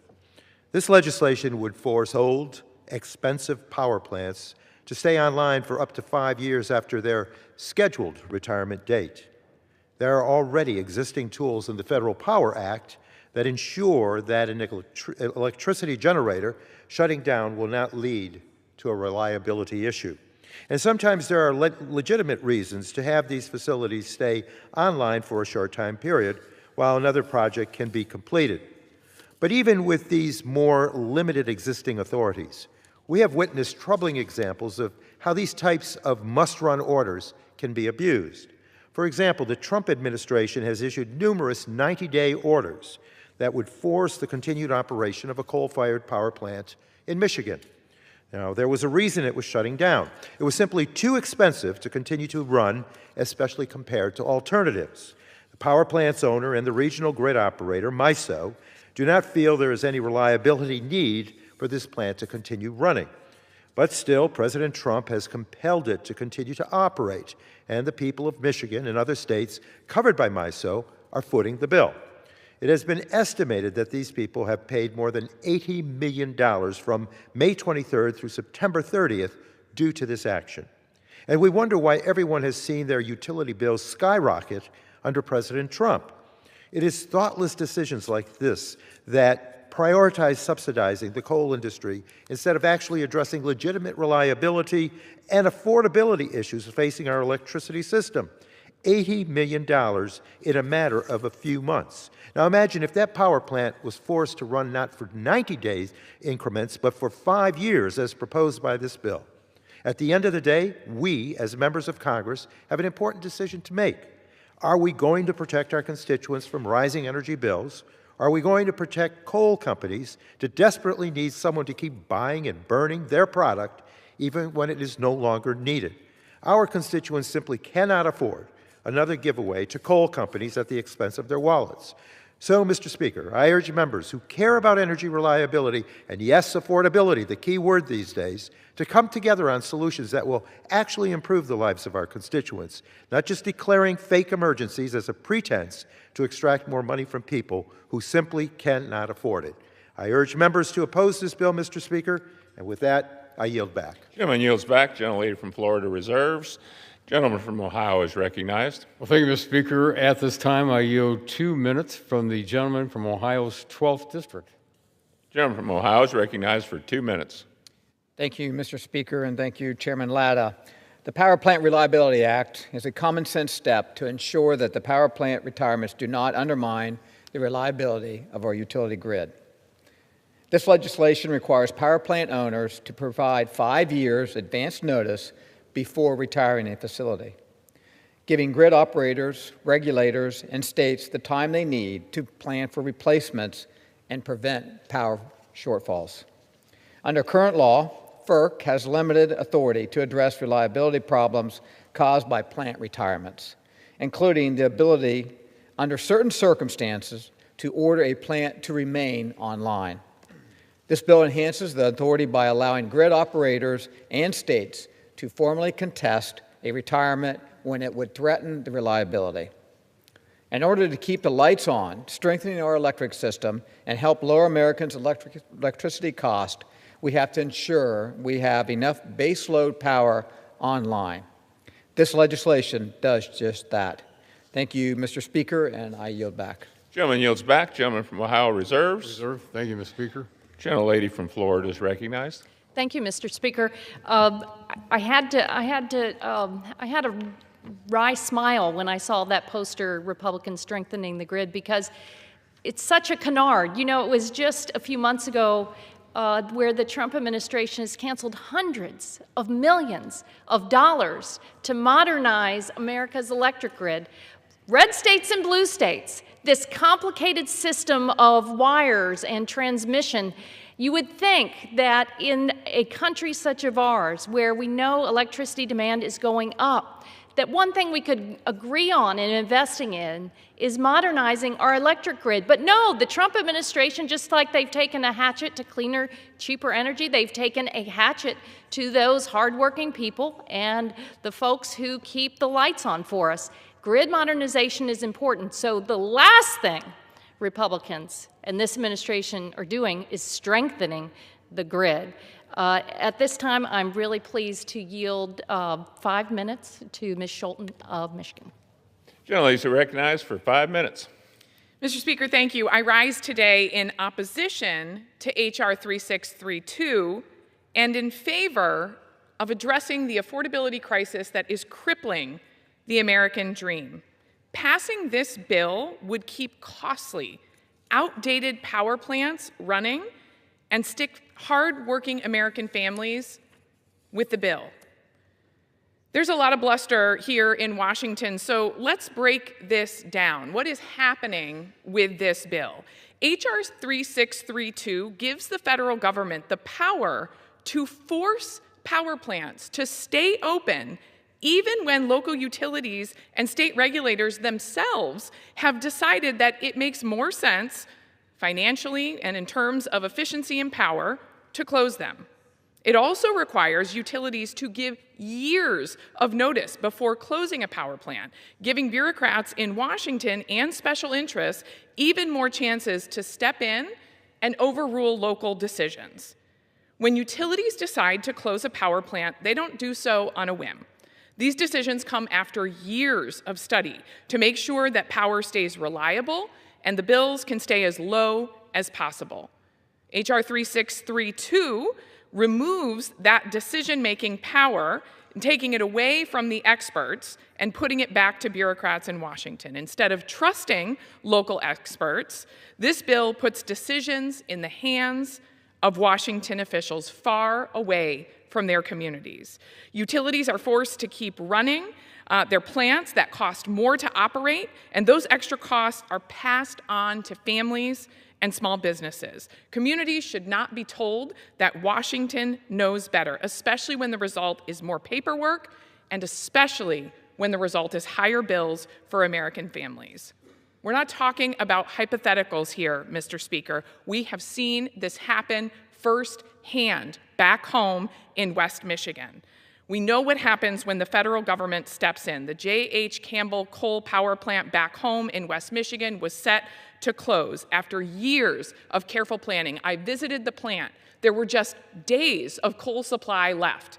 They had already had plans for alternative, more efficient power outsourcing to support the grid with a fraction of the size and an even smaller fraction of the pollution and the impact on our environment. Everyone was happy until the Trump administration stepped in and said, no, you're going to reopen, and sent our community scrambling.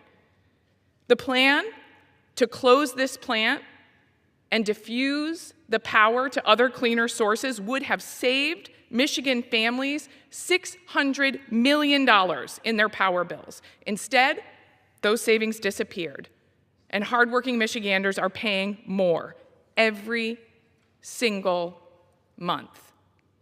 The president may call the affordability crisis a hoax, but I invite him to come to West Michigan and talk to people who are paying more every single month in their utility bills because of this plan.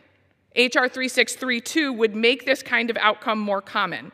It allows federal officials to keep power plants running for years, even when they cost more.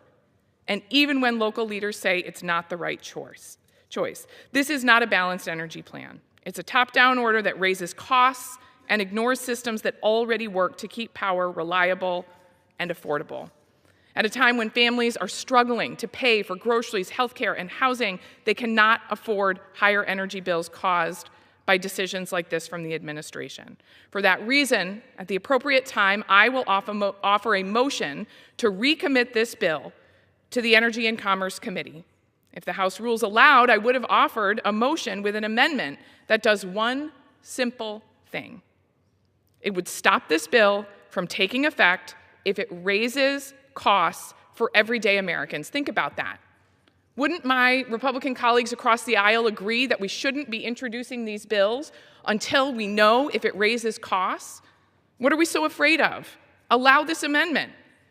Because if a bill raises electricity costs, it is the wrong bill. I founded the Lowering Cost Caucus here in Congress to fight against policies like this. I ask unanimous consent to insert into the record the text of this amendment. I urge my colleagues to support the motion to recommit, and I yield back. Without objection, gentlelady yields back. Gentlelady from Florida reserves. Gentleman from Ohio is recognized. Thank you, Mr. Speaker. At this time, I yield 2 minutes from the gentleman from South Carolina's 7th District. Gentleman is recognized for 2 minutes. Chairman. Thank you, Mr. Speaker. I rise in strong support of H.R. 3632, the Power Plant Reliability Act, introduced by my colleague from the 9th District of Virginia. This legislation enhances existing authorities under federal law to provide targeted and temporary relief when premature plant closures create a shortage of electricity until sufficient replacements can come online. Throughout the year, the Energy and Commerce Committee has held several hearings with grid operators, utilities, co-ops, and experts across the energy sector. Without fail, these witnesses have stated that our nation is shutting down too much generation and not replacing it with adequate alternatives. Don't take my word for it. Last month, NERC, the very entity that Congress charged with protecting reliability, called the reliability crisis a, quote, 5-alarm fire. We've seen this in South Carolina, where federal regulations under Obama and Biden made the operation of baseload power plants so expensive that they had no choice but to shut down.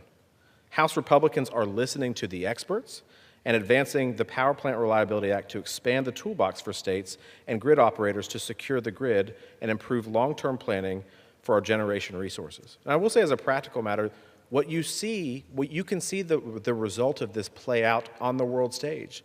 When you look to our ally, Taiwan, that is shutting down power plants and trying to replace it with wind and solar, what is the practical effect of that happening? Brownouts throughout the island. So if we're shutting down power but not replacing it, what is going to happen to our country? I think the lesson that we can learn is let's not repeat what is happening in other parts of the world. Let's do our own thing and make sure that we have adequate generation. With that, I yield back. Gentleman yields back. Gentleman from Ohio reserves. Reserve the balance of our time. Reserve. Reserves. Gentlelady from Florida is recognized. Thank you, Mr. Speaker. Mr. Speaker, I simply must call out some of the hypocrisy coming from my colleagues on the other side of the aisle. You know, we've watched over the past few months as electricity costs for hardworking Americans have gone up, and people are saying, why is this happening? Of course, we've talked about the impact of the arbitrary tariffs that are raising the cost of living on everyone. But really, the Republican policies in the big, ugly bill that have taken a hatchet to cleaner, cheaper energy coming onto the grid, marry that up with the very significant project cancellations of the Department of Energy and across the administration. It comes to lost or delayed private investment of $53 billion, 324 projects canceled, delayed, or layoffs, over 24,000 megawatts lost that could have been coming onto the grid to keep prices lower. That adds up to over 13 million homes powered by lost electrons, homes that could have had cleaner, cheaper energy. powering them. There's so much hypocrisy here in Washington right now. For decades, Republicans claimed to be the party of free markets and of business and competition. This bill is anti-competition. I remember a day when Republicans actually championed competition in the electricity sector. Well, those days are over, and that means that our neighbors back home are going to pay higher prices. Today's bill has nothing to do with free markets. Instead, it's government intervention into the electricity sector that would make a Soviet planner blush. Instead of letting power plants compete to see who can deliver reliable power at lower cost, Republicans would instead establish a 5-year plan to mandate which power plants stay online and forcing Americans to pay the bill. This bill has more in common with Karl Marx and Chairman Mao than it does with the pre-Donald Trump Republican Party. But, Mr. Speaker, we can't take our eye off the ball here. The reality is that the president promised to cut Americans' electricity bills.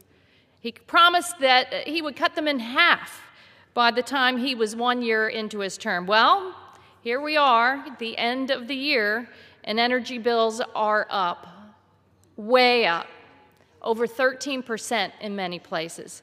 I think that's a failing grade. I think it speaks to the weakness of these arguments as they try to paper over the struggles of American families. They like to pretend that they're doing something while we watch health care costs go way up, the cost of groceries weigh people down. They want free markets when it means wealth for their fossil fuel allies, but they want government intervention and socialized costs the moment consumers might actually benefit from lower prices. The hypocrisy here is just staggering. I've reserved the balance of my time. The gentlelady from Florida reserves. The gentleman from Ohio is recognized. Well, thank you, Mr. Speaker. At this time, I yield 2 minutes from the gentleman from Colorado's 8th District. The gentleman is recognized for 2 minutes. Thank you, Mr. Speaker, and today I rise in strong support of the Power Plant Reliability Act. Last week, my state planning for reliability and affordability passed the House with bipartisan support, and today's bill is yet another critical component in the fight to restore sanity when it comes to energy policy in states like Colorado. In recent years, ruling Democrats have been pushing to shut down all coal-fired power plants in Colorado by 2030, including 2 by the end of this year, to meet arbitrary climate goals and without regard for reliability or affordability. This has spiked costs in Colorado 24% under Biden and our own Democrat governor, and I'll remind our friends that higher costs increase poverty, which also increases negative health outcomes. This is especially troubling when we consider that these 2 closures in Colorado represent more than 10% of the baseload dispatchable power being retired nationwide, even though Colorado only accounts for 1.3% of total U.S. energy production. Now, even the Democrat-appointed director of the Colorado Energy Office, Will Tour, is backtracking his own coal plant closure plans because he knows closing them is going to spike rates and result in more blackouts. This is a threat my district is aware of now more than ever because just last night, thousands of my constituents received notice from their utility that beginning today, they may have weather-related blackouts lasting anywhere from a couple hours to several days. This bill today helps us combat misguided energy policies by allowing states and grid operators to contest the closure of power plants in neighboring states if there's an impact to reliability. This is a common sense enhancement that is critical to ensuring Americans in states with reasonable energy policies don't suffer because of states like Colorado. House Republicans are committed to lowering energy costs for working families by championing policies that ensure energy dominance. I am proud to support this bill, and I urge all of my colleagues to join me in voting yes. Thank you, and yield back. The gentleman yields back. The gentleman from Ohio reserves, and the gentlewoman from Florida is recognized. I'll reserve. The gentlewoman from Florida reserves. The gentleman from Ohio is recognized. Thank you, Mr. Speaker. At this time, I yield 2 minutes to the gentlelady from North Dakota. The gentlewoman from North Dakota is recognized for 2 minutes. Thank you, Mr. Speaker. I rise today in strong support of my good friend Morgan Griffith's bill, H.R. 3632, the Power Plant Reliability Act. If you asked Americans to define common sense, I am quite certain that they would all agree that it is simply common sense to stop retiring reliable resources to generate power before you have adequate resources to replace them. Because the number one thing we need in this country is reliable power. More than anything else, people must have it for their safety and for our economy. Yet, our grid is facing a serious reliability crisis. And how do we know that? Because the North American Electric Reliability Corporation, NERC, the one organization responsible for looking at the grid and ensuring its reliability, they are saying we have a 5-alarm fire. And for good reason. We are seeing record demand for electricity at the same time that misguided policies are forcing reliable baseload power off the grid. That is a dangerous mismatch, and it's why we must pass H.R. 3632. It requires that if a power plant retirement would create a shortage of reliable electricity, states provide 5 years advance notice. That's it. 5 years. That's just common sense. That transparency is critical for grid operators. You cannot plan transmission, build replacement generation, or ensure grid reliability without adequate time. We've gone too fast. The truth is, reliable power is affordable power. This map shows it. It just came out. The most affordable state on there is North Dakota, my home state. We still invest in reliable, clean coal. It's expired. Gentlelady, another 15 seconds. For affordable and reliable energy and a grid Americans can count on, I urge my colleagues to support this bill. Thank you, Mr. Speaker, and I yield back. The gentlewoman yields back. The gentleman from Ohio reserves. The gentlewoman from Florida is recognized. I'll reserve. The gentlewoman from Florida reserves. The gentleman from Ohio is recognized. Well, thank you, Mr. Speaker. At this time, I recognize the gentleman from Alabama's 6th District for 2 minutes. The gentleman from Alabama is recognized for 2 minutes. Thank you, Mr. Speaker. I rise in support of H.R. 3632, the Power Plant Reliability Act, sponsored by my colleague, Mr. Griffith from Virginia's 9th Congressional District. H.R. 3632 enhances existing authority under the Federal Power Act to protect the bulk power system from premature retirements of baseload power and ensures more effective long-term planning for our generating resources. It's no secret that we find ourselves in a reliability and affordability crisis driven by irresponsible decisions to shutter reliable and affordable baseload power plants. My colleagues on the other side of the aisle claim their positions are based on science, but the problem is their science is political science that will lead to higher energy costs and less reliability. Even the head of the National Energy Regulatory Commission, who is charged with protecting reliability of our nation's bulk power system, recently called the reliability crisis a 5-alarm fire. This is the path that was laid out by the Biden administration and the congressional Democrats, pushing their misguided and dangerous political science. Making a bad situation worse, we need significant energy resources to compete in the artificial intelligence arms race with adversarial nations like China. Whoever wins the AI arms race will not be a superpower, they will be the superpower. Manufacturing, industrial processing, and AI data centers all require affordable and abundant electricity that only comes from baseload and dispatchable resources. If these energy-intensive industries could run on wind and solar, they would already be doing so. The Power Plant Reliability Act is another tool in the reliability toolbox for states and grid operators to keep the lights on for households and to fuel the next generation economy. I urge my colleagues to support the legislation, and I yield back.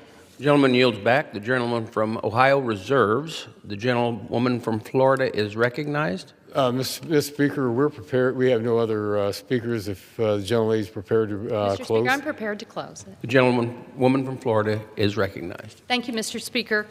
Mr. Speaker, this is a really tough time for the folks we represent back home.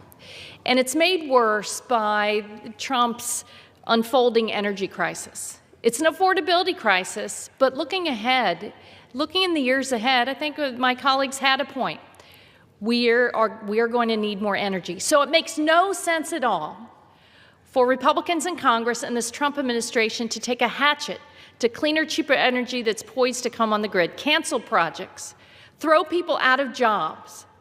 I pointed out earlier that if you looked at the jobs report that came out this morning, manufacturing jobs are on their 7th month of decline. And part of that is because the Trump administration went into this year saying that we don't believe in solar power and wind power and storage and everything that makes your power more efficient. And at the same time, they passed a big, ugly bill that rips away all sorts of cost savers, like for families back home that are going to replace their heating and cooling system.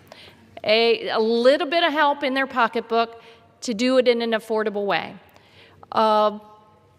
Meanwhile, the president, what did he promise? He said, I'm going to make life more affordable. But everything that they have done, whether it's the arbitrary tariffs, canceling projects, killing jobs, now trying to pass bills that heap cost on our families back home, everything they've done has raised the cost of living. And I was flabbergasted when the president said, this whole affordability thing, it's a hoax. You tell that to the hardworking people back home going into the grocery store, or the people now looking at their health insurance bill that this Congress refuses to solve. And then you bring a bill to the floor to add insult to injury, to make life even more expensive by making their utility bills all more expensive. They're already up 13% on average across the country. Ever since Republicans took the majority here, we've been waiting. One bill to lower the cost of living. Nothing. Just this year, utilities have asked for $34 billion worth of rate increases. American families have each spent $1,200 more this year to fund Trump's tariffs. Electricity prices up by 13%, natural gas prices are up by 8%, and the big ugly bill will increase electricity prices by 61%. American families simply cannot afford the weight of all of this any longer, and they deserve so much better. And what do the Republicans want to do today? Pass another bill that will increase prices by up to $6 billion each year. This is not a hoax. This is not a hoax. Instead, they offer a Christmas gift to the nation's largest polluters. But I guess Republicans in Congress just believe what the president said. Affordability is a hoax. Nothing to see here. Mr. Speaker, I want to be clear to all Americans. I don't care if you're a Democrat, a Republican, an independent, how you're registered. We're going to stand up for you. We're going to fight back at every turn. We're going to fight for your pocketbook. We're not going to let them get away with this. We are actually going to do something about it because we know you deserve better. This is not a hoax. I yield back my time. The gentlewoman from Florida yields back. The gentleman from Ohio is recognized. Well, thank you, Mr. Speaker. This chart tells it all. Talked about it the other day. Look at the top 12 states that are having problems. California's at the top. And you look at the New England states, Maine, Massachusetts, New Hampshire, Vermont. Their governors earlier this year stated that their citizens are going to pay 40% more for fuel this winter. Why is that? Well, if you don't allow pipelines, you don't allow energy getting into your area, and you rely on somebody else to do it for you, it's going to happen. And if the people want to know who's causing the prices to go up, they better go home and talk to their states, legislators, their governors, and find out why. But these numbers don't lie. They do not lie. Said earlier, we're going to take off 115 gigawatts of generation alone in this country, when we're supposed to be putting on 155 gigawatts of power. Earlier this year, the RTOs and the ISOs, those are the folks that manage the wholesale electricity markets and transmission in this country, all testified for us in committee and said this: We need more power, not less, more power, not less. And they also said this, and we can't take off any generation. If you want to see prices go up, just keep taking that generation offline, because that's what's going to happen. So I thank the gentleman from Virginia's 9th Congressional District for sponsoring this important legislation.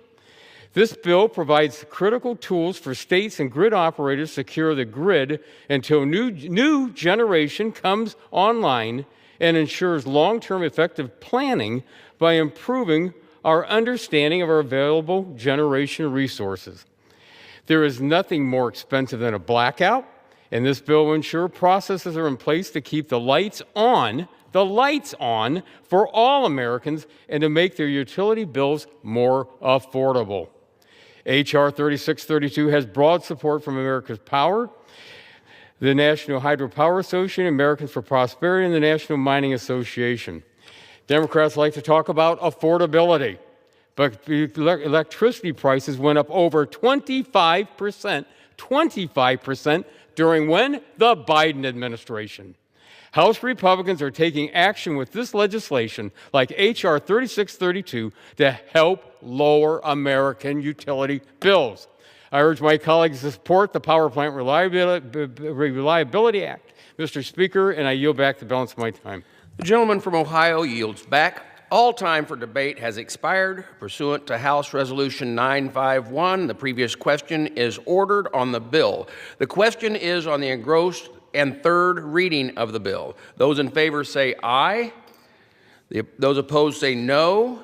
In the opinion of the chair, the ayes have it. Third reading. A bill to amend the Federal Power Act to adjust the requirements for orders, rules, and regulations relating to furnishing adequate service to require owners or operators of generating facilities to provide notice of planned retirements of certain electric generating units and for other purposes. For what purpose does the gentlewoman from Michigan seek recognition? Mr. Speaker, I have a motion to recommit at the desk. The clerk will report the motion. Ms. Skolton of Michigan moves to recommit the bill H.R. 3632 to the Committee on Energy and Commerce. Pursuant to Clause 2B of Rule 19, the previous question is ordered on the motion to recommit. The question is on the motion to recommit. All those in favor say aye. All those opposed, no. In the opinion of the chairs, the noes have it, and the purpose does the gentlewoman from Michigan seek Yes, recognition? Mr. Speaker, I ask for the yeas and nays. The yeas and nays are requested. Those favoring the vote by the yeas and nays will rise. A sufficient number having arisen, the yeas and nays are ordered. Pursuant to Clause 8 of Rule 20, further proceedings on this question are postponed.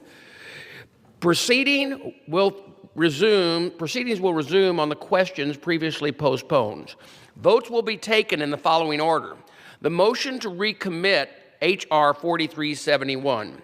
Passage of H.R. 4371, if ordered, the motion to recommit on H.R. 3632, and the passage of H.R. 3632, if ordered.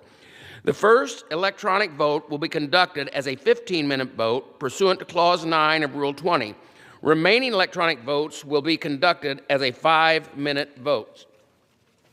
Pursuant to Clause 8 of Rule 20, the unfinished business is the question on the agreeing to the motion to recommend to recommit on H.R. 4371, offered by the gentlewoman from New Mexico, Ms. Stansbury, on which the yeas and nays were ordered. The clerk will redesignate the motion. Motion to recommit H.R. 4371, offered by Ms. Stansbury of New Mexico. The question is on agreeing to the motion to recommit. Members will record their votes by electronic device. This is a 15-minute vote.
Member.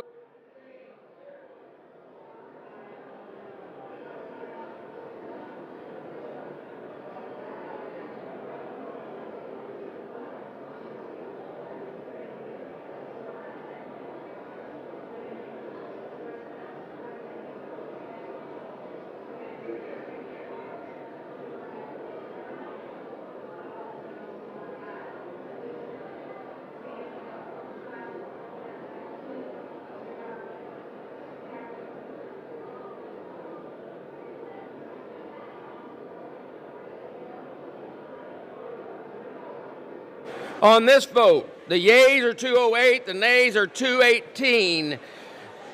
The motion is not adopted. The question is on the passage of the bill. Those in favor say aye. Those opposed say no.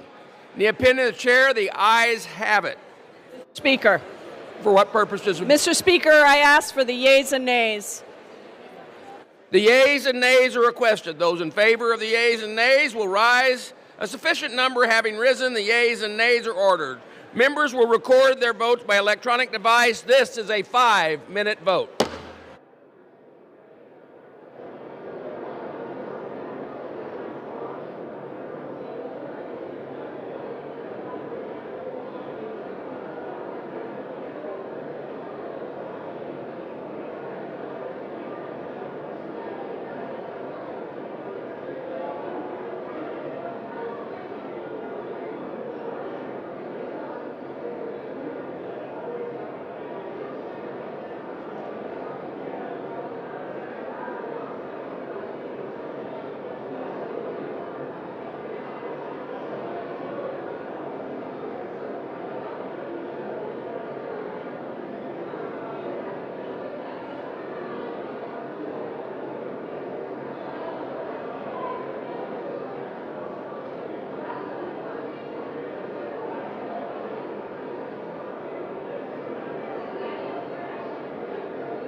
On this vote, the yeas are 225, the nays are 201.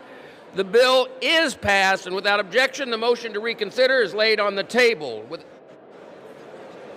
Without objection, the title is amended.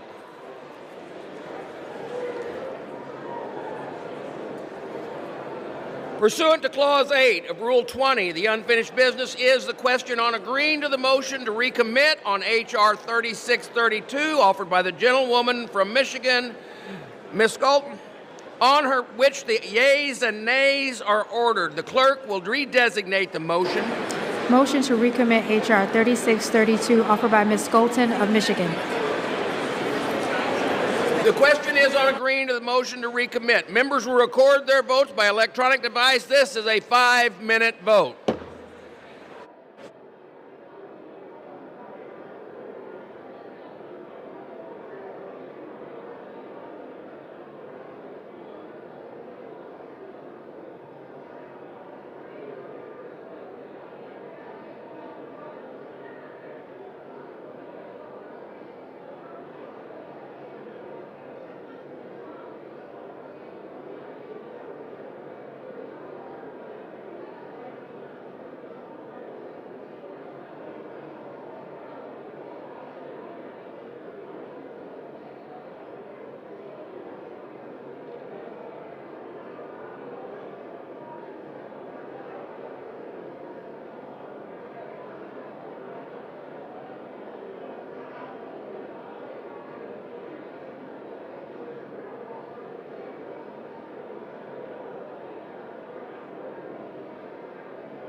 On this vote, the yeas are 207, the nays are 218. The motion is not adopted. The question is on passage of the bill. Those in favor say aye. Those opposed, no. In the opinion of the chair, the ayes have it. Mr. Speaker, on that I ask for the yeas and nays. The yeas and nays are requested. Those favoring a vote of the yeas and nays will rise. A sufficient number risen that the yeas and nays are ordered. Members will record their votes by electronic device. This is a 5-minute vote. That's the last one. Oh, you need that. You don't know, you know.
One minute remaining.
Yeas are 222 and the nays are 202. The bill is passed, and without objection, the motion to reconsider is laid on the table. Calm down.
The House will be in order.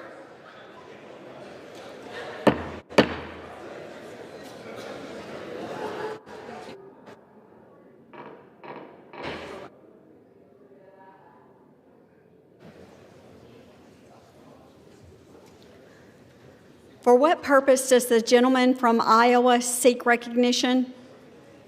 Madam Speaker, I ask unanimous consent to speak out of order. Without objection.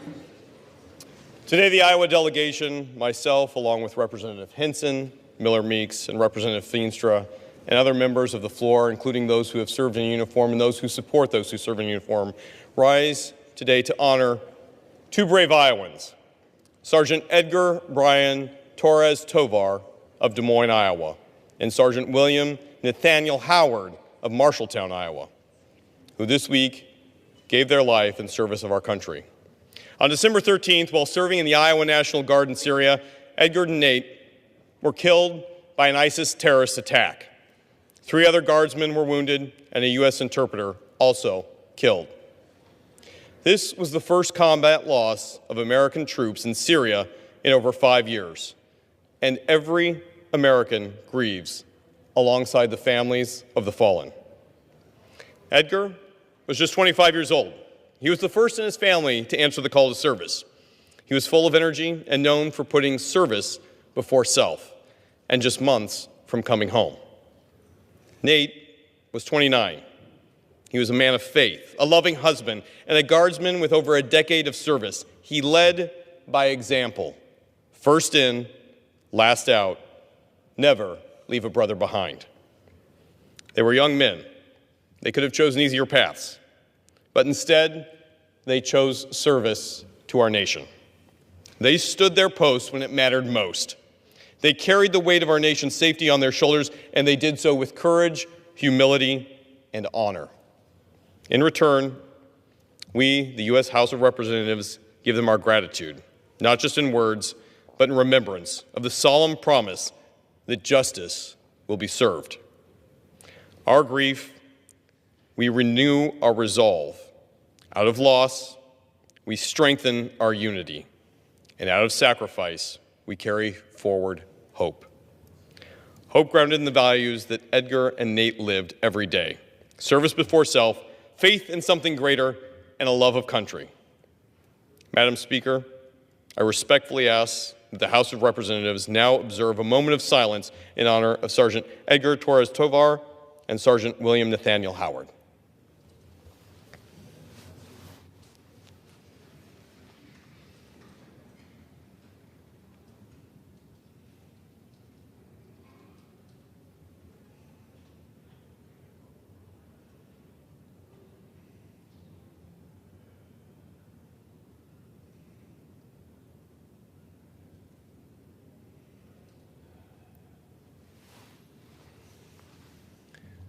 Thank you, Madam Speaker. I yield my time.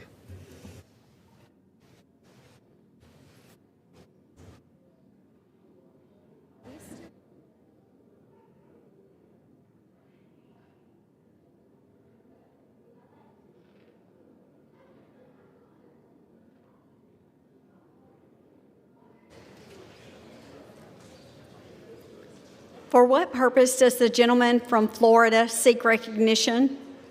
Madam Speaker, I ask unanimous consent that when the House adjourns today, it adjourn to meet at 9 a.m. tomorrow. Without objection. For what purpose does the gentleman from Florida seek recognition? Madam Speaker, I ask unanimous consent that it be in order at any time to consider House concurrent resolutions 61 and 64 in the House if called up by the chair of the Committee on Foreign Affairs or his designee, that each such concurrent resolution be considered as read, and that the previous question be considered as ordered on each such concurrent resolution to adoption without intervening motion except for 1, with respect to House Concurrent Resolution 61, 1 hour of debate equally divided and controlled by the chair and ranking minority member of the Committee on Foreign Affairs or the respective designees, and 2, with respect to the House Concurrent Resolution 64, 1 hour of debate equally divided among and controlled by Representative Mast of Florida, Representative Meeks of New York, and Representative McGovern of Massachusetts or their respective designee. Without objection.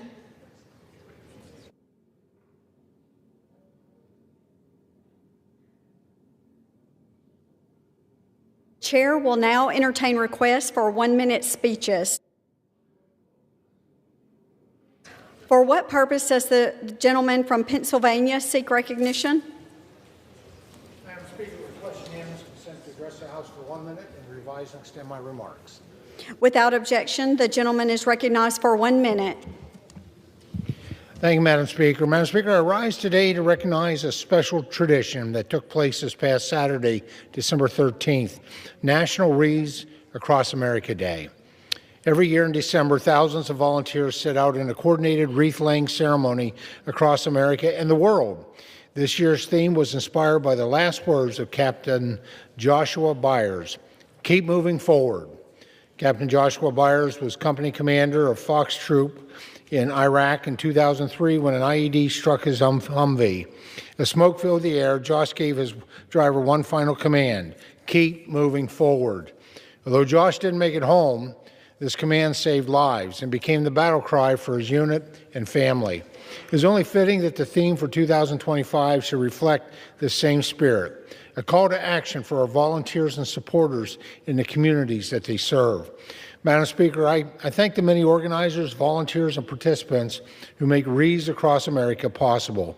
Their dedication ensures that hundreds of thousands of veterans are remembered with dignity and respect. Thank you, Madam Speaker, and I yield back the balance of my time. Thank you. For what purpose does the gentleman from Illinois seek recognition? Without objection, the gentleman is recognized for 1 minute. I rise today to honor Jeff Kerwin, a trusted voice and a guide to farmers, both as the president of the Mercer County Farm Bureau and a member of the Illinois Farm Bureau for many years. When I was a new member in this Congress, Jeff brought me to his farm and offered his help for me to guide me on my way. We talked about the state of agriculture and what a fighter for our farm family should look like right here.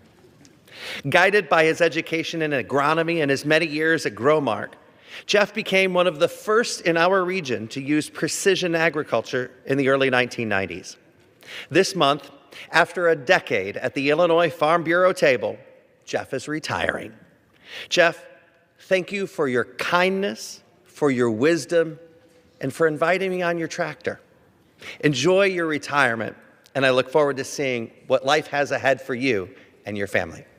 Madam Speaker, I yield back.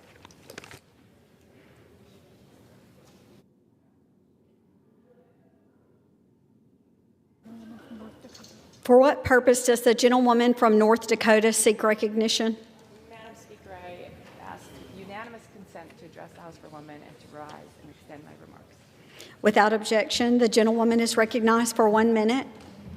Madam Speaker, I rise today to congratulate Steve Call on his retirement from the North Dakota Public Service Commission after 46 years. I had the honor of working with Steve for 12 of those years. When he began his career, staff typed on automatic typewriters. Carbon copies were filed by hand, and all correspondence traveled by mail. Steve witnessed the first computer arriving at the capital of North Dakota. It took up nearly an entire wall. And as Steve will tell you himself, he had hair, a mustache, and a full beard when he started. Over the decades, Steve helped guide the Commission through enormous change, modernizing regulation for auctioneers, grain licensing, trucking, and telecom. He helped develop one of the first GIS programs in the country and modernized the Commission's permitting processes. I'm a better public servant because of Steve's influence, and North Dakota is stronger because of his steady leadership and commitment to getting things right. Congratulations, Steve, and thank you for the legacy that you leave behind. Enjoy your retirement. You've earned it. Madam Speaker, I turn back. Thank you. For what purpose does the gentleman from New York seek recognition? Madam Speaker, I ask for unanimous consent to address the House for 1 minute and to revise and extend my remarks. Without objection, the gentleman is recognized for 1 minute. Thank you, Madam Speaker. Madam Speaker, I rise today to bring attention to the Trump administration's decision to eliminate Martin Luther King Jr. Day and Juneteenth from its list of free entrance days for our national parks. This is a continuation of this administration's efforts to undermine and erase Black history. Already this year, the administration has ordered several National Park Service sites to remove materials related to slavery. We must make our national parks more accessible, and there's no better way to do that than increasing free admission days in celebration of national holidays that include and recognize the legacy of Dr. King and to commemorate the story of emancipation. If eliminating these days was not enough, the President took the unprecedented step to add his own birthday to the list of free admission days to our national parks. Disrespect for some of the most important stories in American history has no bounds and speaks volumes to the content of its character. Our country's national parks are commonly referred to America's best idea, and this is a very bad idea. Thank you, Madam Speaker, and I yield back. For what purpose does the gentleman from Indiana seek recognition? Madam Speaker, I seek unanimous consent to address the House for 1 minute and to revise and extend my remarks. Without objection, the gentleman is recognized for 1 minute.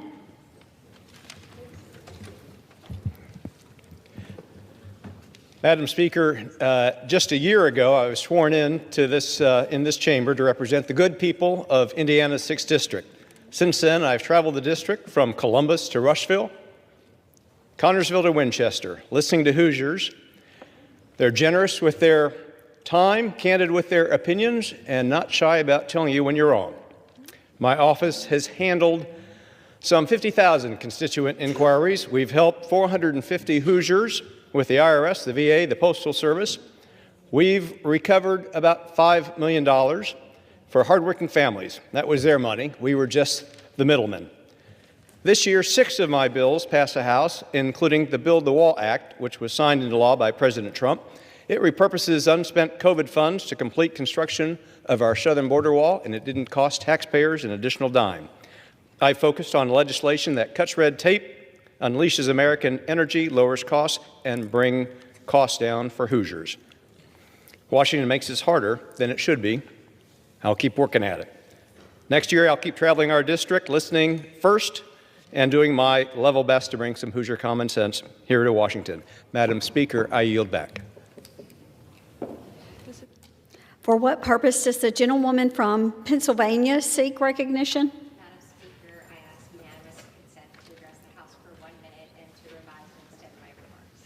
Without objection, the gentlewoman is recognized for 1 minute.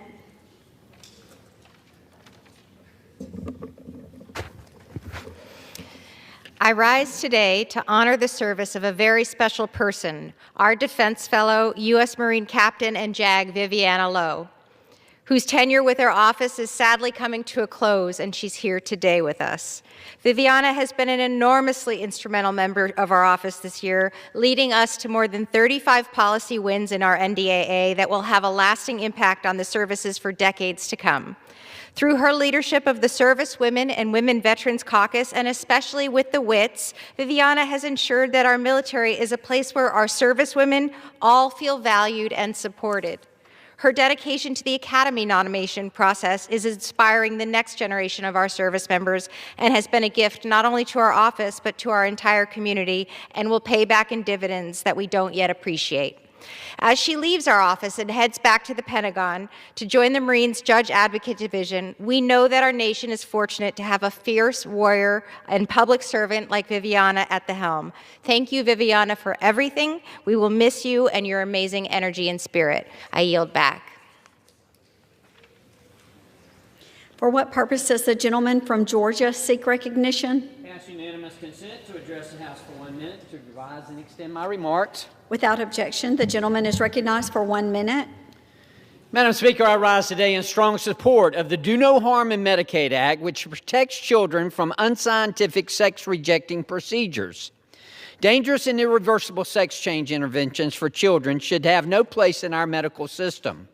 These life-altering procedures performed on minors who are still developing carry serious risk, including infertility, sexual dysfunction, psychiatric complications, and long-term regret. Subjecting healthy, developing children, many of whom may be suffering from mental health issues, to damaging and harmful procedures without a clear, proven medical purpose is simply wrong. Additionally, comprehensive studies reveal profound uncertainty about the alleged benefits of these interventions. In fact, the Department of Health and Human Services issued a report finding that the so-called gender-affirming model of care for gender-distressed children lacks sufficient scientific and ethical justification. Prohibiting federal Medicaid funding of sex-rejecting procedures for minors is essential to protect our nation's children, not expose them to unproven and irreversible medical interventions. We must be guided by sound science, medical ethics, and our responsibility to do no harm, not the radical left's agenda. Mr. Speaker, Madam Speaker, I encourage my colleagues to support this bill, and I yield back. For what purpose does the gentlewoman from Michigan seek recognition? I seek to address the House for 1 minute and revise and extend my remarks as needed. Without objection, the gentlewoman is recognized for 1 minute. Thank you, Madam Speaker. Over the weekend, the world watched in horror as Jews celebrating the start of Hanukkah were murdered on the shores of Sydney, Australia. It's dizzying, it's unfathomable, and devastatingly, it's become more common in our world today. It doesn't matter whether it is in Australia, the United States, or Israel. The killing of Jewish people for practicing their faith is unconscionable, and it must stop. Today, we mourn the 15 lives lost at Bondi Beach. We grieve with their families and their loved ones, and we share the pain felt by the entire Jewish community around the world. Hanukkah is a celebration of light, a proof point that even in dark times, Jewish communities can find the joy. However, these are not easy days. With freedom and lives on the line, we need change. We need the violence to stop. And as co-chair of the Anti-Semitism Task Force, I will always speak out to use my voice to uproot anti-Semitism wherever it festers. To the Jewish community in Michigan and beyond, I see you, I hear you, and I will do everything I can to ensure that you can live, worship, and celebrate safely and freely. Thank you, and I yield back. For what purpose does the gentleman from Missouri seek recognition? Madam Speaker, requesting permission to address the House for 1 minute and to revise and extend my remarks. Without objection, the gentleman is recognized for 1 minute. Thank you, Madam Speaker. I rise today to congratulate Raj Clement on the opening of his new state-of-the-art Ford dealership in Wentzville, Missouri. Raj began selling cars online to help pay for college and went on through vision and hard work to build his business into a thriving enterprise with 7 locations that now contribute significantly to our region's economy. This new 71,000 square foot Ford 2.0 facility will bring 150 jobs to Wentzville, supporting families, strengthening local businesses, and boosting economic growth. Projects like these are exactly what we hope to see: local entrepreneurs investing in Missouri, expanding opportunity, and helping our region thrive. Raj's dedication and hard work reflect the very best of the American spirit. I extend my sincere congratulations to Raj Clement and the entire Clement Automotive Group for their commitment to our community and the positive impact this will have on the people of Missouri's 3rd District. Thank you, Madam Speaker. I yield back. Thank you. For what purpose does the gentlewoman from Ohio seek recognition? Without objection, the gentlewoman is recognized for 1 minute. Thank you, Madam Speaker. Today I rise to honor Peter George as Ohio's 13th Congressional District Champion of the Week. For 25 years, Peter George, or as many know him as Gilby, has played the part of the Akron Public Schools district-wide mascot. In a canine costume that was heavy and hot, Peter showed up lighthearted and energetic to meet the hugs, high fives, and smiles of Akron children. As Gilby, Peter has danced at pep rallies, walked in parades, posed for photos, and comforted ill or disabled youth. But what mattered most wasn't the costume, it was the care. Peter understood that for some kids, Gilby wasn't just a mascot, but rather the highlight of someone's day or the lightening of someone's load. From school hallways to hospital rooms, Peter met children where they were and made them feel seen. In fact, although he says he's retiring, he will never turn down an opportunity to put a smile on a child's face who happens to be in the hospital. So today I honor someone most of us have not known by face, but by the joy he brought into our lives. Peter, your work reminds us that joy is a form of service. I want to thank you for your 25 years of love, laughter, kindness, and APS school pride. Thank you, Madam Speaker. I yield back. For what purpose does the gentlewoman from Minnesota seek recognition? I seek unanimous consent to address the House for 1 minute to revise and extend my remarks. Without objection, the gentlewoman is recognized for 1 minute. Madam Speaker, I rise today to recognize Minneapolis Public Schools Superintendent Dr. Lisa Sales Adams on her achievement of being named the 2026 Minnesota Superintendent of the Year. Bringing over 30 years of experience as a teacher, principal, and district leader, Dr. Sales Adams is the second Minneapolis school superintendent to win the state honor. Since stepping into this role, Dr. Sales Adams has been committed to working alongside families, faculty, and students to improve our public schools, visiting over 50 schools and hosting 7 community listening sessions. Under her leadership, Minneapolis public schools have been marked by positive change, with community trust and academic performance improving district-wide. I'm incredibly grateful for her dedication to ensuring Minneapolis' children receive the support they need to succeed. Thank you, and I yield back. For what purpose does the gentlewoman from Maryland seek recognition? Thank you, Madam Speaker. I ask unanimous consent to address the House for 1 minute and revise and extend my remarks. Without objection, the gentlewoman is recognized for 1 minute. Madam Speaker, I rise today because I believe health care is a basic human dignity and right. Sadly, due to a refusal to extend affordable care tax credits, millions across this country are at risk of losing their health care on January 1st, just 2 weeks away. Now, my colleagues across the aisle are undermining key achievements of the ACA in favor of ill-conceived policy choices like choice arrangements and association health plans. Under these proposals, insurers can cut corners and neglect essential services for mental health, substance abuse, and chronic disease management. Let me be clear. The failure to extend ACA tax credits or present a viable alternative is simply unacceptable. Without these tax credits, 21,000 families in Maryland's 6th will see skyrocketing premiums, and nearly 9,000 of my neighbors stand to lose coverage entirely. Moreover, many of our rural hospitals and health providers are at risk of closing or stopping essential services. And finally, over a quarter of our farmers rely on ACA tax extensions and are facing an inability to be or will be priced out of health care.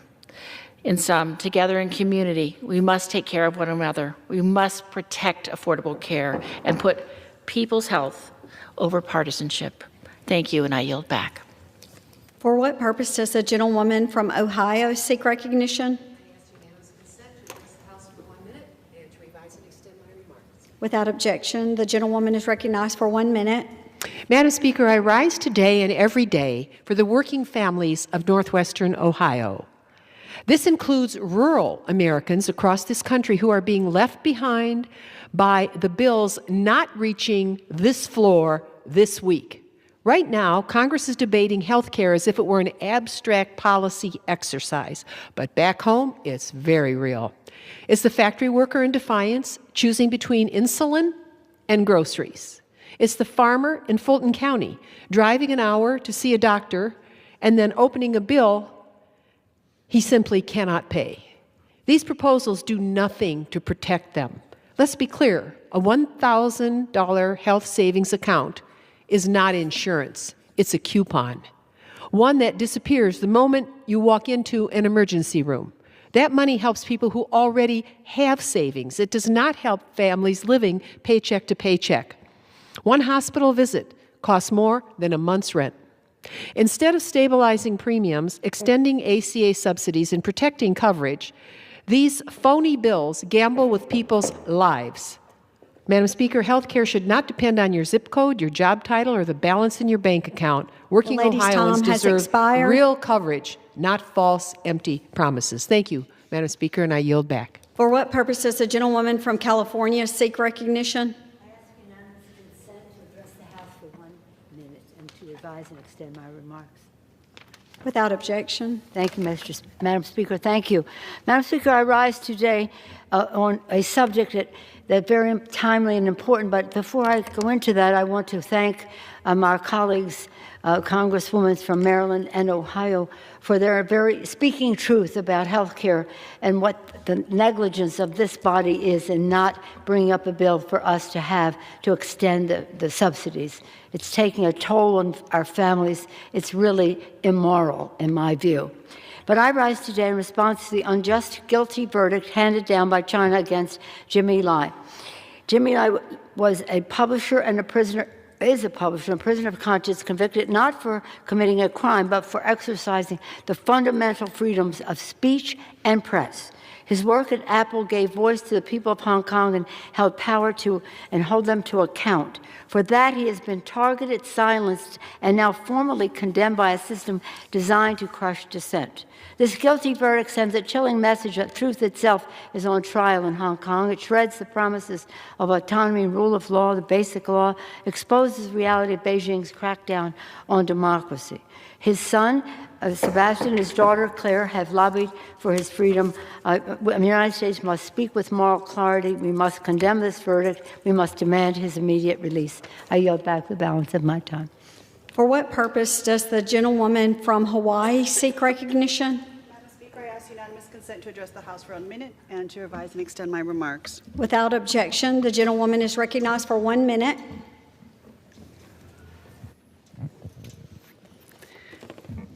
Madam Speaker, I rise today with a heavy heart to honor the life of Hawaii County Fire Chief Kazuo Todd. I was fortunate to spend time with Kazuo, visits to the firehouse and dispatch center, meetings and conferences, catching him around DC and Hawaii Island. He even suited me up in full fire gear to break down a door so I could experience the training his firefighters endure. In all the time I got to spend with him, one truth came through very clearly. Kazuo cared deeply and genuinely about people. He was a devoted son, a loving husband, and a proud father who cared for Hawaii Island people the same way he cared for his own ohana, with a calm sense in crisis, humility in leadership, and an unshakable sense of responsibility and aloha for others. To the Todd ohana, while our time with Kazuo was far too short, mahalo for sharing him with us. He poured his heart into serving the people of Hawaii Island, and all of us are better for it. Thank you, Madam Speaker, and I yield back. For what purpose does the gentleman from New York seek recognition?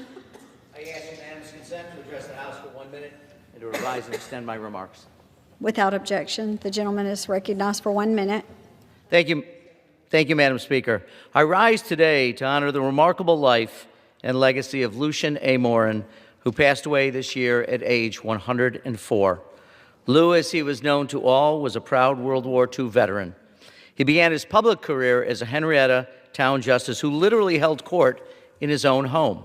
He then served in the very first Monroe County legislature and as county manager before being elected the first ever Monroe County executive. He spent his entire life answering the call to serve. Lou brought practical wisdom and fairness to each role he took on, and led with a spirit of collaboration and a belief that public service should uplift everyone. This was evident in his landmark Moore-Ryan legislation, which strengthened the finances of local governments and our local schools. Lou Morin leaves us a legacy of integrity and a deep faith in our community. It was an honor to know him, to work with him, and to call him my friend. May we continue to carry his extraordinary example forward. And with that, Madam Speaker, I yield back. For what purpose does the gentleman from New York seek recognition? Madam Speaker, I move that the House do now adjourn. The question is on the motion to adjourn. Those in favor say aye. Aye. Those opposed, no. The ayes have it. The motion is adopted. Accordingly, the House stands adjourned until 9 a.m. tomorrow.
Good afternoon, everybody. Seems like most of you guys are here. And thank you for taking the time. Let me get started. So, throughout his entire career, in business, reality TV, and politics, Donald Trump has had one and only one play: bullying his opponents into silence. He did it as a failed casino owner who bankrupted his properties and screwed over his contractors. He did it as a reality TV host known for firing people. And he's done it as president who tries every day to intimidate people with no regards for the rights or well-being of the American people. I'll say this for the guy: while he's never seemed to do much else right, for most of Donald Trump's career, bullying people has worked out for him. But not now. Because I won't let it happen. The American people won't let it happen. President Trump is trying to silence me, threatening to kill me for saying what is true. And he sent his Secretary of Defense after me. And it's not going to work. Here's how we got here. A week and a half ago, Senator Slotkin and I, along with others who also served in the military and the intelligence communities, we released a video with a simple message to service members that they must refuse illegal orders. Nothing was controversial about that. Everyone must follow the law. No one may break the law. This is pretty basic stuff. Seeing that video, here's how any other president would have responded. They would have said 2 words, of course. But that's not how this president responded. We've become so accustomed to Donald Trump's behavior that it is worth emphasizing. The President of the United States said that 2 U.S. senators and 4 members of the House of Representatives should be arrested, hanged, executed for something we said, for something that is true. My family knows the cost of political violence. My wife, Gabby, was shot in the head and nearly died while speaking with her constituents. The president should understand this too. He has been the target of political violence himself. The Speaker of the Minnesota House of Representatives, Melissa Hortman, and her husband were murdered in their home this year. The governor of Pennsylvania, Josh Shapiro, had his house firebombed this year. Then Charlie Kirk was assassinated at Utah Valley University, a place I visited just a few weeks ago with Republican Senator John Curtis. Faced with a wave like this, every other president we have ever had in the history of this nation would have tried to heal the country. But we all know Donald Trump. He uses every single opportunity to divide us. And that's dangerous. The president's words carry tremendous weight. People listen to him. And he knows that. And that's exactly why he does what he does. He makes these threats to silence people.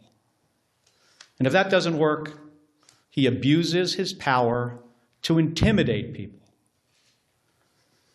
And with the consent of Republicans in the United States Senate, he has surrounded himself with people like the Secretary of Defense, Pete Hegseth, who will do whatever he says with no question, no matter what. Trump and Hegseth, they care more about publicity than they do about the rule of law. That's how I ended up finding out via a tweet that the Secretary of Defense was ordering an investigation into me. The same Secretary of Defense who has, from the moment he was nominated, has been historically unqualified for this position. The same Secretary of Defense who is reported to have ordered a second strike to kill shipwreck survivors in the Caribbean. If there is anyone who needs to answer questions in public and under oath, it is Pete Hegseth. It's a dangerous moment for the United States of America when the president and his loyalists use every lever of power to silence United States senators for speaking up. But we all know that this isn't about me, and it's not about the others in that video. They're trying to send a message to retired service members, to government employees, to members of the military, to elected officials, and to all Americans who are thinking about speaking up.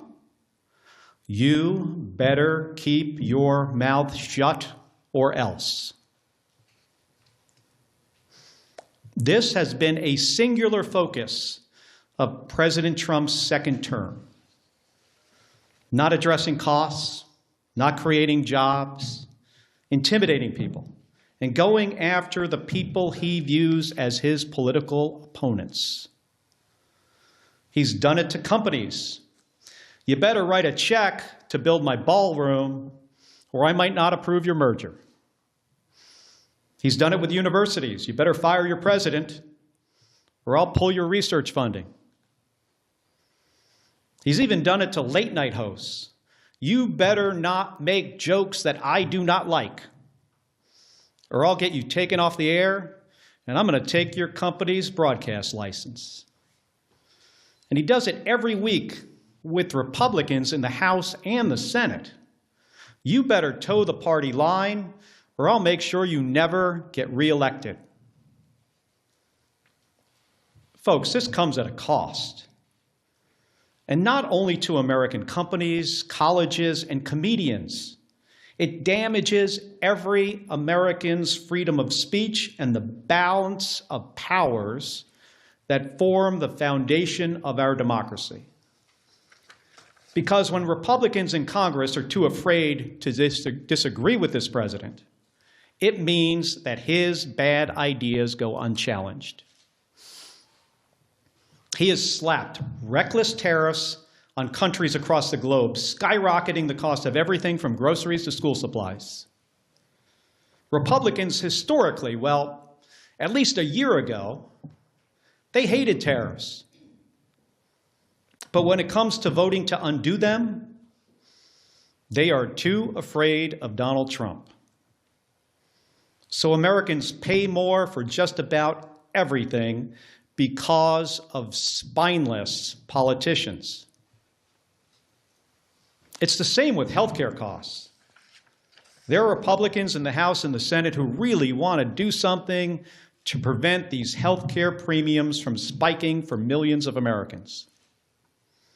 The solutions are simple, but President Trump says he doesn't want to, so nothing happens. Nothing except a government shutdown.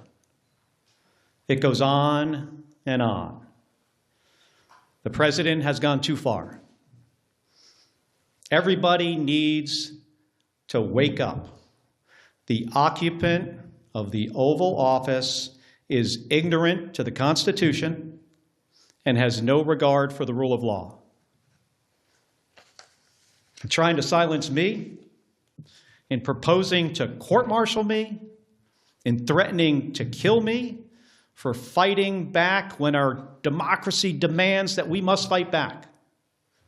President Trump has crossed a line. And this time, it's not going to work. I will not be intimidated by this president.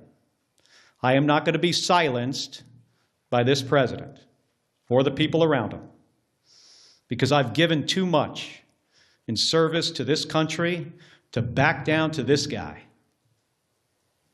In 1991, when Donald Trump was driving the Taj Mahal casino into bankruptcy, I was getting shot at over Iraq and Kuwait.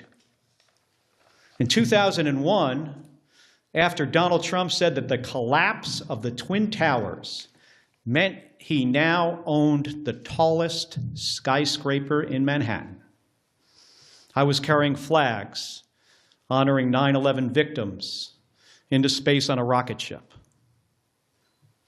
In 2003, when Donald Trump was writing birthday greetings to the monster Jeffrey Epstein, I was the first on the scene to recover the bodies of my fellow astronauts who died when Space Shuttle Columbia exploded during re-entry. In 2011, when Trump was hosting a reality show and peddling conspiracy theories against President Barack Obama, I was sitting next to my wife's hospital bed as she recovered from a gunshot wound to the head. My point is this: I've been through a lot worse in service to my country. The president and Pete Hegseth are not going to silence me. They aren't going to keep me from speaking out, and they're not going to keep me from doing my job. Enough of the bullying, enough of the intimidation, enough of the threats, enough of your nonsense. Doesn't help anyone in our country afford their groceries or pay their medical bills, and it erodes the rights of every American. My job is to fight for them, to stand up for the Constitution, and nothing is going to stop me from doing my job. Thank you, and I'll take some questions. Hold on a second. Give me that folder there. Just sit this down here. Can you, I know it's Manu from CNN, but for everybody, just starting with you, just say who you are, what station. The White House said today that Admiral Bradley gave the order for that second strike on the Venezuelan boat. They also said this was a lawful strike. Yesterday, you said the second strike could be a war crime. Do you think that Bradley committed a war? Let me just start, Manu, by saying that there needs to be an investigation. We need to pull some of these members of DOD and the military into the armed services committees in the House and the Senate. That's what the White House is saying. I hope what has been reported is not accurate. I revere members of the United States Navy, especially special operators, Navy SEALs. These are the most highly trained, individuals in our military. I have deep, deep respect for them. So I hope what we are hearing is not accurate. I will say, though, as somebody who has sunk 2 ships myself, that folks in the military need to understand, the law of the sea, the Geneva Conventions, what the law says. And I'm concerned that if there were, in fact, as reported, survivors clinging to a damaged vessel, that could be, over a line. I hope it's not the case. I truly do. Should Admiral Bradley resisted that order? Again, I am, not sure of all the facts yet. I don't want to prejudge before we have all the information. I think it's important for there to be an investigation. The inspectors general of DOD needs to investigate this. Unfortunately, an unqualified Secretary of Defense fired a bunch of them and got rid of a bunch of lawyers.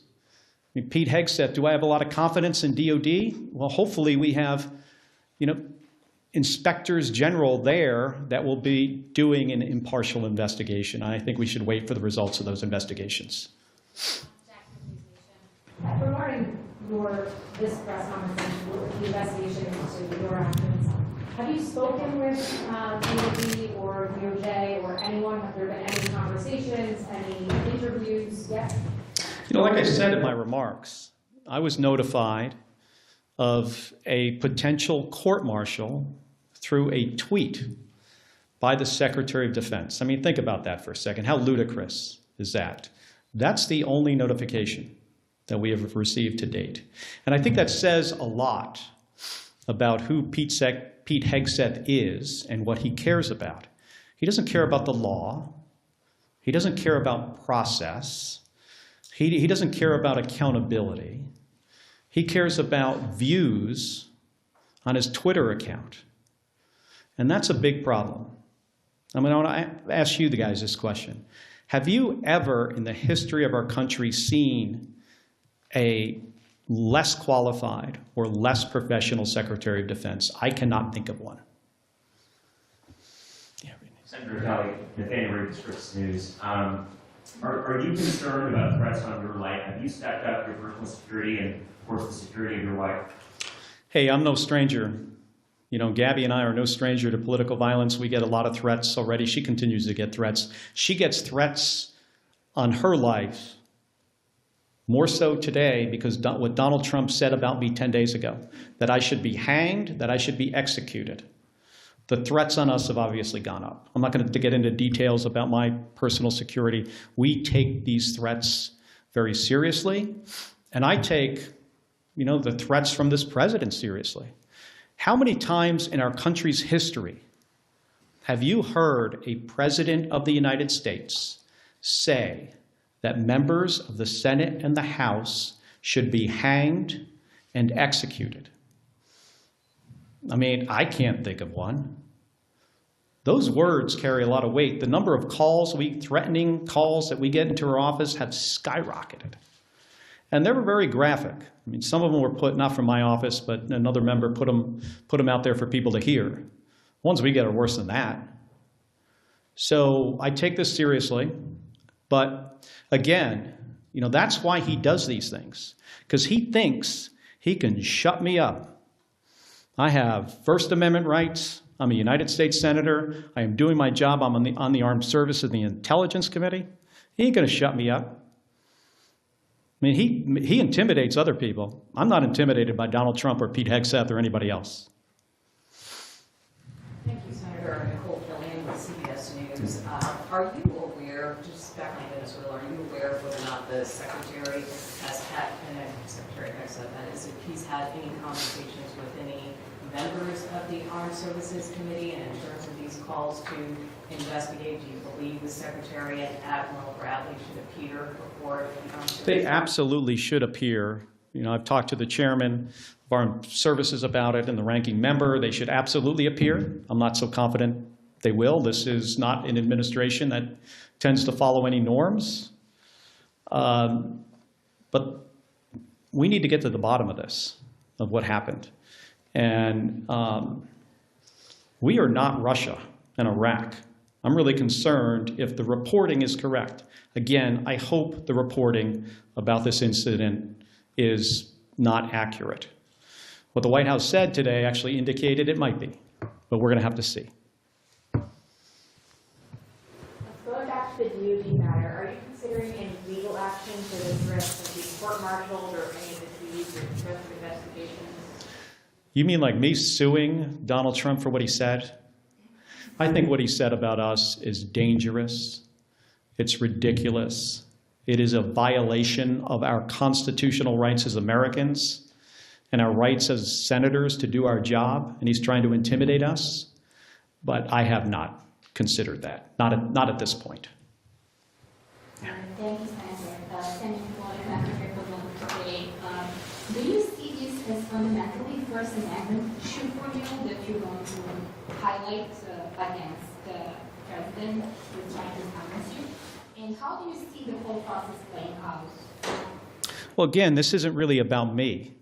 And that's why I think people are kind of got this a little bit off here. It's not about me.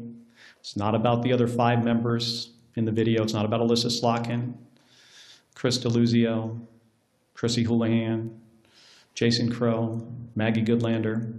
It's not about us. This is about a president who doesn't want anybody to say anything that he does not like. I don't think he understands the Constitution.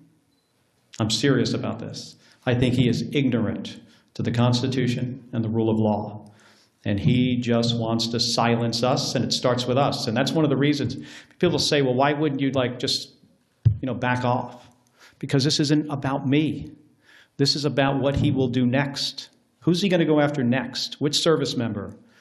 Which government employee? Which citizen who decides to say something that this president doesn't like?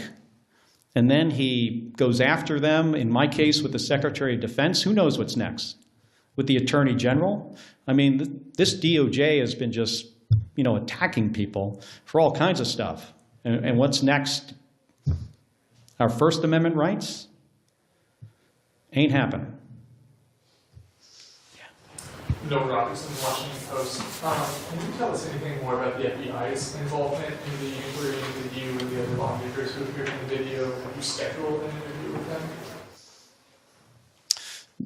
We haven't heard all that much. We got notified. I think the better question is, what is their motivation? Like, did this come from the FBI? Do you guys think the FBI? They went into their meeting that morning and said, of all the stuff that's going on in the country right now, we got to get right on top of this.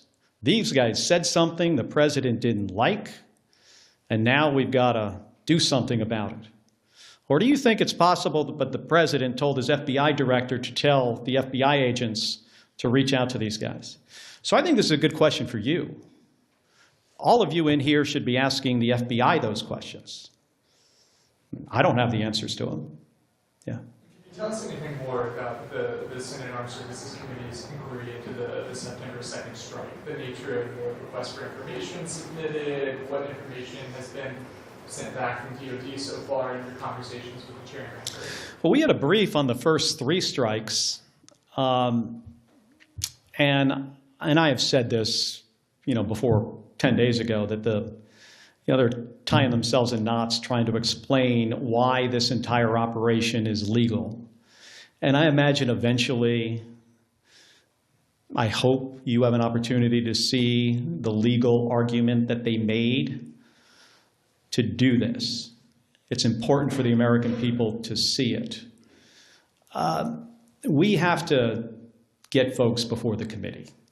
And, that process might take a little while. But I ultimately think we're going to get to the bottom of this.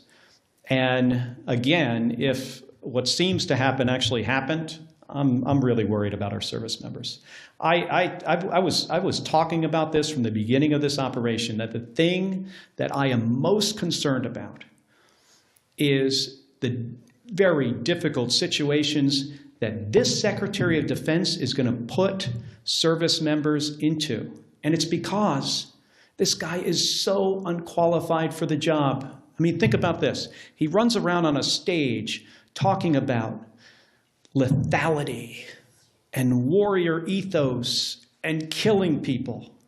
We have the most competent, capable military this planet has ever seen by far. That's not the message that needs to come from the Secretary of Defense. The message should be about what's our mission and accountability and the rule of law and training. And let me make sure you're equipped to do really hard jobs. Let me give you all the tools you need to do something that often is an impossible mission. And instead, he runs around on a stage like he's a 12-year-old playing Army. And it is ridiculous. It is embarrassing. And I can't imagine what our allies think of looking at that guy in this job, one of the most important jobs in our country. In my view, after the President of the United States, it is the next most important job. He is in the National Command Authority for Nuclear Weapons. And last night, he's putting out on the internet turtles with rocket-propelled grenades. Have you seen this? This is the Secretary of Defense. This is not a serious person. He should have been fired after Signalgate. And then every single day after that. Alex Lepore of ABC News. Just to put a finer point on it, because you were quite vocal about the sort of flimsy legality that was being offered during the briefings, were these sort of strikes that are now in the news what you were making reference to when you posted that video telling members of the military that they needed to feel okay just obeying orders that they felt were illegal? Based on who this president is and who the Secretary of Defense is, and specifically things that the president has said in the past and things he was talking about doing in the future. Let me give you an example. 2016. He's talking about something on a debate stage that was clearly illegal. And he was reminded by Brett Baer from Fox News that that would be an illegal order. Military won't do that. You know what the president's response was to that? The military will not refuse my orders. Implying that even if they are illegal, they will not refuse them. He's also talked about shooting protesters in the legs. Then he's talking about deploying more troops to American cities and using those cities as training grounds. Do you know what that means? That means using the American people for the military to train on.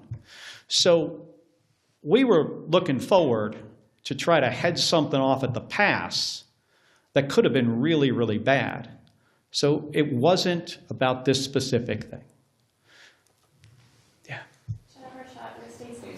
The NDAA conference report is set to come out later this week, over the weekend, or early next week. In addition to that, you all have not yet conferenced out the defense appropriations bill for the current fiscal year. Do you see either of those as options for you and other lawmakers concerned about the Defense Department, the actions in Venezuela, and other situations to address those legislatively in either the NDAA or defense approach? Well, I think it could be if we could get bipartisan support to do something like that. Sure. That's sometimes challenging. Because, remember, my Republican colleagues, not all of them, but most of them, are fearful of this president. They do not want to cross him. I mean, they see what just happened to me. I said something that he did not like, and he said, I will be hanged, executed, prosecuted. He doesn't even have the order right. Yeah. Michael Chanel with MS Now. You mentioned earlier that the video was meant to tell service members something that's already law, that they're not required to obey, to act on legal orders. Since it already is the law, and presumably service members are aware of the law, why did the six of you guys feel it was necessary to make the video? Well, I think it's good for people to get a reminder. And we wanted to show that we had their back, and we understood the situation they were in. Pretty simple. And we said something that is in the Uniform Code of Military Justice. According to the law of armed combat, we stated something pretty simple. Every service member doesn't hear these reminders as frequently as other service members. So we felt it was important to say under the circumstances. Yeah. Thank you, Senator. Joe Capponi with the Associated Press. When you participated in the video, did you expect that the president would respond? Was that part of your expectation? We did a video before that he did not respond to. I was really surprised that he responded at all. And I thought if he was going to respond, so what I just said when I gave my remarks, I thought he would have said, of course, members of the military shouldn't follow illegal orders. So when he said, I was sitting in the skiff next to Alyssa Slotkin, by the way, when somebody comes in with a little piece of paper and it says, I could see what it said on it as it was handed to her, President just called for your execution. She leaves the room. 5 minutes later, she comes back. She says to me, he's called for your execution too. That was not the response we expected. Two questions. As you say, you're still gathering the facts, still not clear exactly what happened here. But if the Secretary of Defense did issue an order to kill people on the second strike like this, is that an impeachable offense? Taking apart the numbers in the House, but in theory, is that a potentially impeachable offense to you? And then second, shift, healthcare. Short time here to figure out what's going to happen in healthcare. Just what's your involvement right now in talks? Where does that stand? Well, on the first question, I think that's a question for attorneys. I am not an attorney. I don't pretend to be one. But only senators and House members. That is true. Of course. I do not know the specifics, on that part, of the law about impeachment. And again, let me remind folks that we're in the early days of this. And I think it's important to get all the facts for we to understand exactly what happened. Again, I hope what is being reported is not the case. But there needs to be an investigation, and we are a country of laws. Despite the apparent situation we're in with a president of the United States who, in my opinion, does not respect the law. We're a country of laws. We got to hold people accountable. On the healthcare, situation, we've got some time. I'd like to see a bipartisan solution because millions of my constituents, the people I represent in Arizona, and millions of more people across the country are not going to be able to afford their health care. And they're one accident or illness away from bankruptcy. People lose their health care, they die. We can fix this. We have time to fix this. We know what to do. But again, it doesn't seem the President of the United States wants to do anything on this. If he wants to help the American people, he should engage with the United States Congress on fixing this spiking of premiums, fixing this issue. Have you Liz Ruskin, Alaska Public Media. Have you received messages of support, public or private, from your Republican colleagues? Yes. And some of it's public. Can you tell us a bit about those? Well, I mean, some people put out statements. And I got some private calls, which I will not get into. But there are some, you could Google it.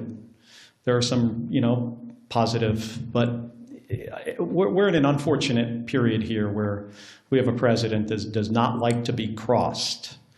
And if he's going to say to a U.S. senator that you should be executed for what you say, that sends a very chilling message, not only through the United States Senate and the House to Republicans, but across the entire nation. Thank you, Senator. Ryan Charles from Fox News Radio. I wanted to see whether it's the FBI or the Department of War, a lot of them are requesting hearings or investigations with you. Are you planning to cooperate if that is the case? I will follow the law. Yeah. Jim Kuzengaro with the Boston Globe. You mentioned that some of your Republican colleagues have been bullied by the president. With regards to the boat strikes in the Caribbean, what's your level of confidence that this investigation in the Senate Armed Services Committee will go forward and get to the truth? I have confidence, tremendous confidence in the chairman of the Armed Services Committee, Roger Wicker, senator from Mississippi, and the ranking member, Jack Reed. And I've spoken to him about this, and I know he's going to try to do a thorough job. Where I don't have a lot of confidence is in the Secretary of Defense and what he has done to this department, firing JAG officers, firing inspectors general. He's decimated it.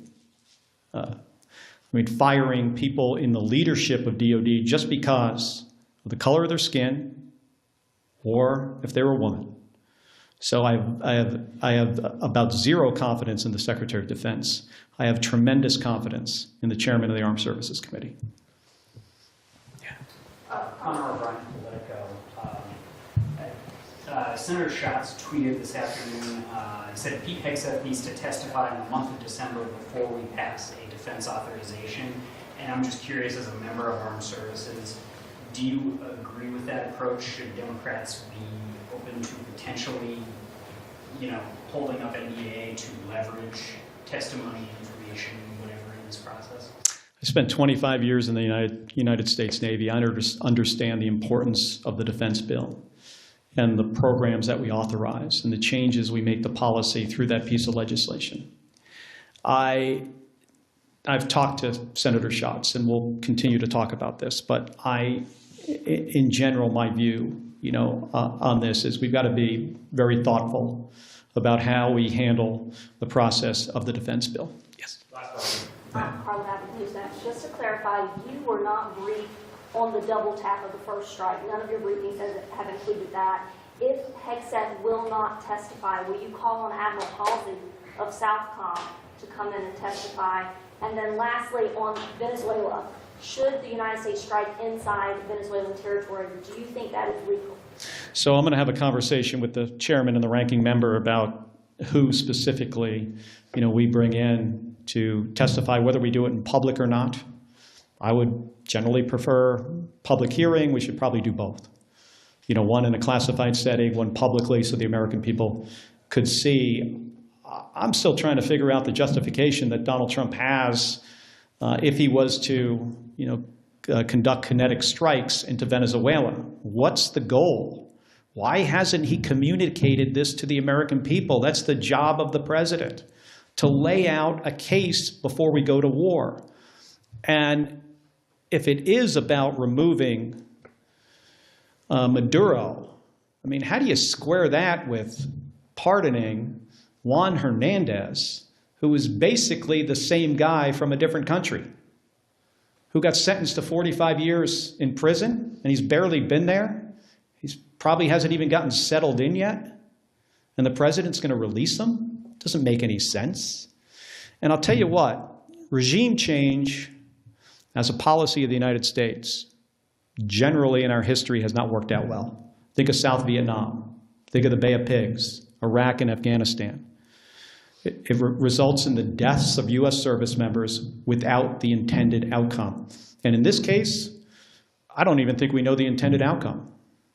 President needs to make a case to the American people when he is about to put thousands of American men and women in harm's way. This is not the way to manage the U.S. military.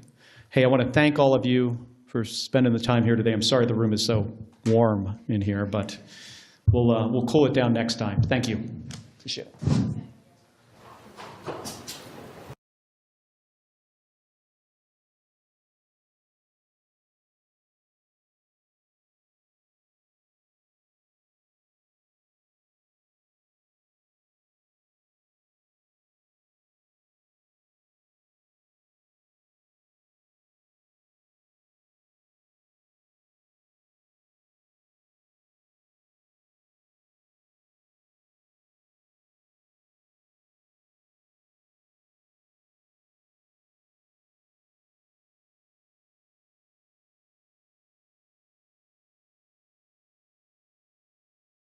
Good evening.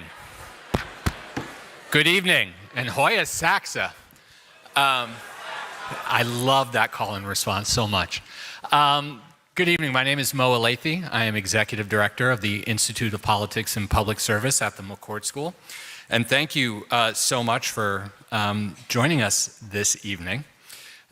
This is the third time the Senator has come to GU Politics. And the first time was almost 10 years ago to the day, almost to the day, one of our very first big events when we launched the Institute. A big theme of this, our 10th anniversary year, is focusing on the future of public service. Over the past 10 years since we launched, we have seen how this era of disruption, economic disruption, social, cultural disruption, technological disruption, disruption of our information ecosystem, and political disruption has impacted the world, has impacted the very notion of public service. As we think about the next decade, and we ask ourselves questions about what does the future of public service look like, it's really, really hard to have this conversation without thinking about the role that artificial intelligence will play in all of those areas. And so I'm excited for this conversation tonight. The way this is going to work is once they come out for about the next hour plus, hour 15 minutes or so, we're going to engage in this conversation. The Senator and the Professor are going to first speak amongst themselves. And then when you see me come back up here, that means we're ready for you guys to join in the conversation. There's going to be 2 standing mics, one in the center aisle, one in the balcony. So when you see me come up these stairs, that's your cue to start lining up. And they have graciously agreed to take your questions for the remainder of the program. So get ready. It's going to be fascinating. And what I'm going to do now is, per our custom, introduce a student, Helena Monsivais, first-year graduate student at the McCourt School, who is going to introduce our 2 featured guests. Helena?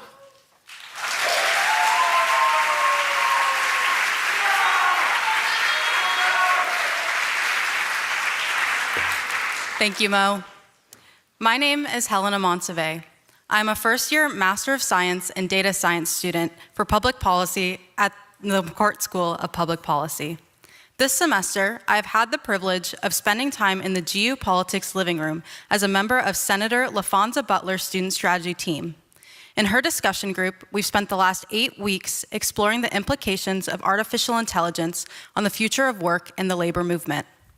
Our conversations this semester reflect a growing national dialogue on AI and its impact on work, which brings us to today's event.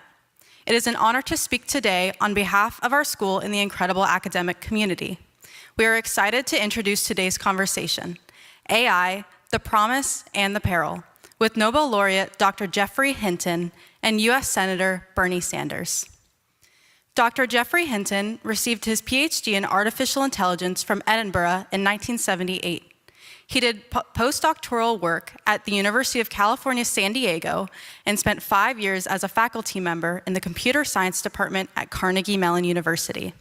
He then moved to the Department of Computer Science at the University of Toronto, where he is now a professor emeritus. From 2013 to 2023, he worked half-time for Google, where he became vice president and engineering fellow. Dr. Hinton's research group in Toronto made major breakthroughs in deep learning that revolutionized speech recognition and object classification. Last year, he was awarded the Nobel Prize in Physics. Senator Bernie Sanders is the senior senator from Vermont, serving his 4th term in the United States Senate after winning re-election in 2024. His previous 16 years in the House of Representatives make him the longest-serving independent member of Congress in American history. He is the ranking member on the Senate Health, Education, Labor, and Pensions Committee. Following their conversation, Dr. Hinton and Senator Sanders will be taking questions from students, moderated by GU Politics Executive Director Mo Alathe. Remember to join our conversation on social media by tagging us at GU Politics.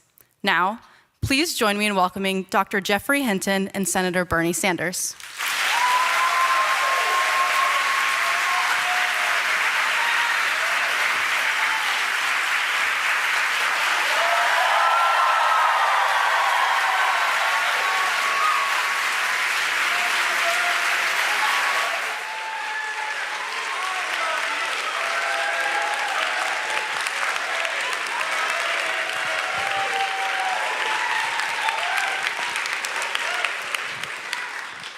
Bernie. All right, put this thing on.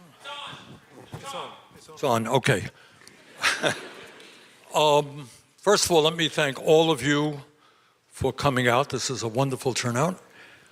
Let me thank Georgetown for sponsoring the event, and mostly let me thank Dr. Hinton, one of the world's leading authorities on AI, for being with us in DC today. Dr. Hinton, thanks so much for coming.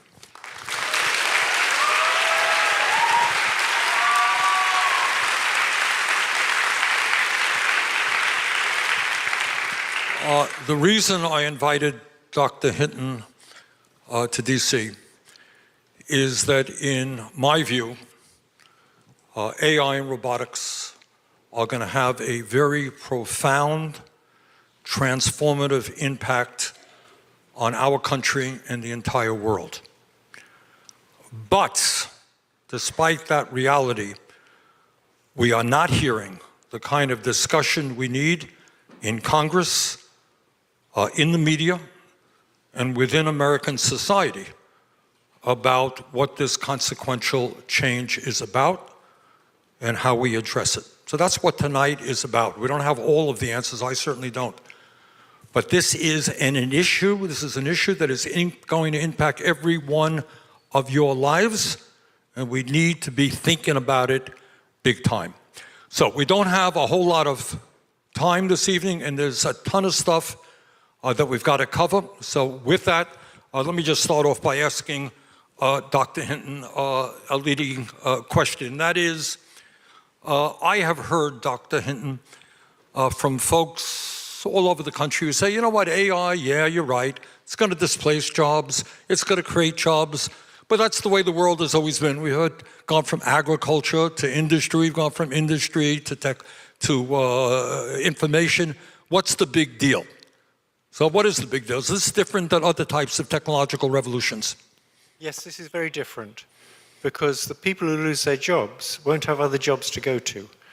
If AI gets as smart as people, or smarter, any job they might do can be done by AI. So consider, for example, people who work in call centers. They're poorly trained, poorly paid, and AI is going to be able to do their job better. They often don't know the answer to the question you ask, like why you got this funny bill. AI will do better at things like that. It'll be much cheaper. And what are they going to do?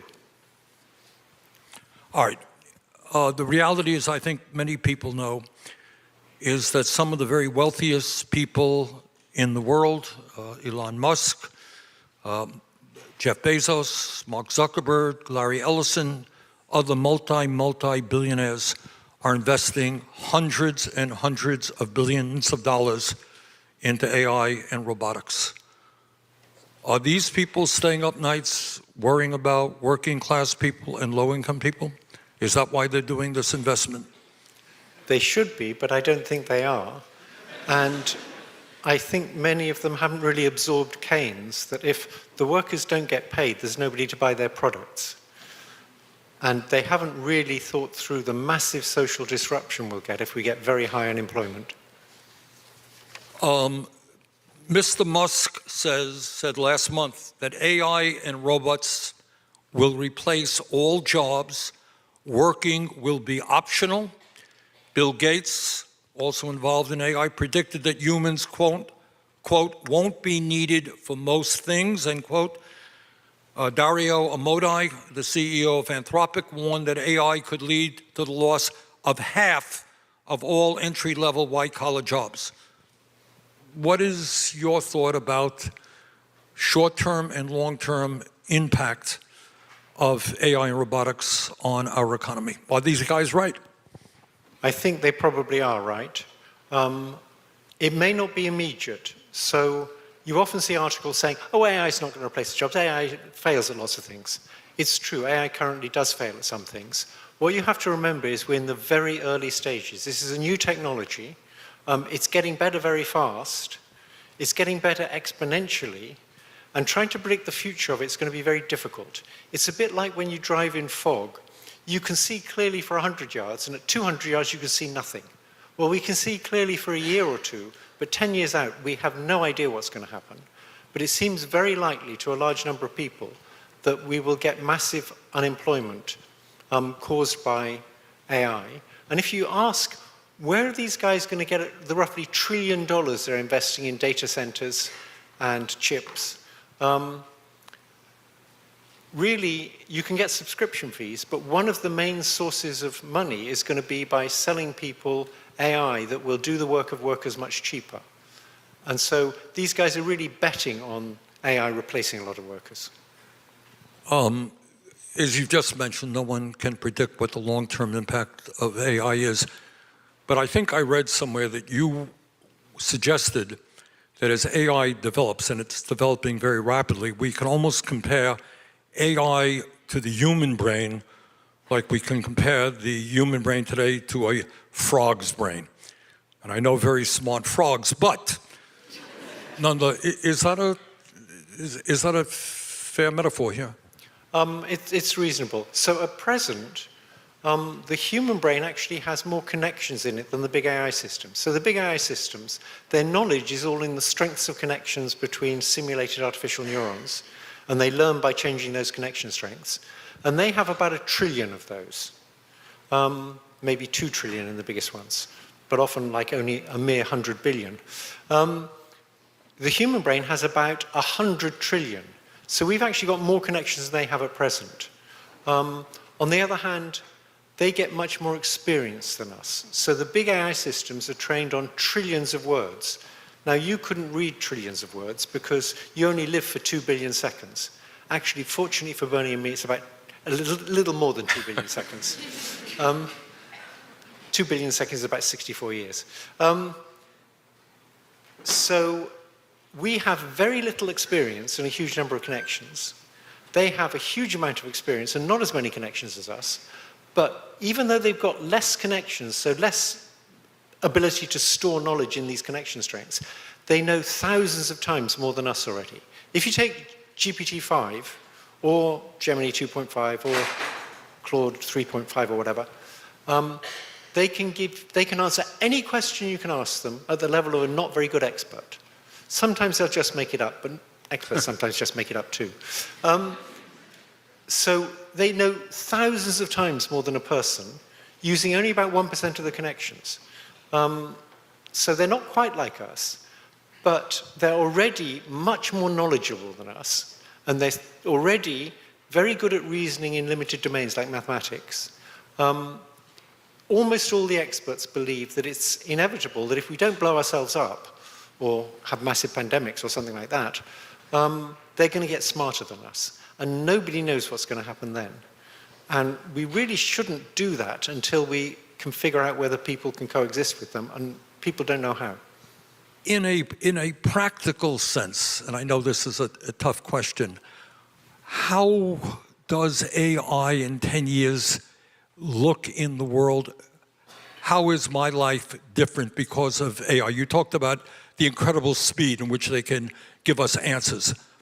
But what does it mean in terms of our daily lives?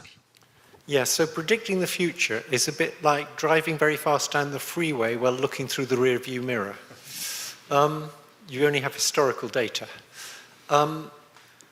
Predicting the future in 10 years is very, very difficult. So the best way to see that is to look back 10 years. So if you were to take people like me who really believe in this neural network approach to AI, and you were to ask us 10 or 15 years ago where we would be in 10 or 15 years, we would have said, it's very unlikely we'll have a system that you can talk to in any natural language and it'll answer any question you ask it at the level of not very good expert. We would have confidently predicted that that was 30 to 50 years out. It wasn't going to happen in 10 years. Well, it has happened.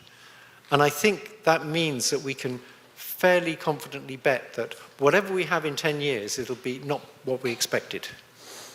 I know that's a sort of politician's answer, and you'd expect those from Bernie, but not from me. But I think that's the best I can do. We don't know what's going to happen in 10 years, and that means we ought to be cautious.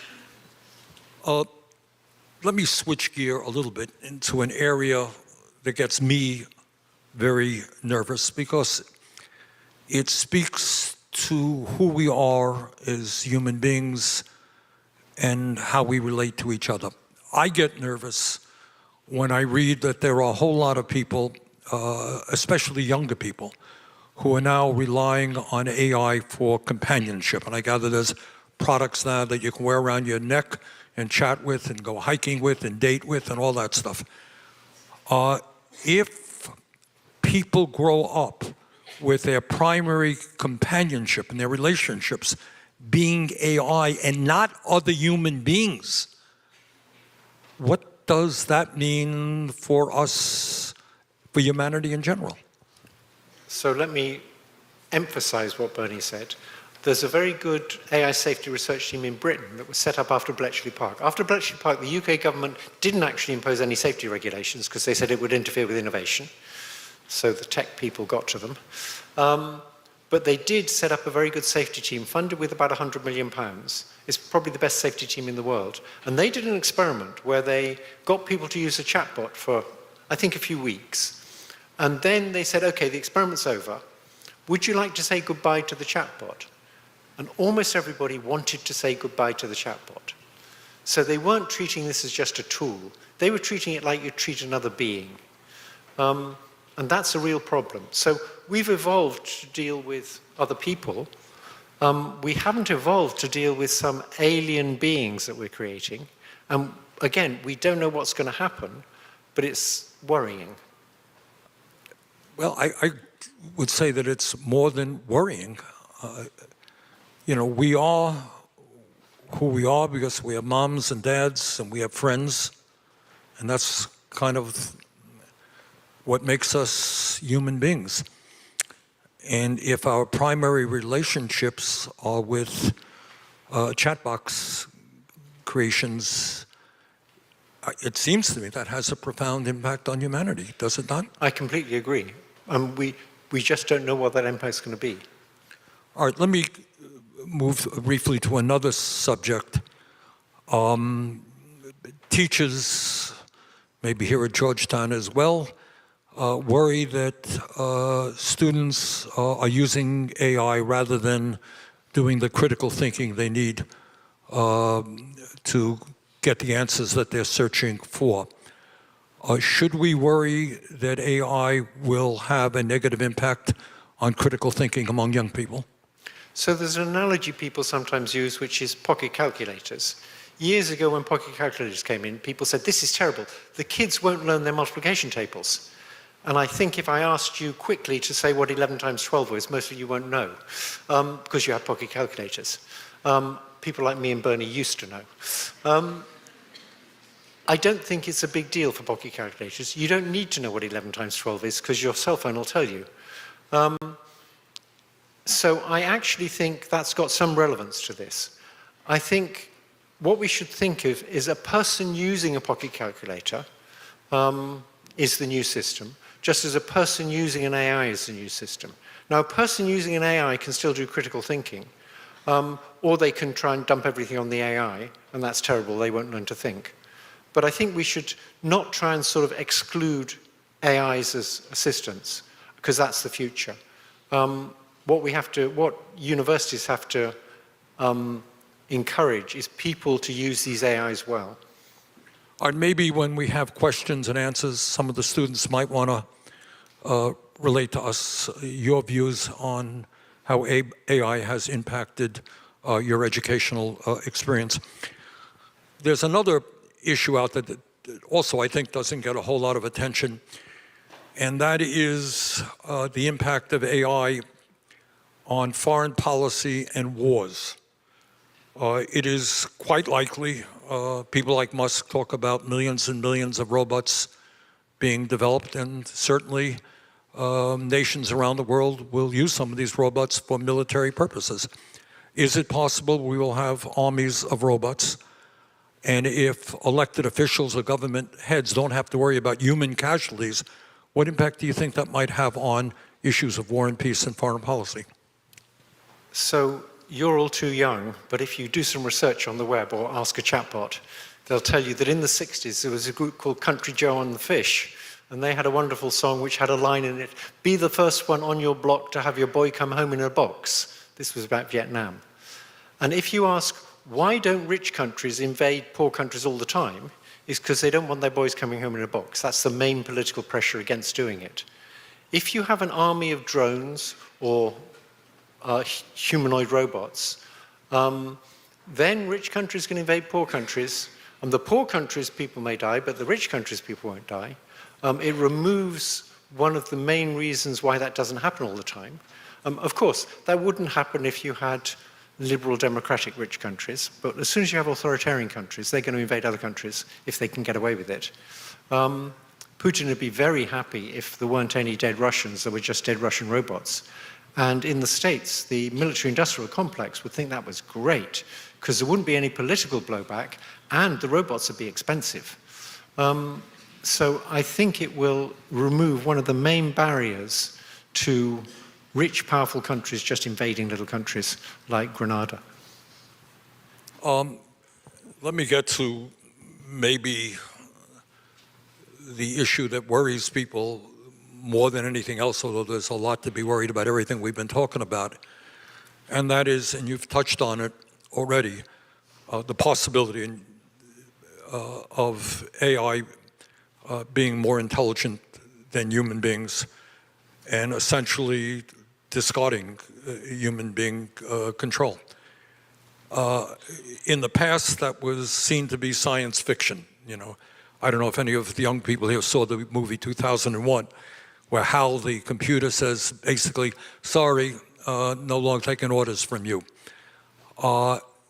In your judgment, is that an issue of real concern?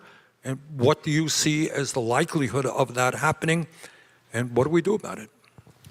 So when I was at Google in the beginning of 2023, back then, a lot of people, particularly linguists, for example, said these AI language models aren't really smart, they're just statistics. Less people say that now. But they also said this idea of them getting smarter than us is just crazy, we don't need to worry about it, that's just science fiction. And the main reason I went public in May of 2023 was to say, no, it's not science fiction, it's going to happen.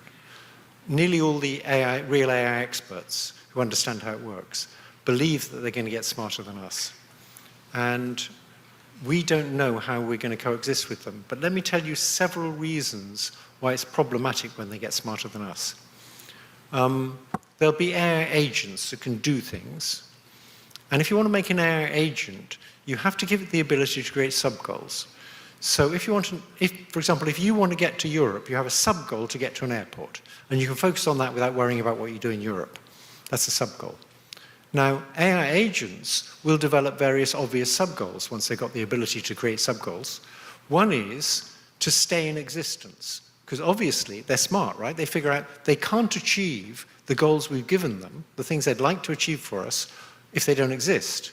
So they'll develop the sub-goal of staying in existence, and we've seen that already. We've seen AIs that want to keep existing and will actually try and deceive people who are trying to turn them off. They will try and exfiltrate their weights to other systems, so they stay in existence on other systems. So that's one sub-goal. Another sub-goal is they will want more control. So my belief about a lot of politicians is that they start off wanting to achieve good things for people, and pretty soon they realize to do that they need more control, and then they end up focusing on getting more and more control. The AIs will do the same. They will need to get a lot of control so they can achieve the things we ask them to achieve. So now you've got things that want to stay in existence, they want to get control, and at that point you ask, well, maybe we can just turn them off when they get like that.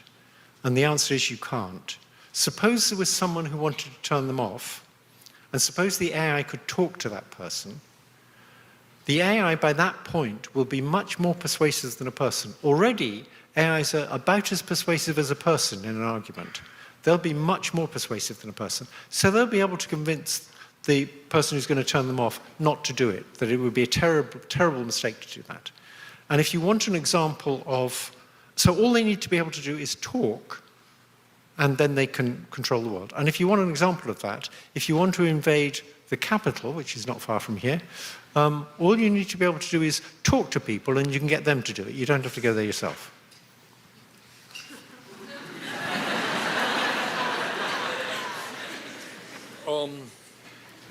Okay.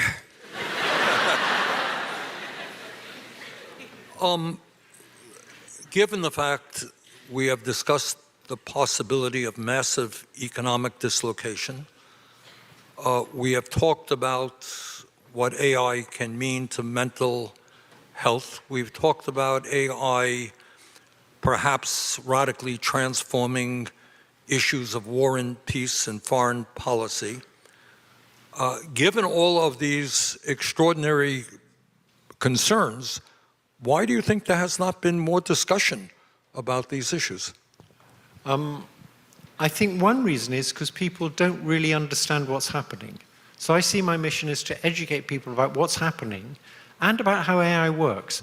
Very few people at present understand how it actually works. If you want to understand how it actually works, I did a podcast with a very good interviewer. This is self-advertisement, but you're allowed one As opposed to me, right, okay. You're allowed one of those. A very good interviewer who extracted from me a very good explanation of how these neural nets actually work. And the interviewer was John Stewart, who's a hero of mine. Yeah. You should look at that, because that'll tell you how they actually work, roughly speaking, in terms that a non-expert can understand. No equations. So let me, sorry, I got distracted by my self-promotion. All right, let me ask you this, and this, you're a scientist and not a politician, but given all that we've talked about, what should I be doing? What should the Congress be doing? I hesitate to say what the president should be doing, not particularly relevant for this discussion, but what should a sane government be doing? Okay, so there's some very simple things that should definitely be done. They won't answer all these problems, but even those aren't being done properly. The first thing is, if you're going to release one of these big chatbots, you ought to do a lot of safety tests on it, and you ought to be required by your government to report what safety tests you did and what the results were. And as time goes by and we get more experience, we can add to those safety tests. Let me interrupt you. What do you mean by safety nets? What should irrational government be doing? So you take a chatbot and you say, can I figure out how to trick it into telling me how to make a homemade bomb? And the answer is you can. So these chatbots, because they've been trained on everything on the web that's available, they know how to make nasty viruses. They know how to make homemade bombs.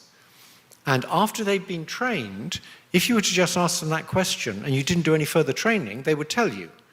You then do further training where people try and get them to say how to make a bomb and then tell them, don't do that, don't answer that question. That's called human reinforcement learning, where the people ask them questions and say, that's a bad answer, or that's a good answer. It's very easy to overcome that, or relatively easy to overcome that, and not nearly enough testing has been done on how to overcome that. So there was a very good bill, a very sensible bill, not very strict at all, proposed in California, 1047, that got through both houses and was vetoed by Gavin Newsom, strangely. That just said you have to test them and you have to tell the government the results of the tests, and if you don't, you can be sued civilly by the Attorney General. Even that failed. So that's just the minimum. There's another area where there has to be legislation, which is to do with these things telling you how to create nasty viruses. That's probably the most urgent threat. These things know how to create viruses, and they can tell you how to create viruses. And they've got a sort of thin veneer telling them not to tell you. We need a lot of legislation about how it must not be possible to get them to tell you how to create nasty viruses. Also, during the Biden administration, they realized that if I can get the DNA sequence for a nasty virus, I can send it off to the cloud, and they will send it back in a test tube. So I don't actually need a wet lab. I just send it to the cloud, and I get this nasty virus in a test tube. And at least they should check whether this sequence has a sequence for example, the spike protein of COVID. If it's got that sequence in, maybe they shouldn't make it. It turns out most of the companies don't check. Some of them do, but most of them don't. The Biden White House would have loved to have legislation that said that anybody who synthesizes these sequences on the web has to do serious checks for whether they're synthesizing a nasty virus. They figured out, though, that there was no point even proposing legislation because the Republicans wouldn't give Biden a win. Their calculation was the Republicans would rather Biden not get a win than protect us from lethal viruses. Right now, the other side of this is if a virus does get out there, you'd like to have good response to it.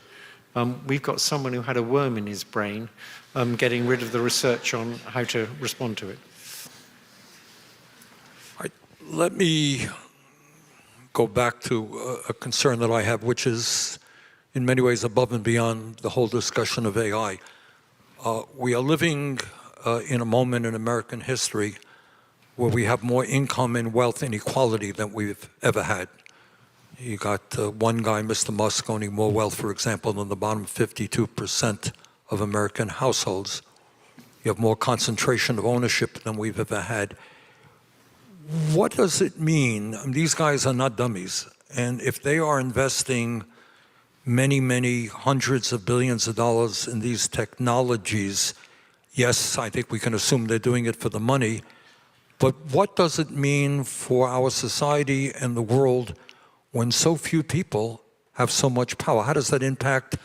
Will, in fact, government be able to regulate these guys, or will they be, in fact, regulating government with their wealth and power? So I think the US has a problem, which I put down to the Supreme Court and judgments they've made, that you can just buy politicians. Not Bernie, but the other ones. Because Bernie gets his money from ordinary people. And there's no limit to how much you can contribute to politicians via these sort of super PACs that pretend to be independent. That means the rich can just buy the political system.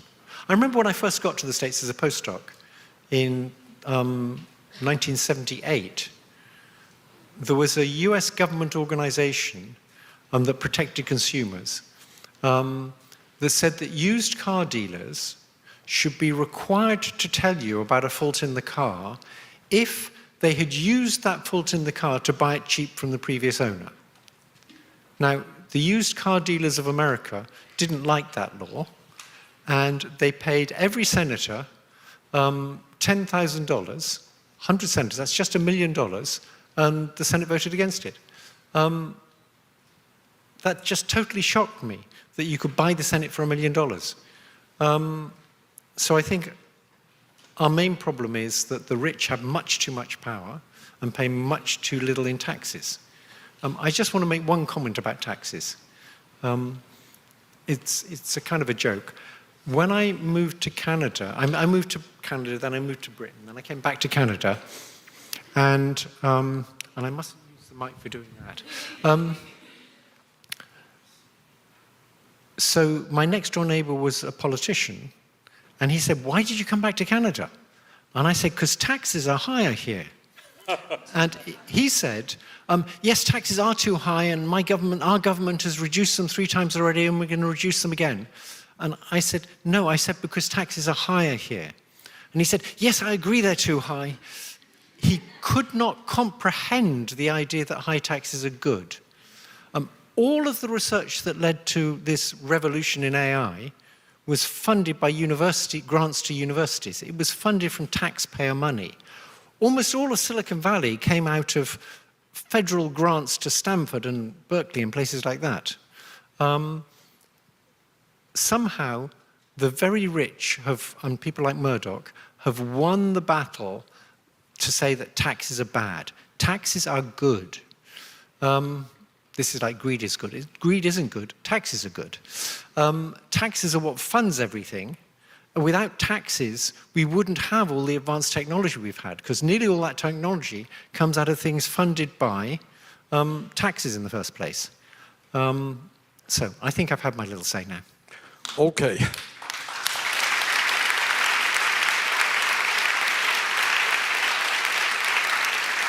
All right, I have exhausted my list of questions. So now if we can hear from the students, that would be great. Now that we are sufficiently terrified, here's what I'm going to ask. Guys, we're going to move to the questions as quickly as possible. Here's how this is going to work. We've got the 2 mics. One in the center aisle here, one in the center aisle in the balcony. When I point to you, you're up. Please tell us who you are, where you're from, what you're studying, and then please frame your question in the form of a question. All right, we good? Let's start in the balcony. Oh, hold on.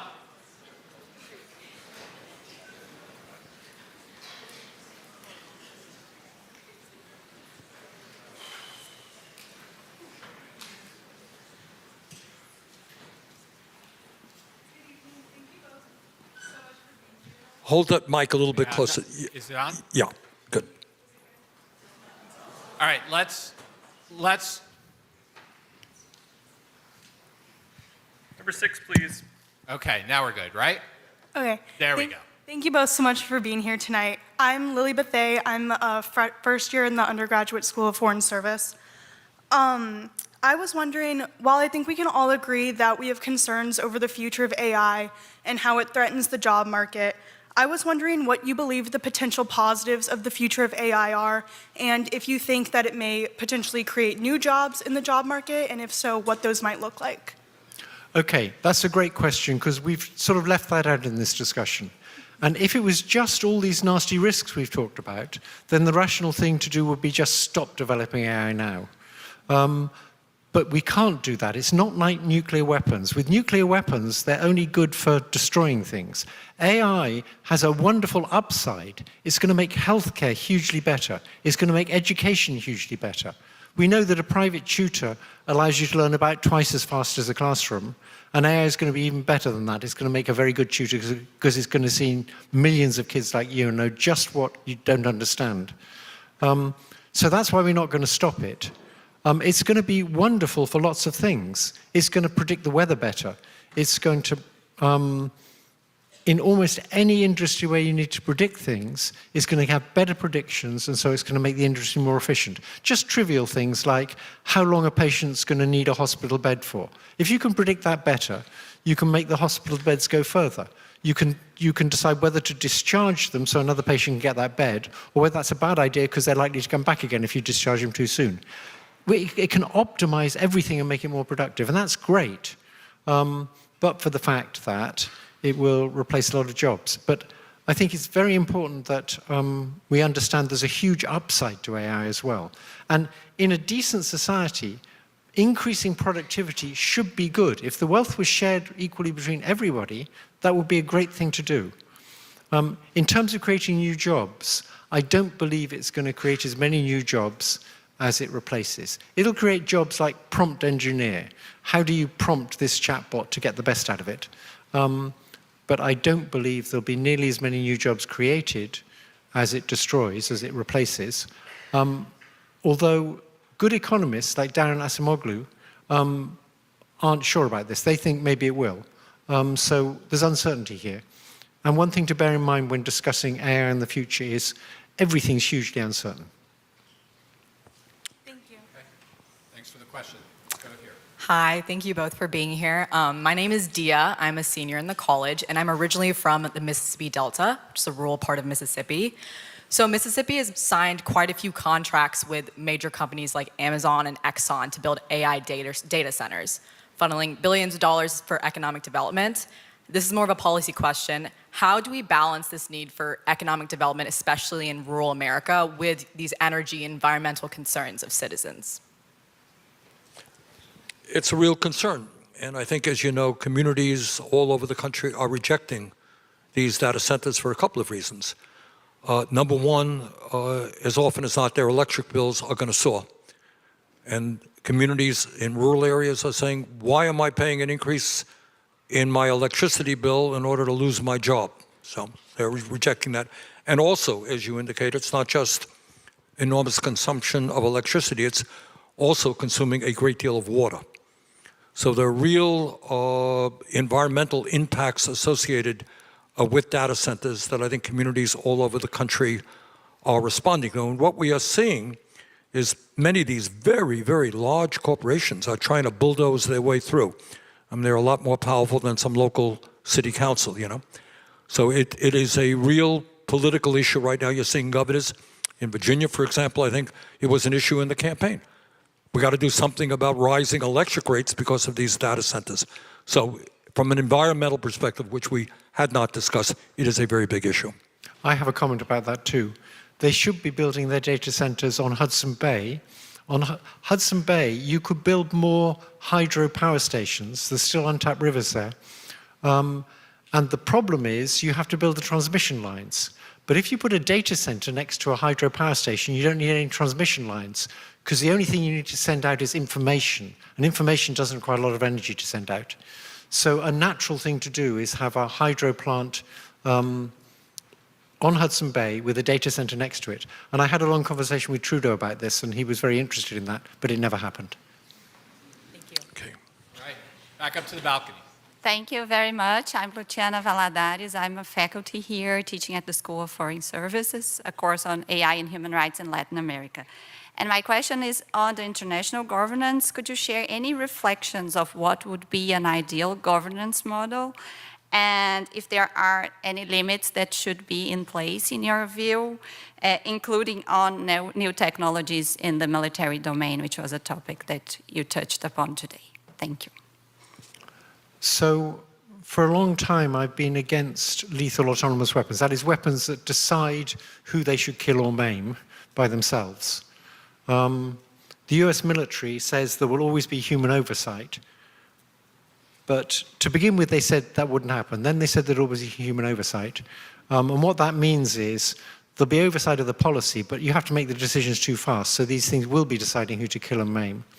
And I thought it was just a clear-cut case that we should forbid that. We should have Geneva Conventions against that, which probably wouldn't come into place until very nasty things had happened.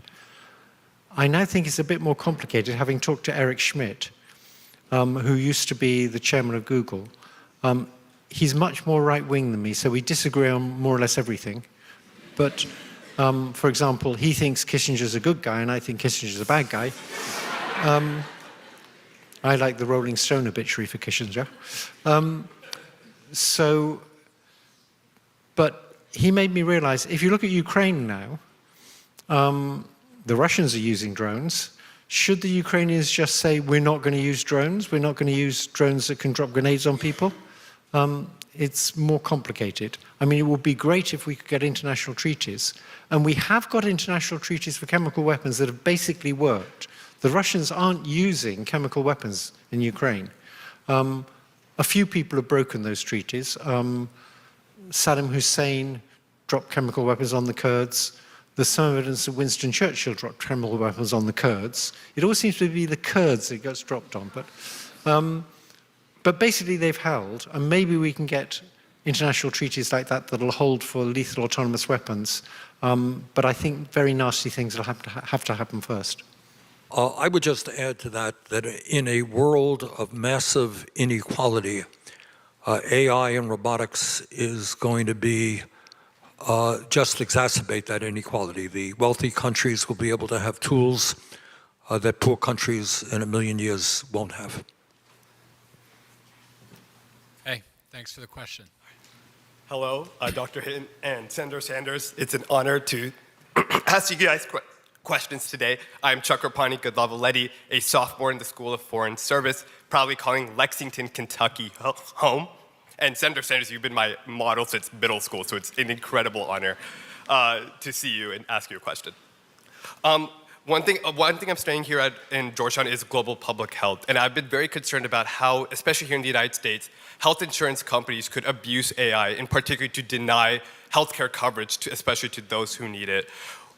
First of all, could you elaborate on abuses that healthcare insurance companies could use using AI? What should the government do to regulate these abuses? And finally, do you anticipate single-payer systems like NIH or Medicare for All to potentially minimize these abuses? To answer your question, it is totally absurd and embarrassing that the United States of America, the richest country on earth, is the only major country not to guarantee health care to all people as a human right.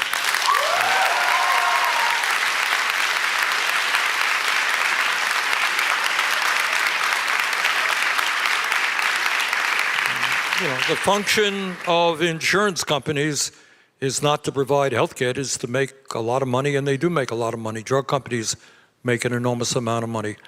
And it saddens me very much that we have a system which everybody recognizes is broken, it is dysfunctional, it is enormously complicated. And by the way, not only are we the only major country not to guarantee health care to all people, we're spending twice as much per capita as other countries. So I think the answer to your question is health care is a human right.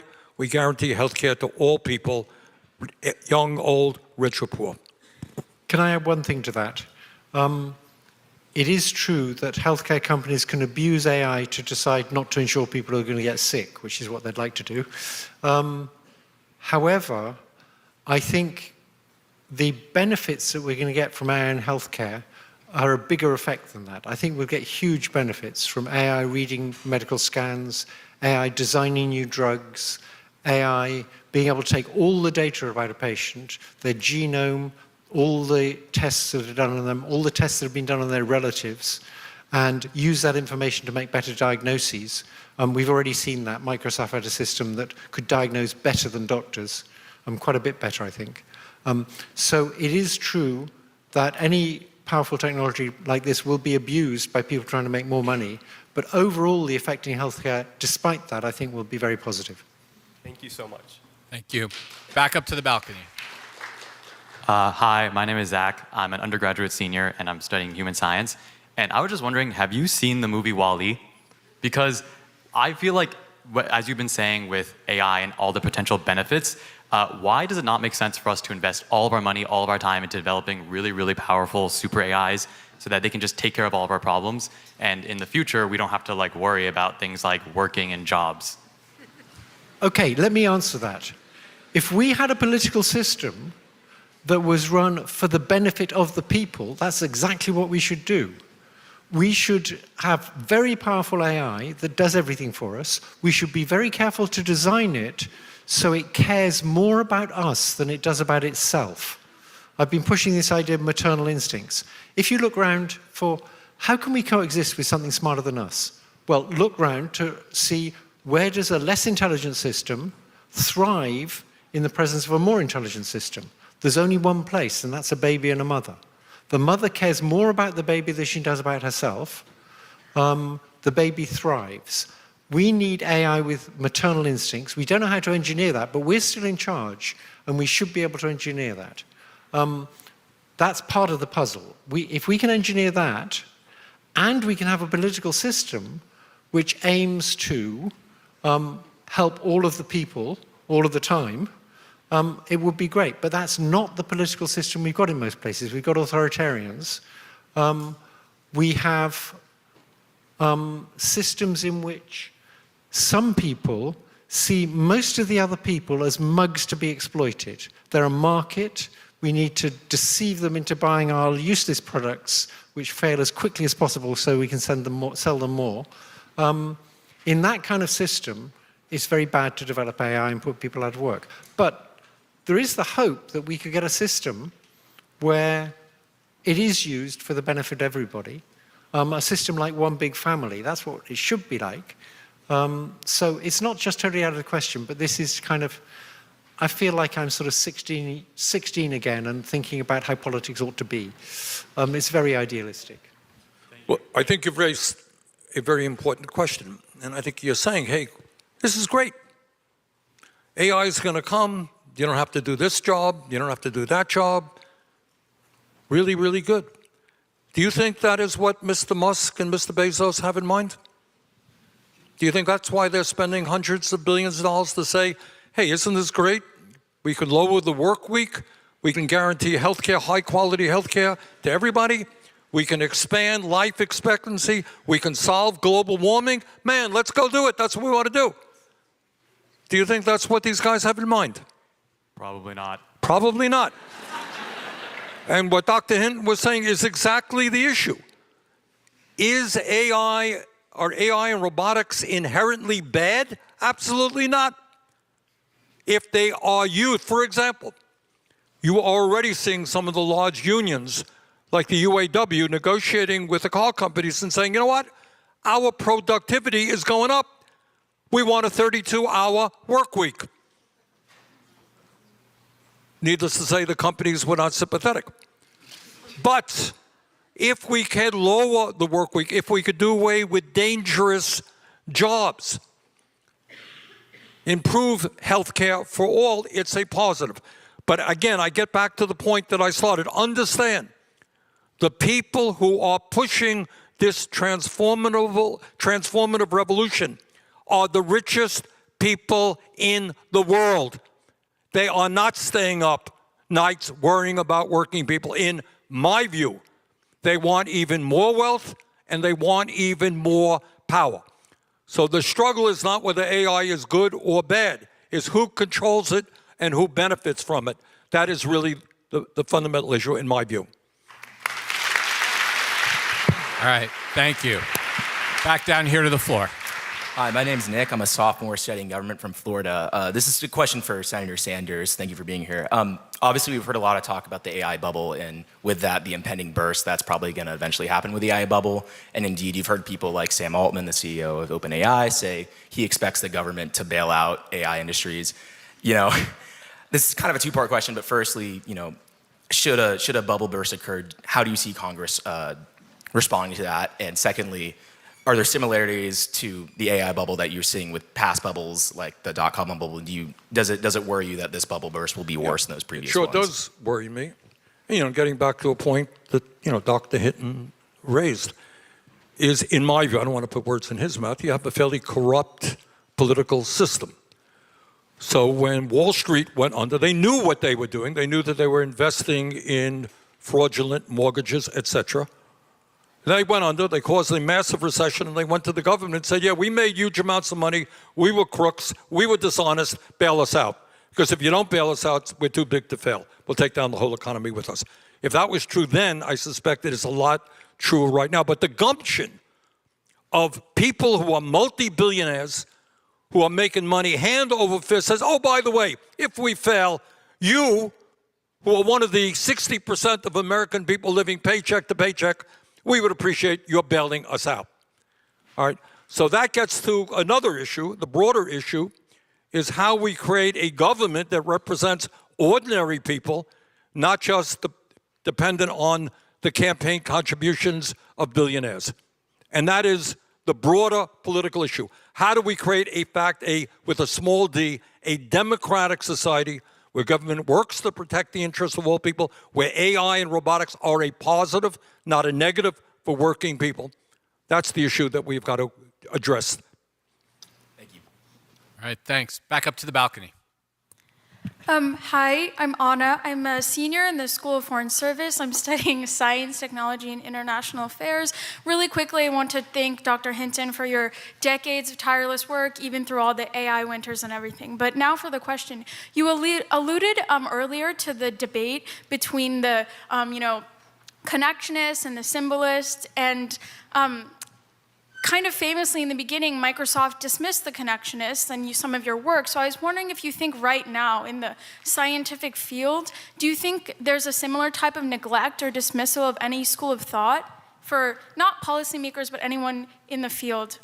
Thank you very much. Okay, I'm not the guy to ask because the approach I pushed is currently winning. The people it's quite possible there'll be a very different approach. And the people to ask are young people who think what I'm doing is wrong, but I'm going to stick with what's working. Okay. Sorry, that's not a very good answer, but there may well be radically different approaches out there, but it's not old men who are going to push them. All right, thanks. Back down here. Hi, my name is Charlotte. I'm a junior in the college studying government and psychology, and I'm from Connecticut. And one concern about AI that we haven't yet discussed today is its ability to spread misinformation, specifically like via voice replication, accurate videos, etc. And this information will absolutely worsen our already very deep and disturbing political divides. So I was wondering what you would propose as policy to address this issue, or what you foresee being put on the docket to deal with. Okay, I have something to say about that. Many people suggest we should get AI to recognize things like fake videos. That's never going to work. The first AI systems that generated really good images were called generative adversarial networks. And the problem is, if you have an AI that can recognize that a video is fake, then a generative AI can look inside that other AI and figure out how to generate things that it will think are real. And so you get this sort of arms race between a discriminative AI that says whether they're fake or not, and a generative AI that's getting better and better at fooling the discriminative AI. And that's how you got very good images with generative adversarial networks. So there's no future, I believe, no long-term future, in getting AI to recognize fakes produced by AI, because you can always make better fakes then. The way to do it is to have provenance. So a few hundred years ago in Britain, there were political pamphlets. And the government insisted that every pamphlet that was printed had the printer's name on it. Because if you had the printer's name, you could find out who paid the printer, and you could find out the provenance of the pamphlet. And that's because the printing press was a limitation. At least for political videos, there's a scheme suggested to me by Jan Tallinn, I should mention Jan Tallinn. He's invented Skype with some other people, sold it to Microsoft. He's a billionaire. He's used a lot of his money for AI safety. Many, many AI safety groups are funded by Jan Tallinn. He's taken it very seriously. He suggested you do the following. Every political video, you have a QR code at the beginning. The QR code takes you to a website. Websites are unique. If that is the website of the political campaign, and on that website there's the identical video, you know it's for real. If not, you know it's not. And your browser can do all that work. Your browser can take the QR code, go to the website, check it's the website of that campaign, check if there's an identical video. So it should be possible for your browser to tell you that this is a genuine video for that campaign, at least. You have to go for provenance, not recognizing fakes. I once gave this argument to people from the New York Times who thought that was great, because I believe news that comes from the New York Times, the BBC, the Guardian. People I believe will get two sources, at least two sources, and won't just make stuff up. Occasionally get stuff wrong, but it's all going to be done by provenance, I believe, in the long run. Well, as somebody, I am told by my staff that I was on television selling, on the internet, selling some insurance policy. And it sounded and looked very much like me. So it is a real issue. And you just worry that, 2 weeks before an election, and they're very good at this stuff. You can have somebody sounding like somebody saying crazy stuff which can impact an election. So it's a very big issue, and I think it's got to be dealt with.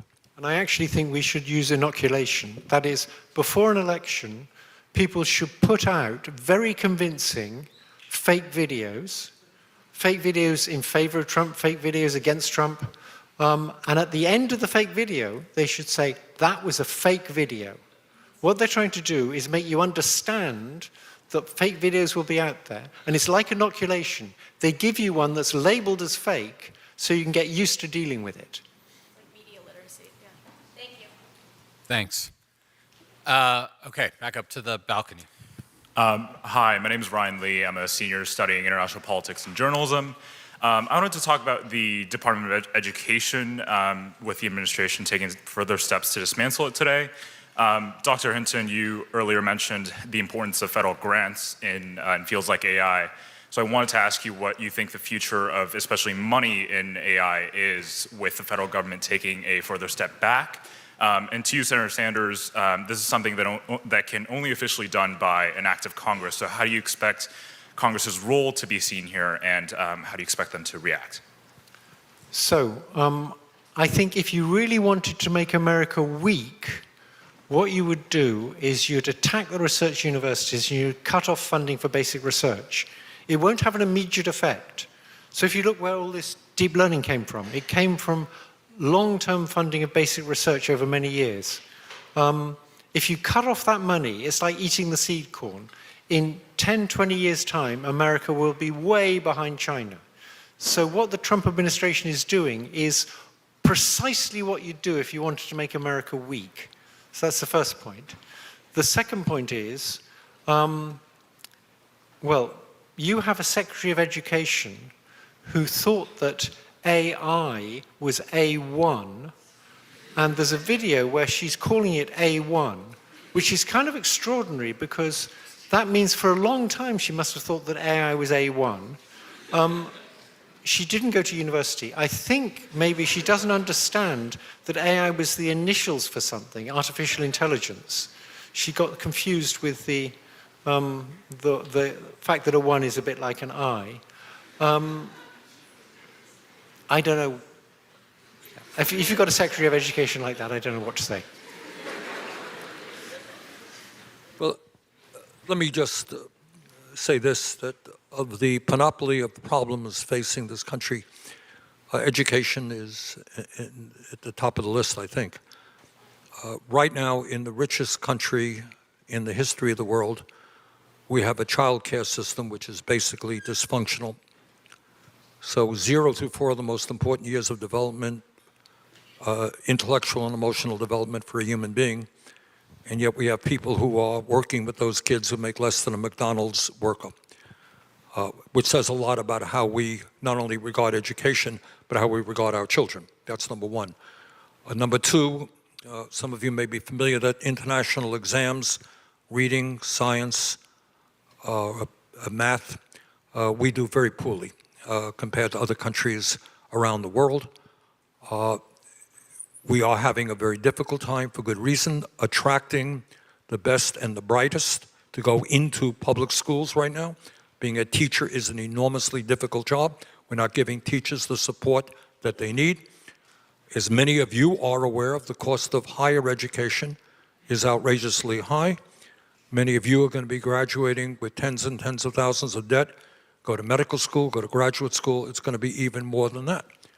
So getting back to Dr. Hinton's point, if we in fact want to make America great, it is not an exaggeration to say that we want the best educated people in the world, that we prize education, that we respect educators, and that we want to make sure that every person in this country has the ability to get all of the education they need to succeed in life.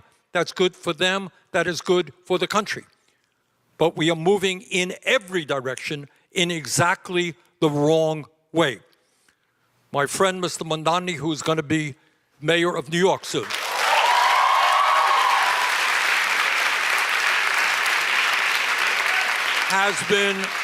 he has been attacked because he thinks that in New York City, childcare should be free. What a radical idea. We give $1 trillion in tax breaks to the 1%. We spend $1 trillion on the military, but the idea that we have high-quality, free childcare, or God forbid, in America, we do what was the case 70 years ago and make our major public colleges and universities tuition-free, that's considered to be radical. So I think we need to take a deep breath and say that if we really want to be a great nation, we've got to respect education, we've got to adequately fund education, and we've got to make sure that educational opportunity is available to all. All right, thanks for the question. I would like to just add something to that. If you look when America was great, in the 50s and early 60s, America was developing very fast and people could afford 2 cars and a home and things like that. The tax rates on the rich were something like 70% at that point. That's what you need. You need taxes to fund these things, and you need to stop the rich evading taxes. It's just crazy. They can easily afford to pay the taxes. They'll end up with only a few billions to dispose of. You don't need that much money. All right.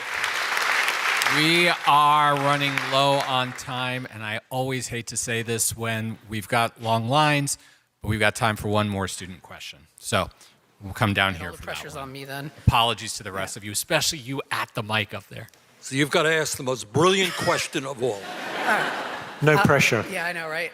I'm Nicholas. I'm a first-year graduate student at the McCourt School of Public Policy, and I'm from New York City. And my question is for both of you, which is, do you think that the AI replacing entry-level positions will kind of create like a talent doom cycle where we accidentally stop creating experts because we're not investing in these entry-level workers so that they can become experts in their fields? No. No? Okay. And I think what will happen is AI is developing fast enough that it'll develop fast enough to fill any gaps. I just worry, when I hear folks talking about building millions of robots, and at the same time saying they want to rebuild manufacturing in America, for example. You can rebuild manufacturing in America, but you're not going to have workers doing the work. And I worry, point that Dr. Hinton made earlier in the program, how do people going to get an income to buy the products that are being sold? And in terms of AI in the world that you are living in, I do worry very much that if entry-level jobs are not going to be there for you, how do you move up and progress up the ladder? So it is a real concern. Let me, if I might, Mo, just ask the people here. Just raise your hand. Let me see how to frame this question. Do you see, or it'll be, I'm going to ask you 2 questions. The first one is, for your own lives as young people, do you see AI as a positive development for your future? Raise your hand. Okay. Same question. Are you concerned about it being a negative impact on your future? Wow. Okay, most of the hands went up when negative. I would tell you this, and Dr. N, where I became, I'm not even on any of the committees in Congress that deal with this stuff, but I got involved. I went around the country recently, and I was in Davenport, Iowa, and speaking before a working class audience. And in the course of a speech, I said, I'm just curious, and I asked the same exact question as I asked you. It's a working class audience. And I said, tell me, do you think AI and robotics is going to be a positive development for you? In a room of about 2,500 people, 2 hands went up.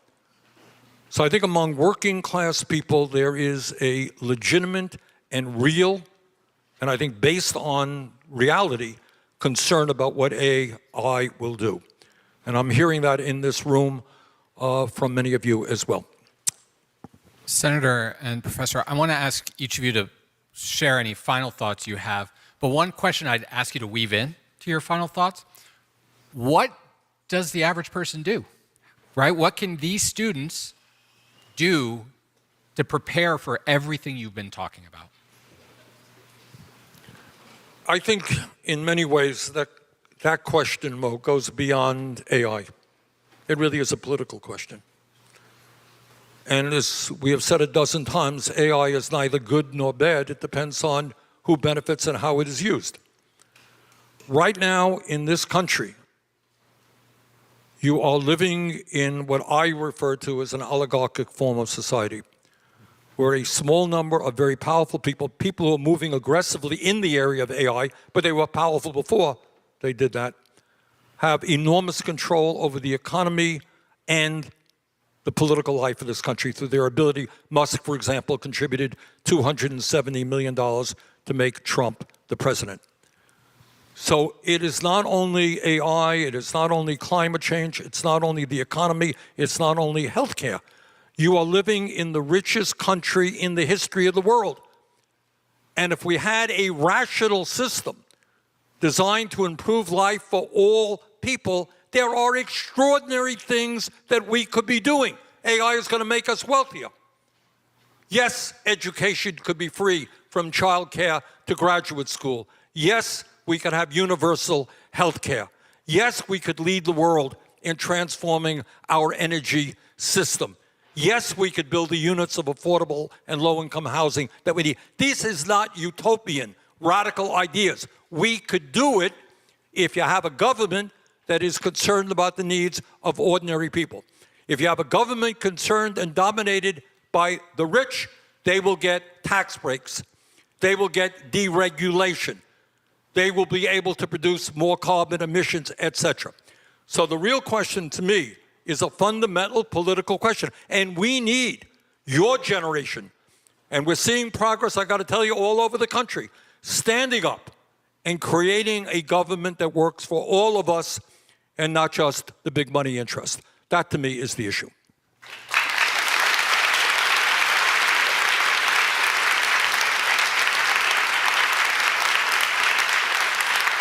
Professor, for those of us that are not programmers or engineers, what can we do to get ready? What I have to say is basically what Bernie said. Okay. I can't thank each of you enough for joining us tonight and kickstarting this conversation. Not that it needed to be kickstarted. Students here are coming into our office and many others talking and asking and thinking about AI on a daily basis. I want to thank the student volunteers from GU Politics, as well as from the Computer Science and Massive Data Institute programs who helped us put this together tonight. But most importantly, even more importantly than thanking these two, I want to thank all of you for coming out tonight, sharing part of your evening, and asking such great questions and engaging. Thank you all very much. Have a great night.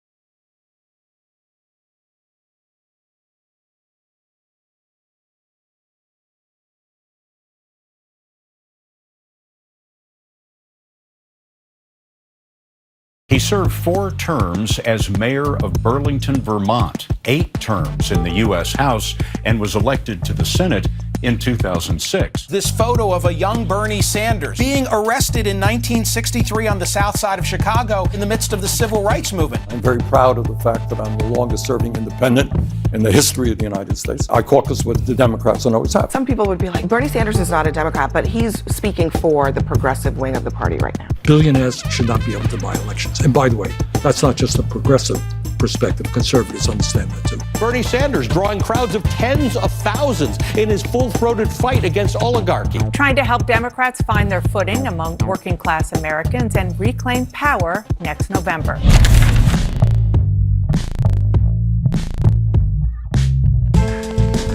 This is What Now with Trevor Noah.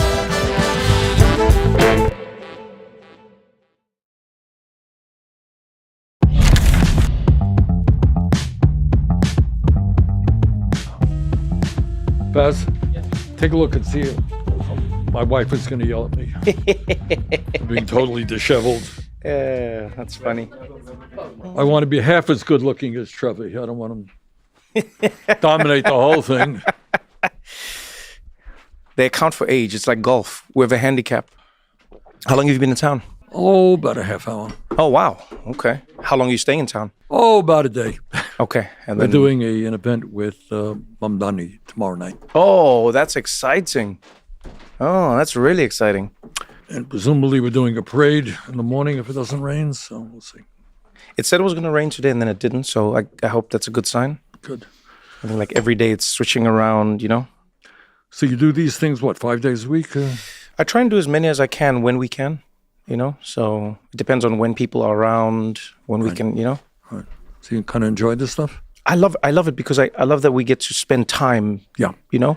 Well, that's the revolution. And it's, people are tired of seeing 7-second sound bites. Exactly. And I'm amazed. I mean, podcasts have exploded, haven't they? Yeah. So I think it's nice for a book, for a conversation, for politics, funny enough. For anything. I mean, how the hell do you understand anything in a few minutes? You know? Mm-hmm. All good, all settled, all everything. Then we jump into it. Senator Bernie Sanders, welcome to the show. Great to be with you. Do you take requests that are going to be in New York just so you can get back to New York? Not really. No, we have some important engagements tomorrow.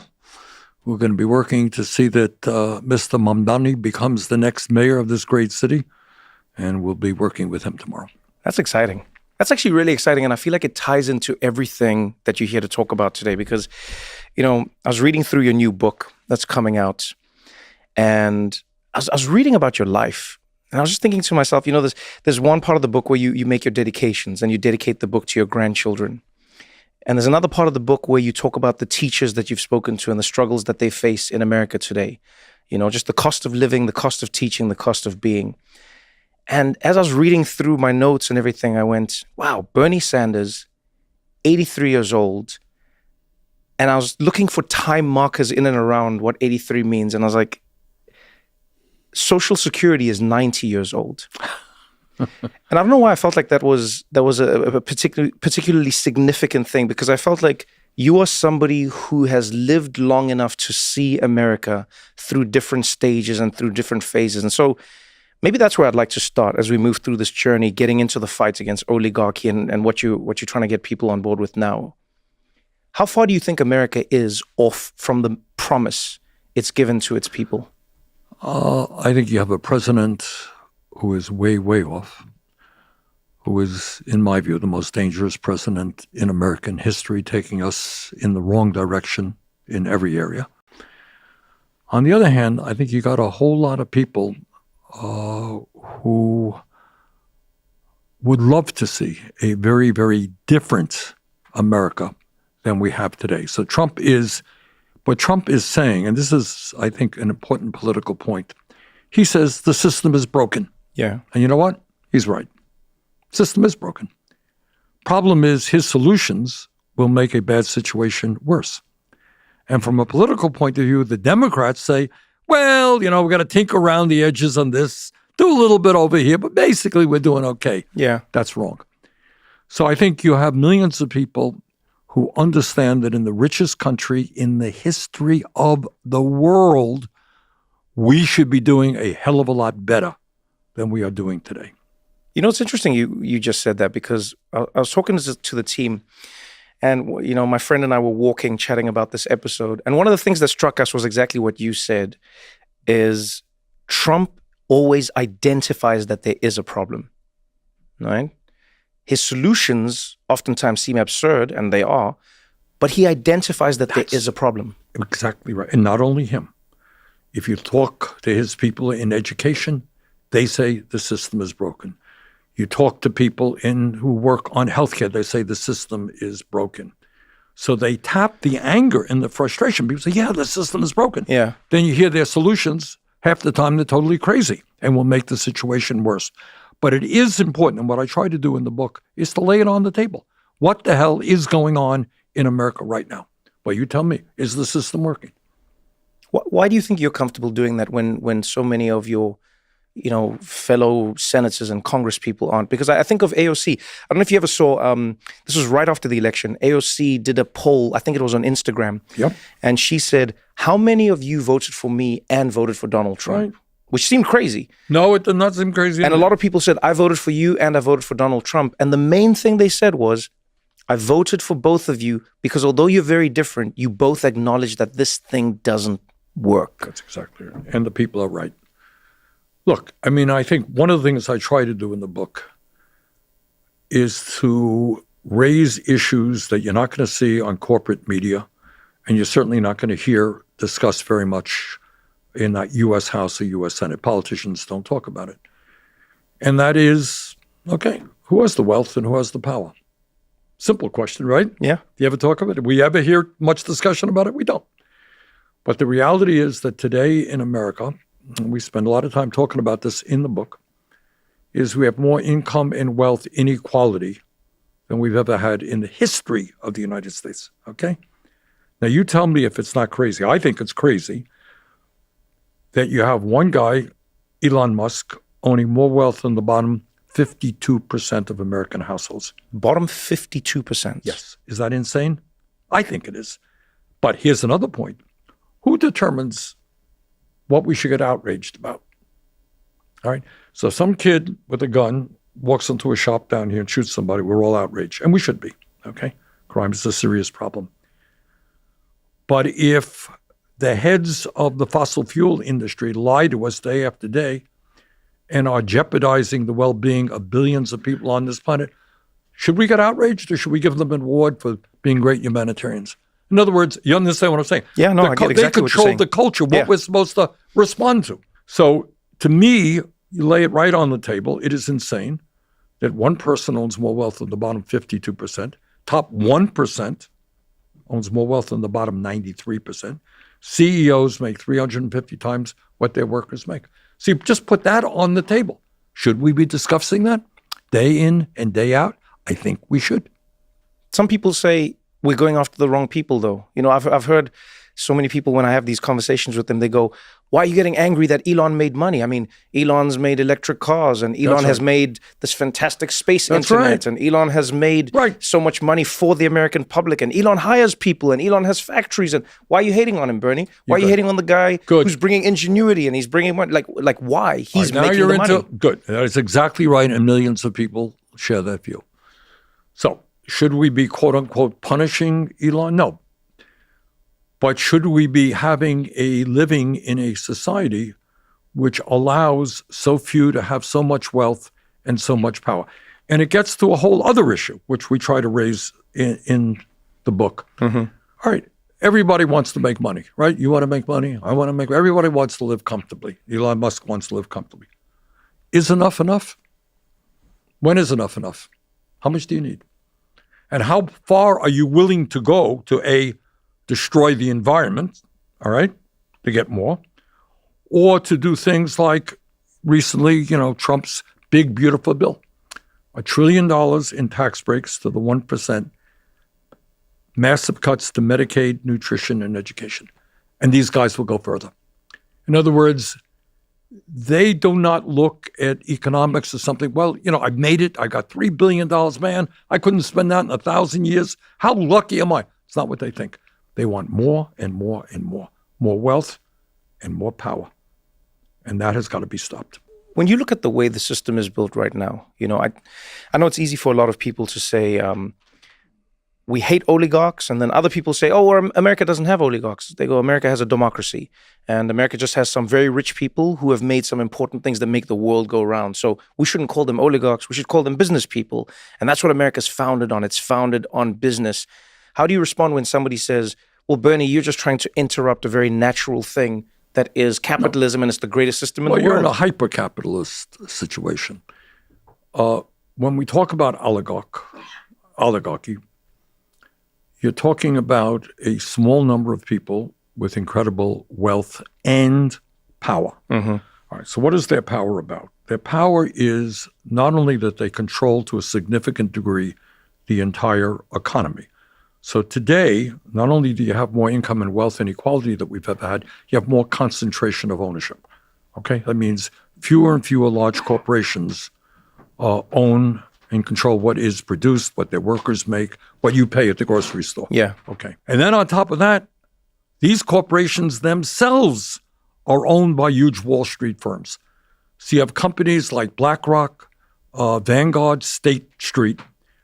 These three corporations combined are the dominant stockholders in 95% of American corporations. Got that? So they're the dominant? Yes. Add the three together. You go to Google, look up any corporation you want to, almost any. You will find Vanguard, State Street, BlackRock, major stockholders. I know, you're looking at me in a quizzical way here. It's true. Check it out. So what it is, here, give you an example. I was the chairman of the Health, Education, Labor, and Pension Committee. Now I'm the ranking member. So we hear from and reach out to workers all over this country who are involved in labor struggles. Okay? Yeah. They call, Bernie, we're on strike. Can you give us support? So we get on the phone and we call up the guy who's nominally the head of the company. He says, you're talking to the wrong guy, Bernie. Somebody else owns us. And you find that somebody else owns somebody else. That's what a conglomerate is about. Somebody owns something, but it's owned several times over. Yeah. All right. It's a relatively small number of people who control the economy. That's called oligarchy. But it's not just that. How do you get the information? You're in the information business, right? Or the entertainment business. That's what you do for a living, correct? So who owns the media? You tell me. It's a few companies now. That's right. Yeah, and everything's getting consolidated. It's becoming smaller and smaller. And it's fewer and fewer people. You got it. Yeah. All right. So what my understanding is, you have 6 large international conglomerates, media conglomerates, that control about 90% of what the American people see, hear, and read. All right, so take a look. Talk about oligarchy. Mr. Musk, is that all he does is make electric vehicles? Not quite. He owns Twitter, right? Yeah. Oh, what about Mr. Bezos? Well, he owns the Washington Post, which is a very influential newspaper, and he owns Twitch. Oh, what about the Ellison family? Well, they just bought Paramount, which happens to own CBS movie. All right. And then you got Mr. Zuckerberg, of course, who owns Meta, which controls Facebook and Instagram. So you got 4 of the wealthiest guys in America owning us, just those. Not to mention Rupert Murdoch, obviously owns Fox, the Wall Street Journal, the New York Post, right-wing newspapers all over the world. You check out who owns newspapers in the United States, billionaires by and large. So you add up income and wealth inequality, concentration of ownership, control over the media. And let me throw out another one. We talked about democracy. Well, Trevor, do we live in a democracy? People would say yes. And the answer is yes and no. We have elections, right? So who plays the influential role in elections? All right, let's go back just to the last election. Mr. Musk, the wealthiest guy on earth, spent $270 million to help elect Donald Trump, right? $270 million, that's true. Yeah. And his reward, these guys don't make investments without getting something in return. True? I mean, they don't do it out of the goodness of their heart. So forget all the tax breaks and other breaks that he got. He got to run the government for 3 or 4 months and impose his right-wing extremist ideology on the American people. I'll give you another example. There was this so-called big, beautiful bill. What happens if a Republican were to stand up and say, you know what, I looked at this bill, it ain't a good bill. And it happened. There was a guy named Tom Tillis. That name ring a bell to you? He's a senator from North Carolina, not the world's most famous senator, just kind of a typical conservative Republican. He made the mistake of actually reading the bill. And he discovered that several 100,000 people in North Carolina were going to lose their health insurance. He says, you know what? I can't support that. You know what happened to him? Literally within hours, Trump was on social media ripping the hell out of this guy. Billionaires were saying, we are going to, we got a primary opponent against you. And I think in a day, he said, forget it, I'm out of here. I'm not running for re-election. So right now, what oligarchy is about is not only controlling the economy, controlling the media, it is also controlling the political process. Yeah. And it's not just Republicans. Kamala Harris had some 80 billionaires contributing to her campaign. And I think that resulted in her running a much more conservative campaign than she should have run. It was an election that she should have won, in my view. She lost it because of conservative influence from the billionaires who told her not to speak up for working families. That's called oligarchy. Does that sound like an oligarchy to you? It sounds like an oligarchy. The only thing that comes to my mind is that I think of an ecosystem.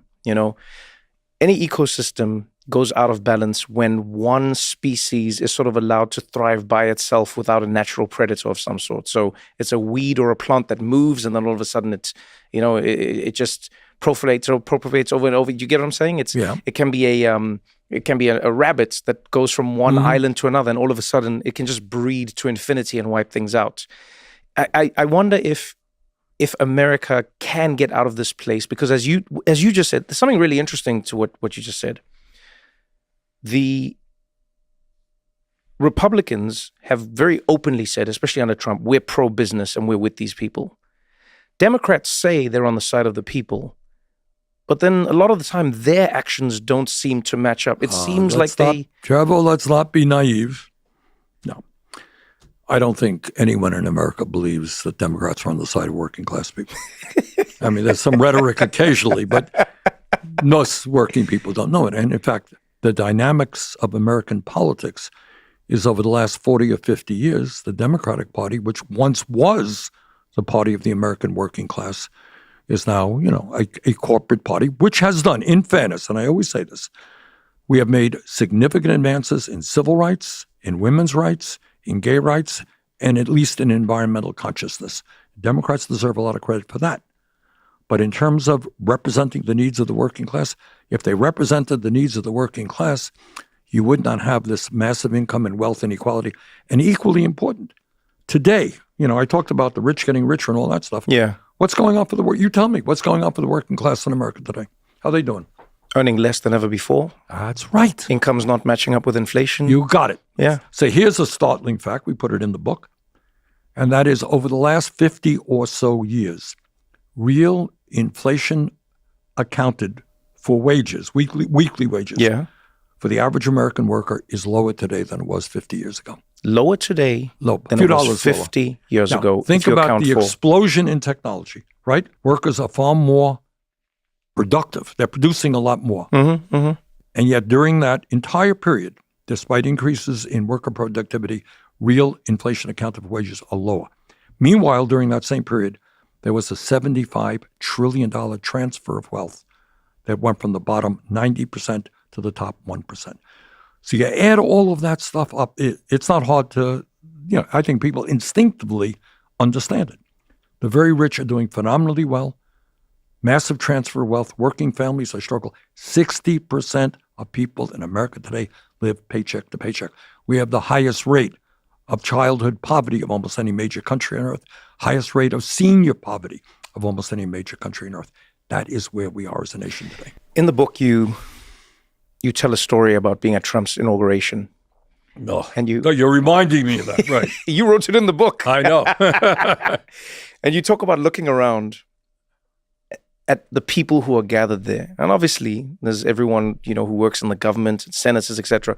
But you notice there's an outsized collection of the richest people in the world. Like the way you describe it, it sounds less like an inauguration, more like a board meeting, That's true.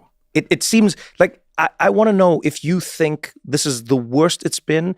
Was it growing to this? Because it surely didn't just happen overnight. No, of course not. What do you think was the first domino? If we were to take a step back and go, okay, Bernie, when do you think you remember seeing the first domino where you went, oh man, this is not how it's supposed to go. I don't know if I know the answer to that, but I will tell you. I mean, again, going back to the inaugural, Yeah.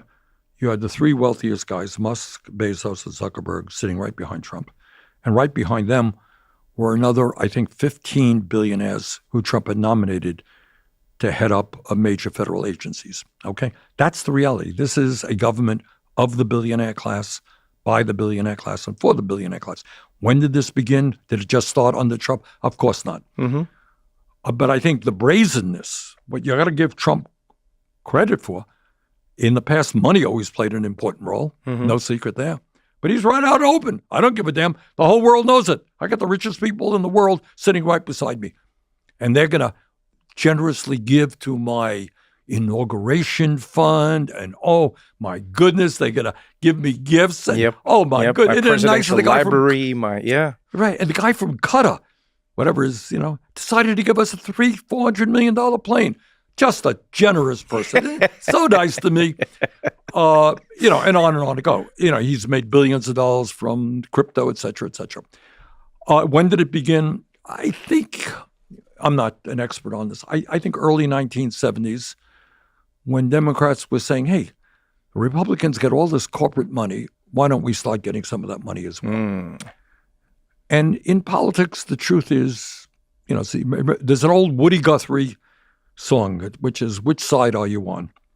So if you're taking money from billionaires and large corporations, at the end of the day, you may say nice things, you may occasionally do good things, but you're not going to be on the side of the working class. And the results are pretty clear. So when you're in Washington, D.C., and you're surrounded by all of these people, I always wonder sort of like what the inner conversations are, because I read articles, and obviously, I'm on the outside, and so I'm trying to understand what's happening. And I remember one of the articles I read that really got me was, it was talking about the upcoming midterms and then thinking forward to the next election. And I'm sure you've seen this, but it was AI-related tech investors and, the likes of Zuckerberg and you name it. Yeah. And they are putting together these massive, massive super PACs. Yes. And their only goal is to go after politicians who suggest any type of regulations against AI. And they go, we're going to destroy you before you get in. And then some politicians have commented either on or off the record saying, well, I don't want to cross them because I don't think this AI thing is that big a deal in what I'm doing anyway. So I'm just not going to cross them. But it's not just, that's true. But that's what I'm talking about. So do we live in a democracy? Yeah. But if you vote away, if I'm a crypto guy or I'm an AI guy or I'm a fossil fuel guy, you can run for office, but I'm going to put huge amounts of money in a super PAC as a result of this disastrous Citizens United Supreme Court decision, and I'm going to beat you. Now, will I beat you every single time? No. But you know what? If I put tens and tens of millions of dollars into your opponent, Trevor, I will beat you most of the time. And that's called a corrupt political system, and that's what we're living under. So where do we begin? In the book, you lay out all these facts, and I won't lie. When I was reading through some of the numbers, I was like, Bernie, this is insane. The numbers are so overwhelming. Yes, they are. It's impossible. It just seems like this monumental task. And then you talk about, which I think is important, all the people who are coming out to support. Right. You've got 30,000 people coming to your rallies at a time when the media tells people that no one wants to be engaged in politics. You got it. The media says no one cares about politics anymore. No one wants to read it. But they're coming out to your rallies. People are showing up. People are showing up for Mamdani. People are showing up for certain politicians who are saying a certain thing. And I wonder what the first steps are. Like, maybe that's what we should be talking about is, you go through the book, and I love how you take us through some of the historical fights, for instance, that once seemed unwinnable. Yeah. If you were to start with one thing today, where do you think we start? Because it seems like a cycle right now. It's like they have the money so they can put the ads out. The ads get their people in. When their people are in, they make the laws to favor them. So then how do you break it? Because it seems like a chicken and the egg cycle. Look, I wish I could tell you there was a magical solution. But you mentioned, the Mamdani campaign is a very good example. It seems to me like a microcosm of what we're looking at. Give you an example. So this guy, who no one had ever heard of, starts off at 1% of the polls right here in New York City, 2%. Yeah. He suddenly starts raising issues that are on everyone's mind. Nobody can afford housing in New York City, right? Working class people can't do that. Transportation is expensive. Childcare is off the charts. working class people have a hard time getting decent quality food for their kids at a price they can pay, right? Among other issues. He starts raising these issues, gets more and more support. Comes into the primary. He generates, as I understand it, he gets 50,000 volunteers. 50,000 volunteers. That is insane. Totally insane. All right? So to everybody's shock and surprise, he beats a former governor, right, Mr. Cuomo? Right. Everyone beats all right. You would think, now in terms of politics, let's just talk about politics. Democratic Party with leadership would say, whoa, here we are. Our people are demoralized. Trump was elected. We got a young guy, a smart guy. He has 50,000 volunteers raising small dollar donors. This could not be better. Oh my God, we're off and running. There's a revolution. Thank God. Well, not quite. The four major Democratic leaders in the state of Vermont, as of today, no one's supporting him. Now, doesn't that sound a little bit weird when the Democratic Party, according to the polls today, is at the lowest point that has been in decades? One candidate generates enormous enthusiasm, pulls off a major upset, but they don't support him. Why is that? And what does this have to do with oligarchy? Meanwhile, at the same time, you have people, and this is, this to me is kind of new. Money always played a role in politics, no question. But you got people like, was it Bill Ackman? Is that the same guy? Yeah. Guy there, he says, we are oligarchs, we are billionaires, and we are now going to spend as much money as it takes to defeat Mr. Mamdani. Really? That's called democracy? I mean, and they're out in the open about it. It's not like he's putting money underneath the table. Yeah. Front pages of the newspaper. So who the hell who runs the city? And then what you're really looking at, and don't want to take this too far a stretch. You got a president of the United States. He gets into sometimes squabbles with Mr. Putin. But the idea of, in Russia, there are elections. You know that? Putin always gets 80, 90% of the vote. He does very well. Only his people can run for office. So Saudi Arabia, where you will remember Trump made his very first trip, that's where he went, to Qatar, Saudi Arabia, UAE. These are zillionaires, some of the wealthiest people in the world, running autocratic governments.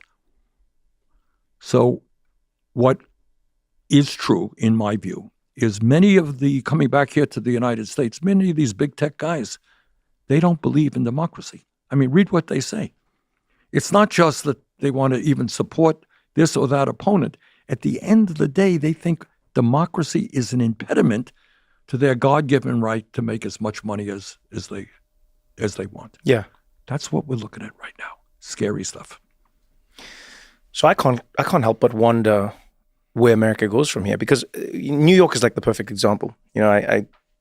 Everyone was shocked at how Mamdani rose. His ascendancy was nothing short of spectacular.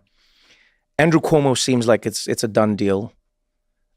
The next thing you know, Mamdani has it.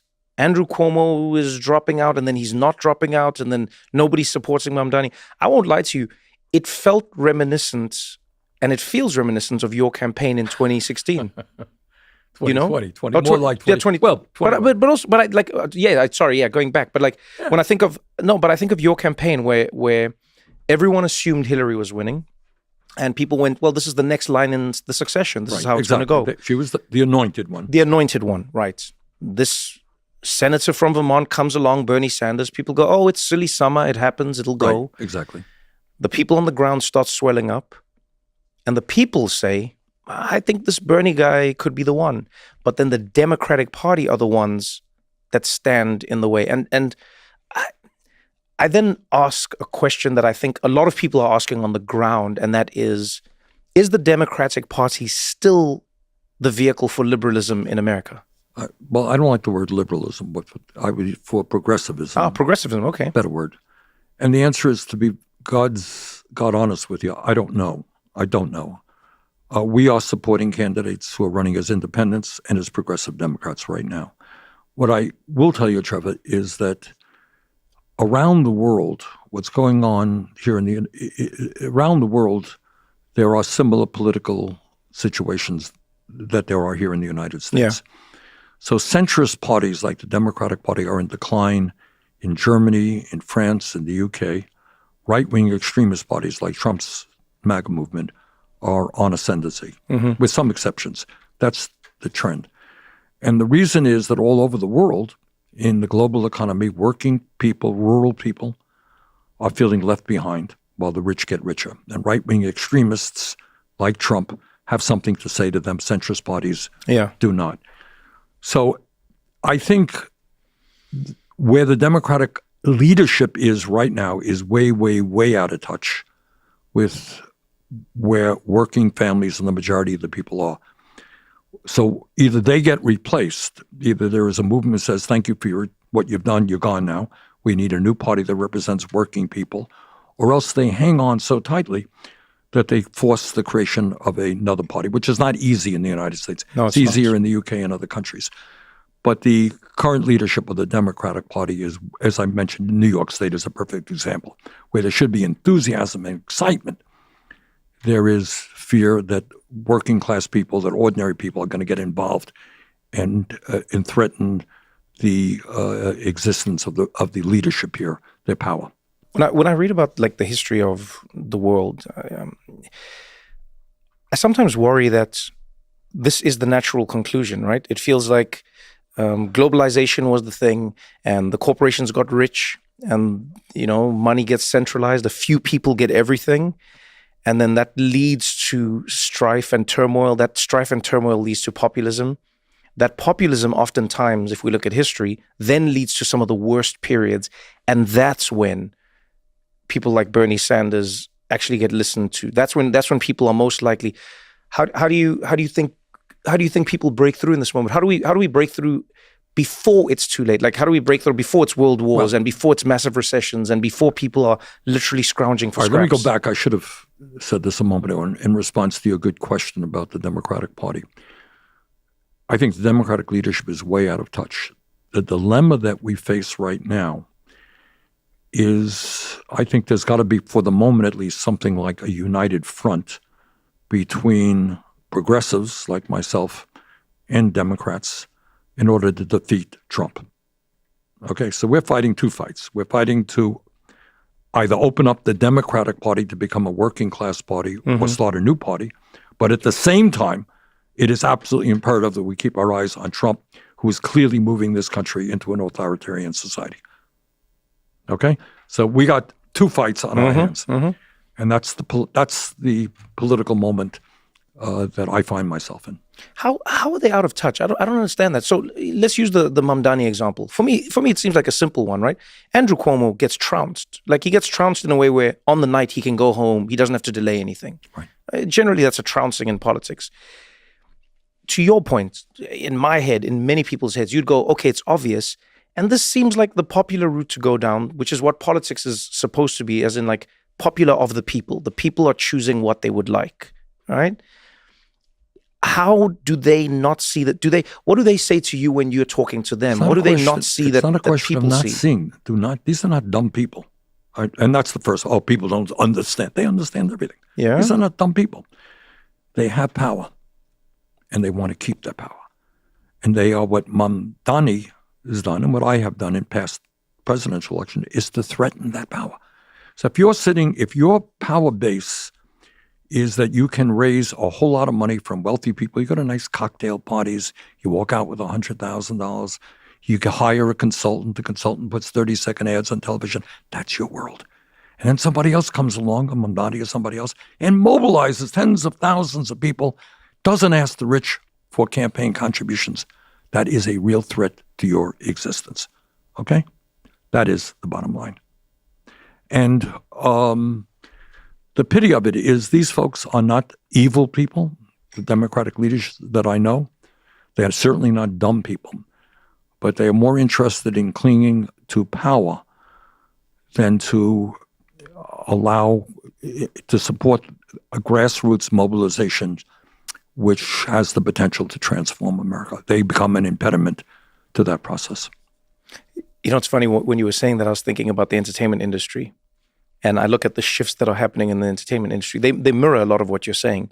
For so long, Hollywood had a centralized idea of who said what and who got to say it.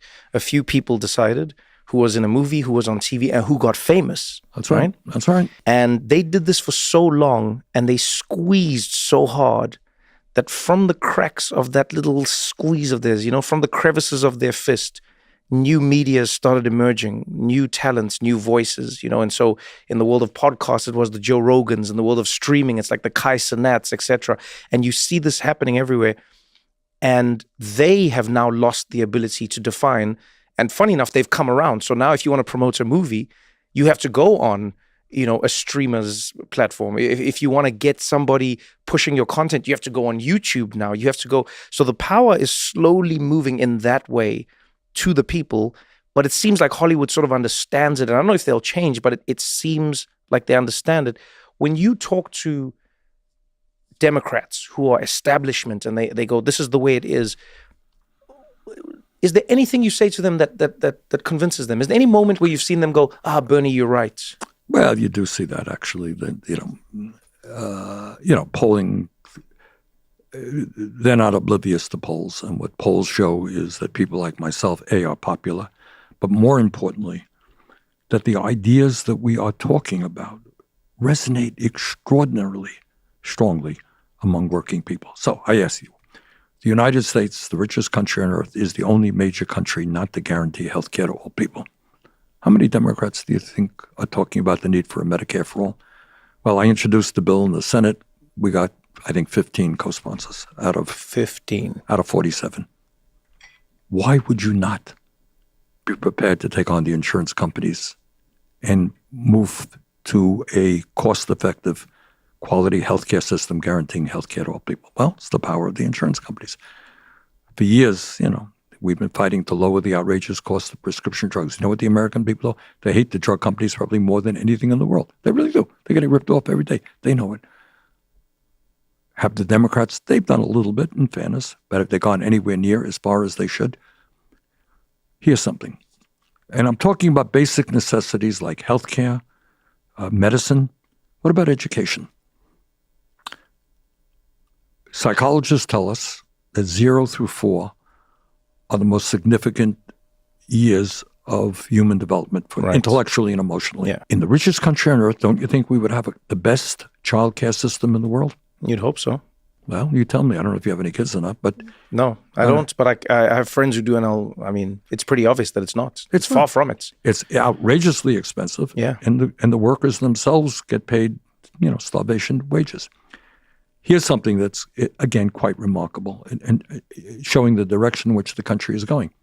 You ask me, because I am going to be 84, what the changes that I've seen in my life. Yeah. When I was a kid, young man, graduated James Madison High School here in Brooklyn, New York. And I went my first year of college to Brooklyn College. Do you know what tuition was back there? Oh, I feel like you're going to shock me. I'm not going to shock you. It was, if it wasn't then or a few years before, it was tuition free. Oh, that shocked me. Does it shock you really? Yeah, that really shocks me. I thought you were going to say like maybe a few $1,000s or something. City University of New York. You just said tuition was free, Bernie. Yeah. Yeah, That's that what I shocks just me. said. Yes. Are you shocked by that? That's shocking to me. That it was free? Free. Yeah. University of California, one of the great university systems in the world. That's shocking to me. That was, I don't know the exact year, 60 years ago, 70 years ago. It was tuition free. Yeah, you're looking at me like you're in a state of shock here, right? It was because at that point, people said, okay, you're working class kids. We want them to get the best education they can. We're a growing nation. We need, the best educated workforce.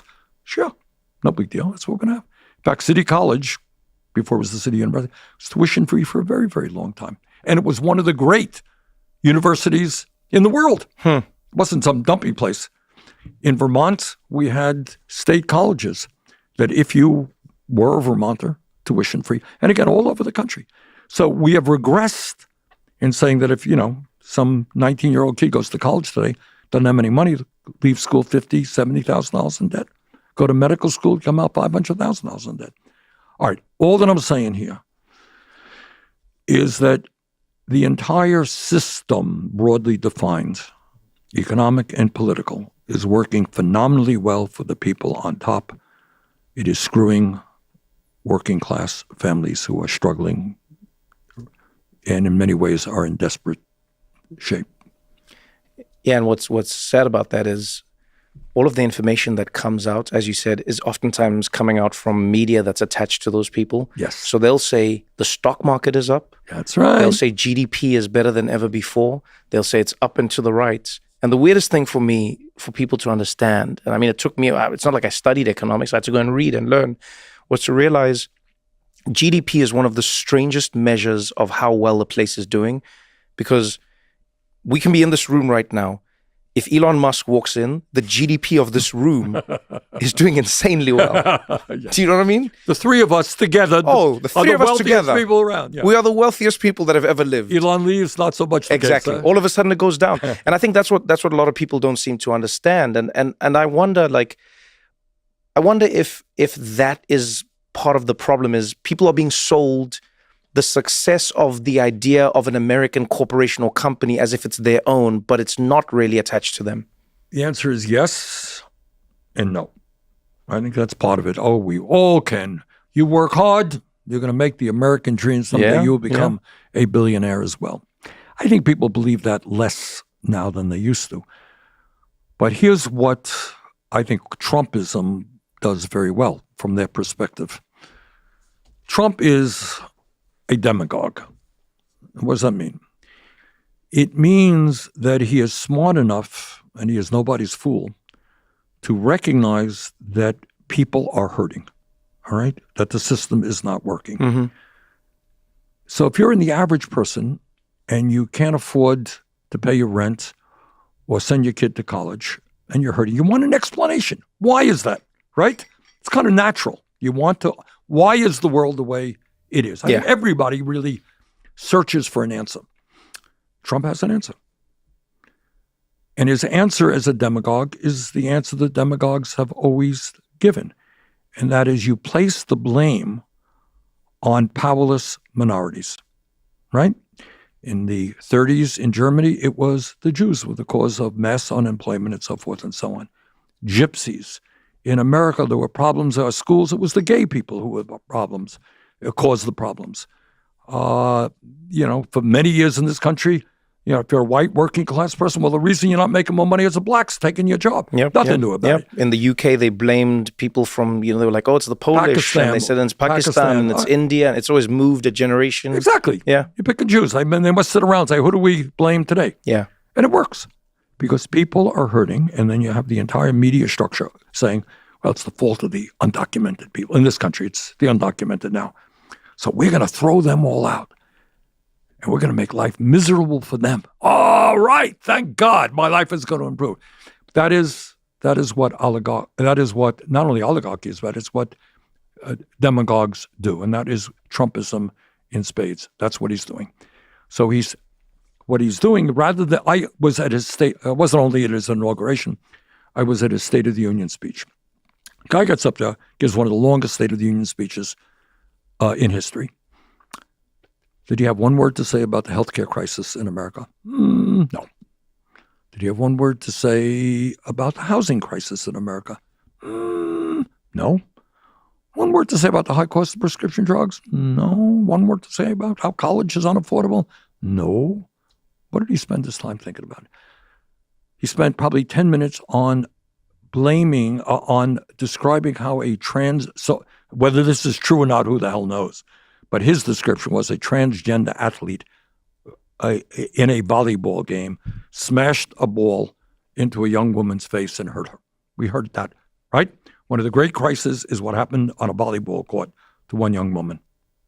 Okay? And the rest was terrible crimes. And they were committed by undocumented people against young women. Okay? Because we know, and then the verbiage starts, they're not really human. Trevor, they're really not. They're subhuman people. I mean, and it's almost the language. They're poisoning, quote unquote, poisoning the blood of America. These are people who don't share human values. They're savages, I think is the word to describe it. Yeah. Well, that terminology sound familiar? We've heard it before. Yeah. All right. When you demonize a person and you make that person less than human, There's no telling what you could do to that person. And then that is, if you go after those people, that is improving life for everybody else. So that's the big lie. That's what demagoguery is about. That's the move to authoritarianism. And that is what I stay up nights worrying about. You know, when I was reading through the book, one of the things I hope really gets to people is something that oftentimes isn't front page because it's boring, and yet it's front page in everybody's lives. And it's how the consolidation of power comes to cost you at home in your life, you know? And you talk through like food, for instance, in America, and how all the meat is basically what, 4 companies? Yes. You know what I mean? And I just want you to walk me through that, because what you do really well in the book is you break down why this is a problem. Because some people would go, well, Bernie, I don't know what your issue is. It's consolidation. And what it does is it enables a company to work more efficiently. They love that it's more efficient. Right. And it means we can expand our capability and we can get out there and lower prices for all Americans. What's so wrong with only having 4 major companies that control all the meat in and around America? Well, what's wrong is that in capitalist terms, there is minimal amount of competition. And if you think these guys are not, working with each other to keep prices artificially high, they are. So what the theory of capitalism is, some new upstart comes in, produces the product at a lower rate. Mm-hmm. People are going to go, forces prices to go down. It's a good theory, and occasionally it works. But right now, whether it's big tech or major industry after major industry, that is not the case. They are controlled by large conglomerates who can control prices to a large degree and how they treat their workers. It's not just that, it's also terrifying for diseases. Because, if you look at like some of the biggest diseases that have gone through the US, like in the food, it's oftentimes because it goes through one plant, it goes through one company. It's not one area that gets affected. Like the baby food was an example of that. I remember when there was a baby food shortage, I read through the story and I was like, what is going on here? How can there be a baby food shortage in the United States? Come to find out, there's basically almost like one company that's running the baby food. And if their plant gets one contamination, every single mother in the United States now doesn't get baby food. And then you can't bring more baby food into the country because they've lobbied correctly to make it so that you can't import baby food. It feels like every time you read about these things, it feels like it's a never-ending story of impossible mountains to climb. And then I found myself thinking, I was like, where does Bernie get the energy? Genuinely, I was like, you're 83 years old, and not once have I ever seen you be like, well, that's all, folks. I guess we tried. No. I genuinely want to know from you, like on a personal level, like what keeps you hoping, and then what keeps you pushing? What do you see that many people don't when they give up? I will tell you what I see, and it's part of this fighting oligarchy tour, some of which I did with Alexandria Ocasio-Cortez, Greg Kazar from Texas, others.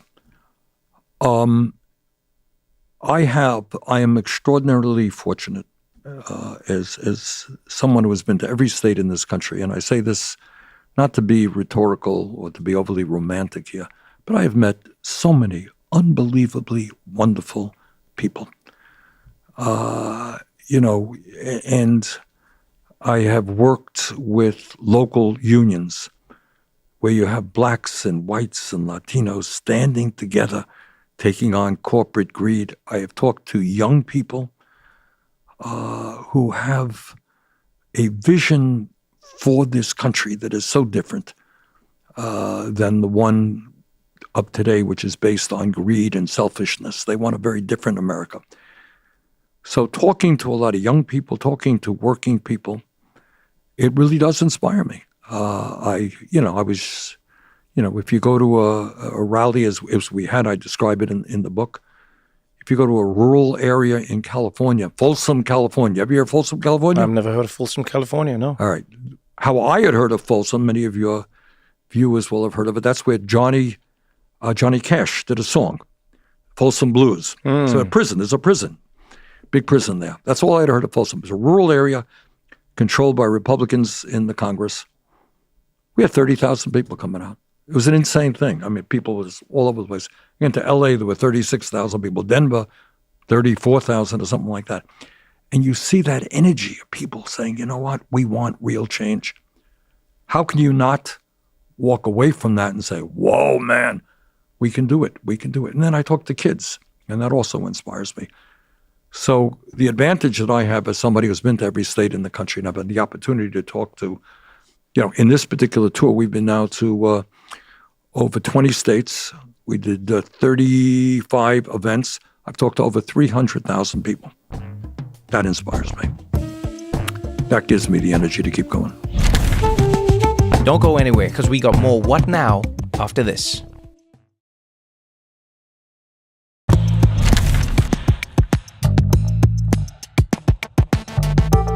You said something a while ago that has stuck with me for years, actually. And it was in and around one of the elections. You were talking about how people should campaign.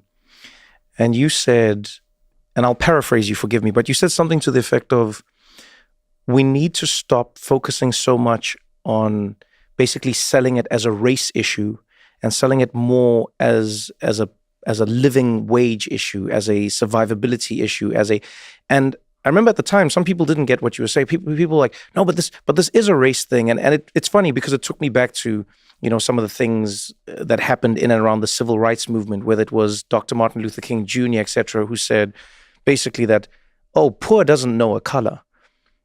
Poor. Do you think that that's been some of the problem in the way politics, especially in the Democratic Party? It feels like a lot of the Democrats who go out there will spend a lot of time being like, black people, come on, you're good, you're black, and Latinos, but they don't seem to go into the heart of what issues are. That's not an accident. Okay, so you have, what's his name? I can't remember his name now.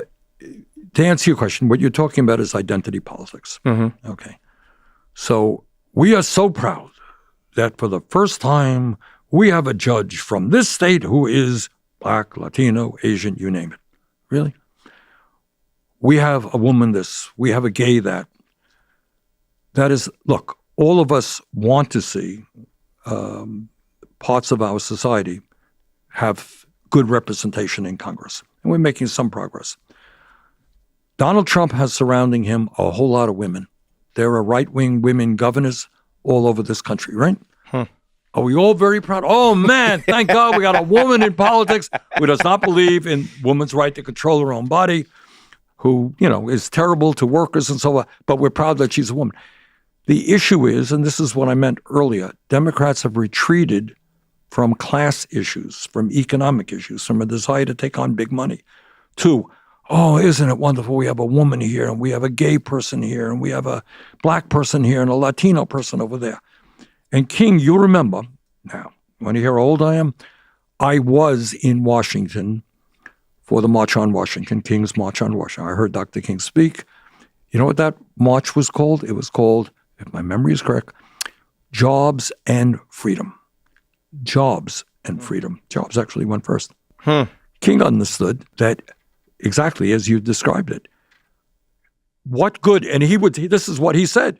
He said, what does it matter if a restaurant, which was segregated, is opened up if you don't have enough money to afford the damn hamburger, right? Yeah. All right. So you got open housing. That's great. You can't afford the rent. So for a myriad of reasons, some of which we have discussed, the Democrats have chosen to say, isn't it great? We have a woman this, we have a gay that, black that, rather than saying, hey, we got an economy that works for all of us, not just the few. That all of our people are earning a living wage. All of our people have health care. All of our kids, regardless of color, are able to get a good quality education. That together we're taking on climate change and creating jobs to save the planet for all of us. So to some degree, look, it goes without saying, there has been discrimination, as everybody knows, bigotry all over the place. And we got to fight that every day. We got to open up the process to all of our people. But it's not just that somebody is a woman candidate or a gay candidate. What do they stand for? What do you think people misunderstand about class and classism? I asked this because I remember one day reading a book. I forget who the author was, but it was a really poignant line, and it basically said, I cannot wait for America to get over racism, because racism is the first stage, and then they will discover that classism is what they've been fighting all along. Good. That's right. Because today, when we talk about the working class of America, who do you think we're talking about? Disproportionately. Disproportionately. I mean, there are millions and millions and millions of whites in the American working class. Disproportionately, it's black, it's Latino, and women, as a matter of fact. The class issue, though, you see, is if you're the head of a large corporation, likelihood is you have a good education, you have gay friends, maybe your wife or your girlfriend has had an abortion, right? You're tolerant on all of those issues. You don't stay up nights worrying about black people getting a job. But what do you worry about?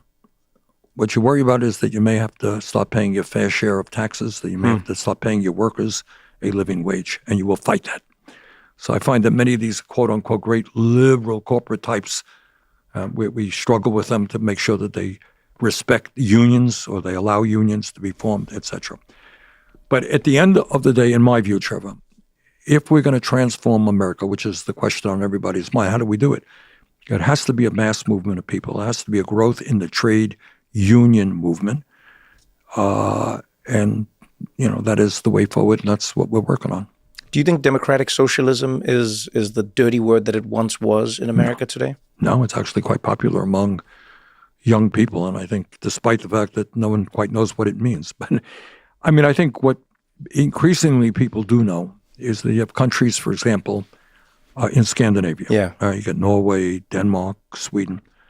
If you go to those countries, the most right-wing politician would not for a minute suggest that healthcare is not a human right. Yeah. A lot of the time, their right-wing politics is more about the politics of other, but it doesn't question the classist ideals that the country holds. It doesn't question what they call their social welfare system. Yeah. Right. They believe that's the bedrock. Right, and nobody questions that. You're right. And the right wing will play off, against immigrants and so forth. But in those countries, healthcare is a human right. Higher education is often free. Childcare is often high quality, free. Workers earn quite good wages. Unions are much stronger than they are in the United States. And I think a lot of young people especially are looking around there and say, how does that happen? You go to Germany, you graduate college, you're not in debt. And in this country, you're $50,000, $80,000 in debt.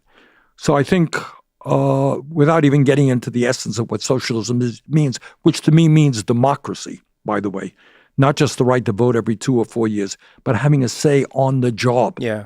Wouldn't life be a lot better if you weren't just a cog in the machine?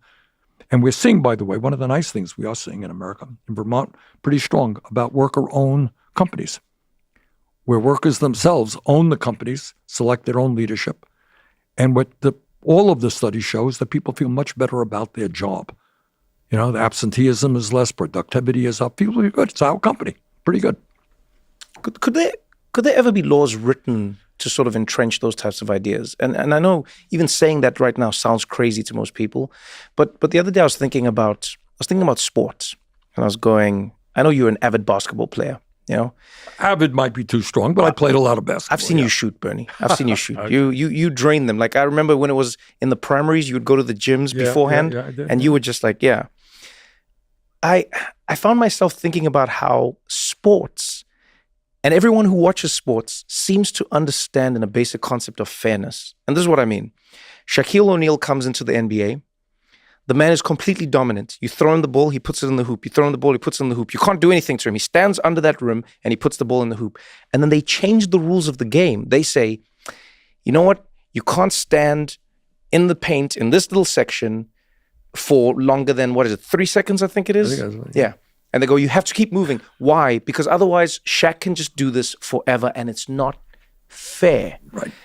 And I look at this in every sport. In fact, golf. Golf might be my favorite sport. I don't play it. I don't like playing it. But I love the rules of golf because golf, contrary to the people who play it, is one of the most egalitarian, fair sports that has ever been created. It's the only sport where you can come in as a terrible golfer and you can beat the best golfer in the world because the handicap system acknowledges that your position coming into the game should be accounted for in order to get you to a level playing field as somebody else. Like, that always blows my mind. Do you know what I mean? And I wonder if politics can get to that place. Is it a crazy thought that I No, have, that it you is could not a write crazy- laws that say people should own a piece of companies if they work in it, or Look, it is not a crazy idea, and there are countries around the world to some degree already doing that. Look, is it a crazy idea? 1948, right? A few years ago. In Great Britain, a Labour government said healthcare, 1948, healthcare is a human right. I don't care if you're rich, you're poor, you're young or old, you go to the doctor, you don't take out your wallet. In the early 70s, Canada said the same thing all over the world. That could be a law signed tomorrow by the President of the United States. And think, Trevor, for a moment, what that would mean. We got 500,000 people go bankrupt every year because of medical bills. People don't die because people die because they don't get to a doctor on time. Yeah. Do you know how transformative that would mean if people go to the doctor when they wanted to, if they weren't worried about going to a hospital and not coming out bankrupt? A lot of people have cancer, getting cancer treatment today. They're going to go bankrupt. You know that? That's a fact. Yeah. Okay. What would that mean? If we made sure that every parent in America knew that his or her kids would be able to get all the education they wanted, great schools, what would that mean? Yeah. Just do that. Forget anything else, not to mention having wages which were livable. Is this a radical idea? It is not a radical idea. Okay? Well, what the system tells you, and that's what drives me crazy, and I try to get into it in the book. The system tells you this is communist, this is, I mean, you got, you know, this is impossible to do. Why? What's crazy is not that everybody has health care. It's crazy that Elon Musk owns more wealth than the bottom 52% of households. That's crazy. That's how we got to rethink things. how crazy is it to think of the possibility that another political party is what will help America? Because you know what it's like from the inside. Is it absolutely out there? Or No, is it... it's not. It may well happen. The two major parties are deeply, deeply flawed and in many ways out of touch with ordinary people. Republican Party has become right-wing extremist. Democratic Party is corporatist, tinkering around the edges. And there's a hunger for real change. If the Democratic Party can't deliver, I think there is a real possibility that there will be a third party. Problem is that in this country, to start a third party, being on the ballot in 50 states, to overcome all of the regulations, anti-third party efforts in states is very difficult. But it's certainly a possibility. You don't think it's impossible? And what no, it is not impossible by any means. It could happen. It could happen. So when you look at the Democratic Party today, what would you change if you could change something tomorrow? What would you say to all of your colleagues who have been with you, where they say, Bernie, we are on your side, but we just don't agree? What's the one thing you would change? Well, what I would make it clear is that we are prepared to take on powerful special interests in the corporate world and the oligarchs. And that means a strong progressive tax system, which says to Mr. Musk and to the corporate world that they're going to have to start paying their fair share of taxes. Okay, that's number one. And by the way, widely popular. People understand the need for that. You need campaign finance reform. If you want to run for office, we need public funding of elections and ending these super PACs, Citizens United. You need health care for all, educational opportunities. Let's pause and go back on that one. That's a really interesting idea. Public funding for elections. Let's get into that. Okay. Let's break it down. Why is that so important? What do you think it provides us? It provides people who don't have a lot of money and who are standing up for the working class to run for office and to get elected. Under the present circumstance, you want to run for governor, I'm going to run for governor. I have a super PAC behind me that's prepared to give me $50, $100 million. I will beat you 9 times out of 10. Yeah. Okay? But if the laws are that in order to get on the ballot, I need to have at least X thousands of small contributions, right? And if I do that, I will get public funding for my elections, can only spend a certain amount. That's the rule. I will beat you. In other words, it's a equal playing field. If I can demonstrate that I have strength, can get on the ballot. It's like salary caps in a way. Yeah. Right. That's That's right. Exactly. Yeah. That's what they do in the Major League Baseball, right? Yeah, Major League Baseball, basketball, football So in the the Yankees UK. can't have 10 times more money than the Red Sox, right?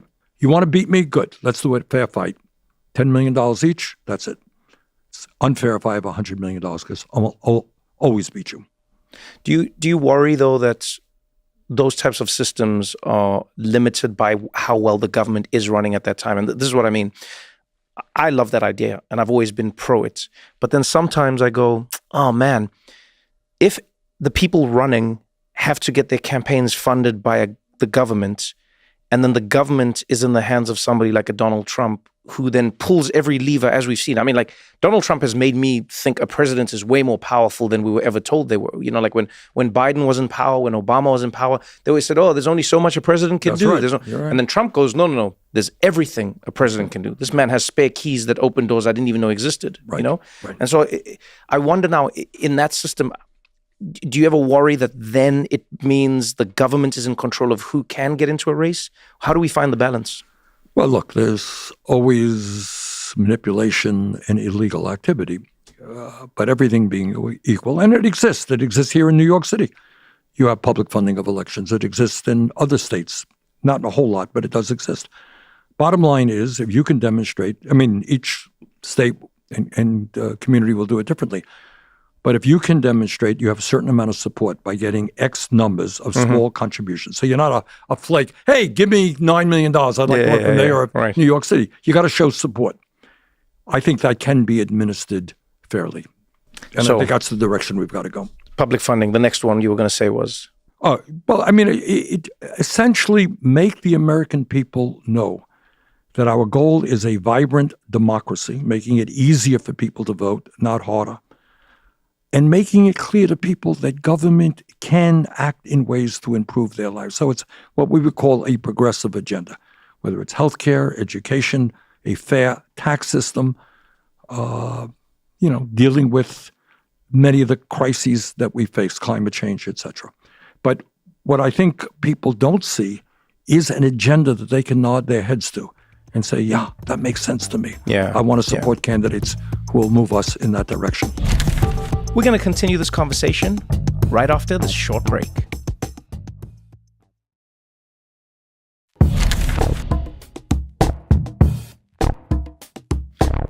One of the things that people always use against you is they'll say, well, Bernie, you say all these things, but your bill doesn't get support. Or Bernie, you say this, but you can't bring the Democrats along.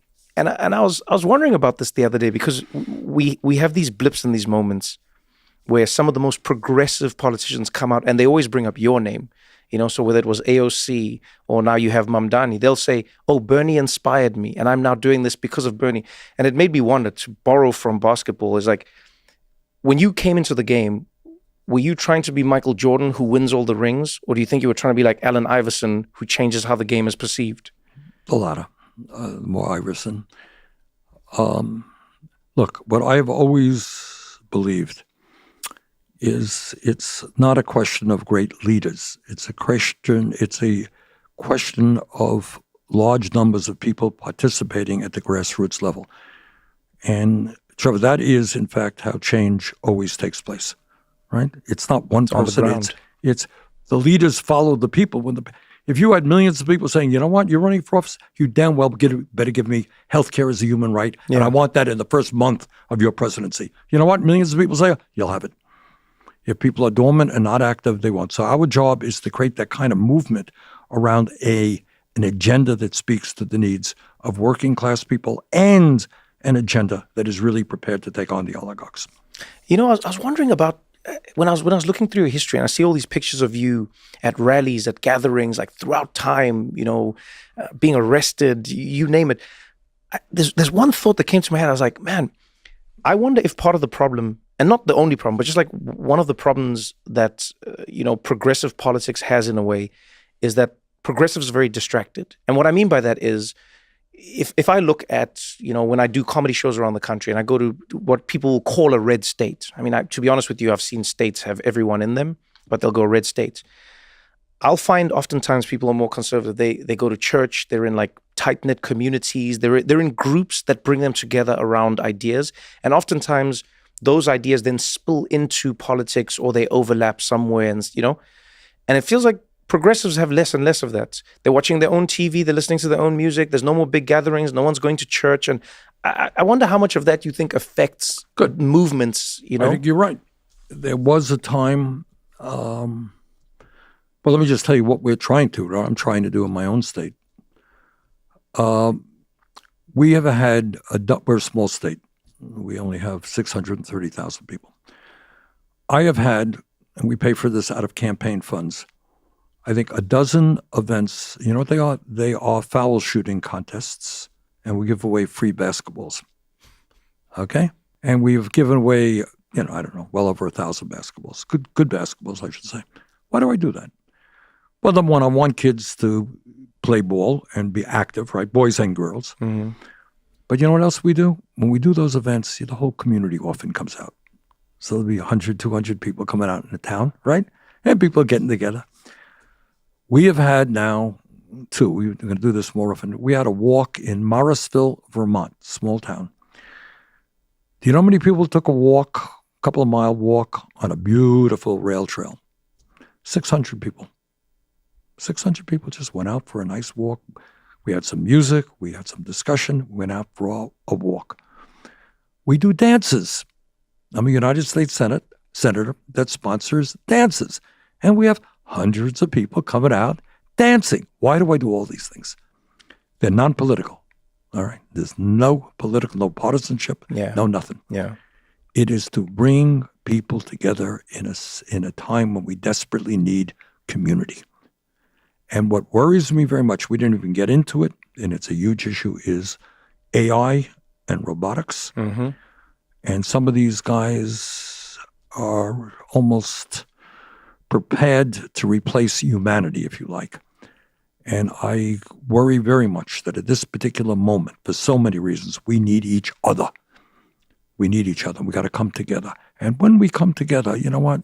You talk to people. And again, I go to most of the rallies we've had have been in conservative areas. People understand the healthcare crisis, and they understand the education crisis, and they understand the importance of us being there for each other. Yeah.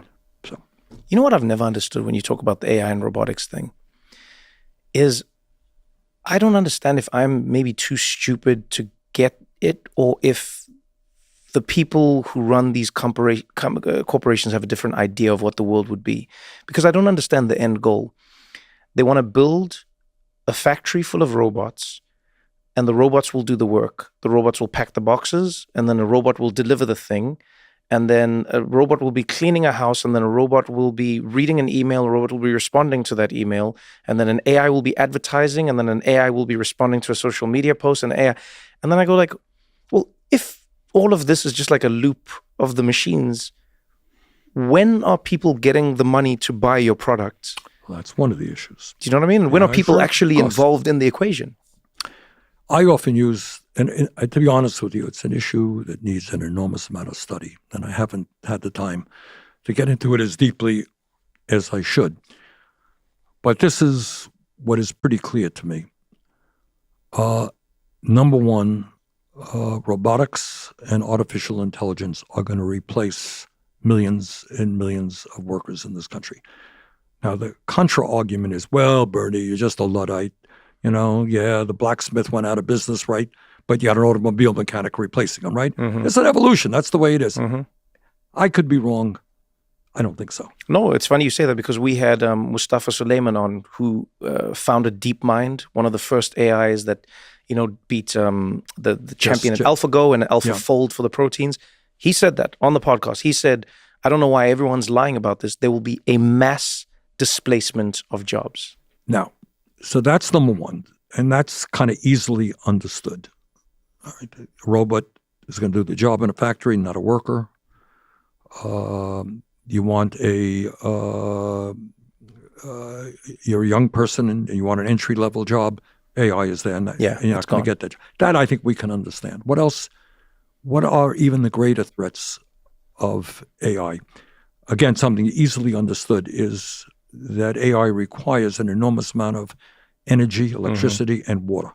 Okay, and you're seeing these data centers being fought in community after community. people's electric bills are going to go up for the privilege of losing their jobs. All right. So you got what that does to the environment and a lot of young people are conscious about that. Then you got the other issue. You ask me why, and it's not just your point is you're not going to have anybody making money to buy the products. Yeah, I don't get why they're doing it. That's a good point. But I worry even more about human action. I'll give you an example. In my office is in the Dirksen office building in the Senate. And it just happened to me the other day.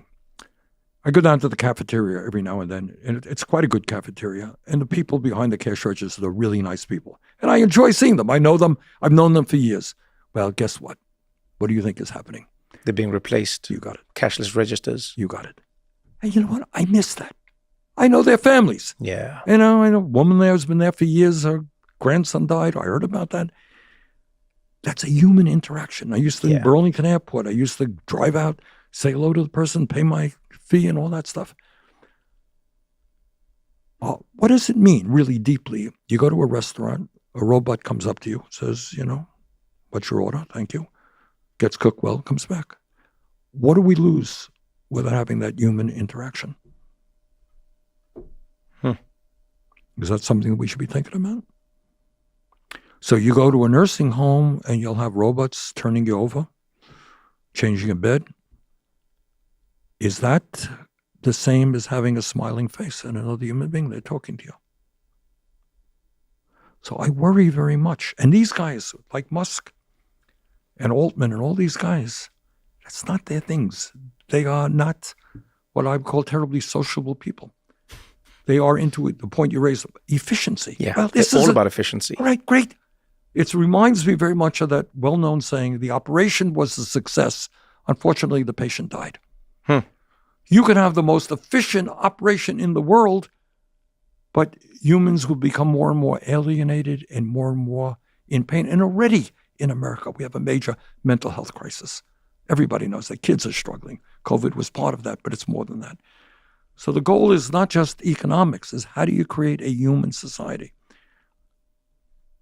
Not easy, but those are the questions we got to ask. Yeah, I think in many ways, it oftentimes for me means we've forgotten the purpose of something. Like I remember watching you in one of the debates. This was when I was at the Daily Show. We'd watch all of it, obviously. But I remember turning to my team. This was when I was first in America, and I said, how does anyone know what's real or not? Because we had a fact checker in the building. But I remember going, what is the point of this? And they said, well, it's so that American people can watch. And I said, yes, but one politician can stand up there, say whatever the number they want. And if you're at home, you don't know which number is right or not. There's no, you know what I mean? I was like, what is the purpose of a debate? And then you extend that further and I go, business is an example. Even when people talk about capitalism, I say, capital. I go, but yes, if you go back and even read it, what was its purpose? Good. All right. Do you know what I mean? Now you're asking a deep question. Yeah. All right. So you start off with, what is the goal of human life? Now you're getting pretty deep, right? Exactly. All right. Is it to make, for the Trumps of the world, you can lie, you can cheat, and you steal. And the goal is money and power, right? That's what it is. Money and power. That's what these oligarchs love. I don't know that most people are there. People want to be comfortable. But I think people want to live long, happy, and productive lives. Now, what the hell does that mean? But, that's what I kind of think. But that's the kind of discussion that we have. Do you want this ultra-efficient society, which, by the way, will make the Musks of the world even richer than they are right now and cost working people their jobs? Is that really? Who determined that that's the goal? Really? So.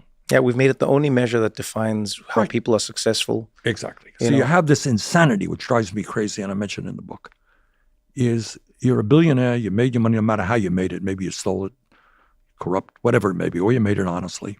And you are a wonderful human being. And you are, think about this, a kindergarten teacher making, you've been a teacher for 30 years, you're making $50,000 a year. You know what you are?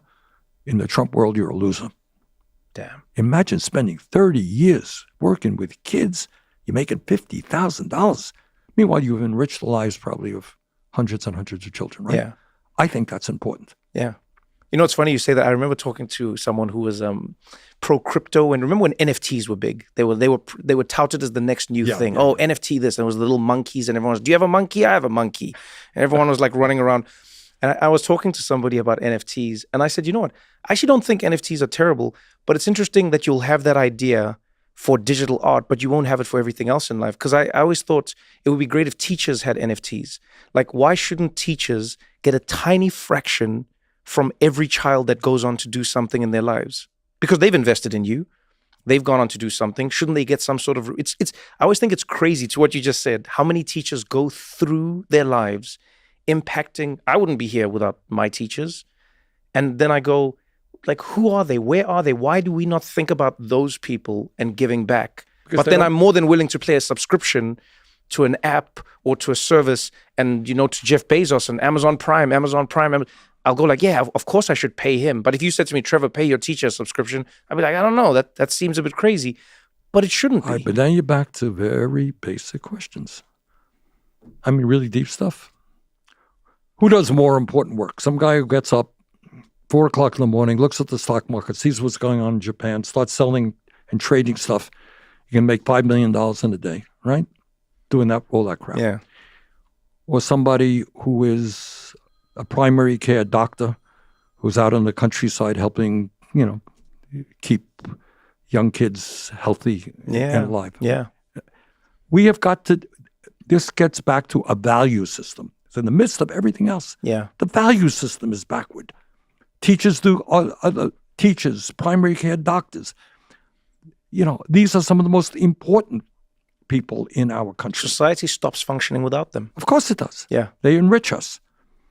So we got to, you know, there's so much to rethink, but that's the kind of debate and discussion that we need to have, which is hardly ever having. And I'm glad to have the opportunity to at least raise some of these issues with you.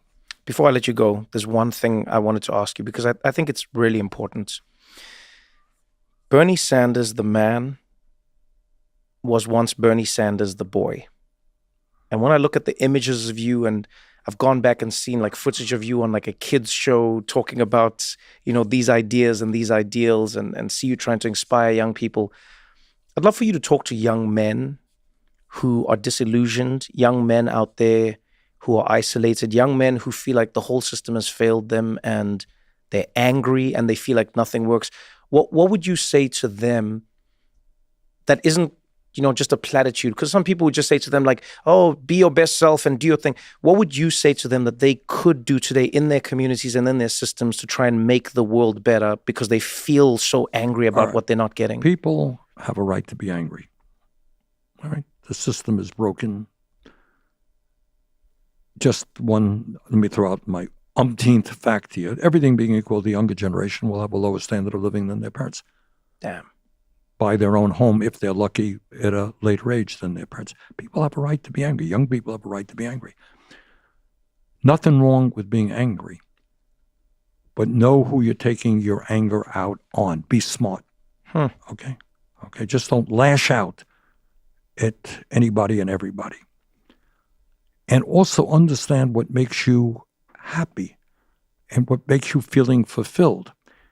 And my personal experience is that, you know, and I always got to fight it. If I isolate myself, I'm not out with people.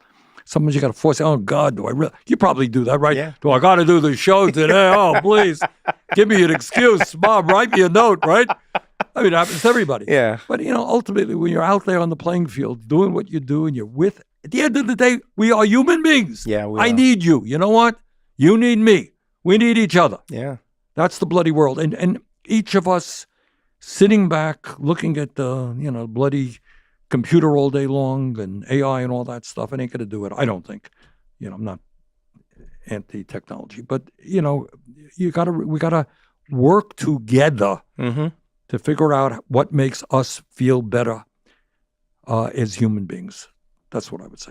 Yeah. You know, to that last point, I was talking to my younger brother about this. Obviously, we play video games. I've loved it my whole life. And my brother said to me, do you think video games is the problem for young men? They stay at a video game screen all day. And I said, no. You know what? I find the difference is, funny enough, to your point, it's the way the money has started to work.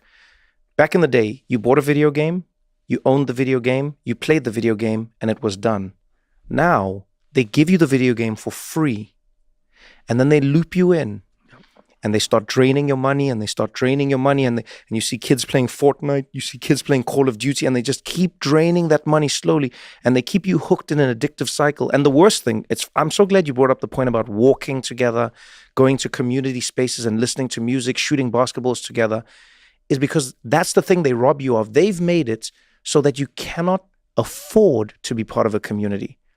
And if we don't find ways to get back to the idea of a park in Brooklyn, the idea of like a little rec center, the idea of a basketball court that's free for people to go and play together in. Look, when I was a kid, I did play a lot of basketball. You know where I played? Aha, I got you. You got me. I did. I admit it. I was on a very good team. We won the borough championship. We played after school in a after school program. A City of New York after school. You know what you cost? Nothing. Yeah. All right. Right now, you want your kids to be a basketball player. You know what you do? It's some kind of private thing. Cost $1,000 a season or more or whatever. Every bloody thing is commercialized. Yes. Everything. Yeah. And that's what we got to take on. Well, Bernie, thank you for spending your time with us. I appreciate you. Thank you for being here. And let me just say this. Thank you for what you do. You allow your listeners and your viewers the opportunity to hear a serious discussion about serious issues. So keep up the great work, and thanks for what you're doing. Thank you so much. Thank you so much for watching the episode. If you enjoyed it, pass it on to a friend. If you didn't enjoy it, pass it on to your friend still. Let them suffer for a change. And don't forget to engage with us in the comments. If you want to suggest a guest, maybe there's questions you want, maybe there's ideas that you have, you can chat to us. We will read through the comments and we'll get into it. Either way, I appreciate you taking the time. Thank you for hanging out with us on What Now? And remember, we do this for you, so we would like to hear from you. Till next time, thank you.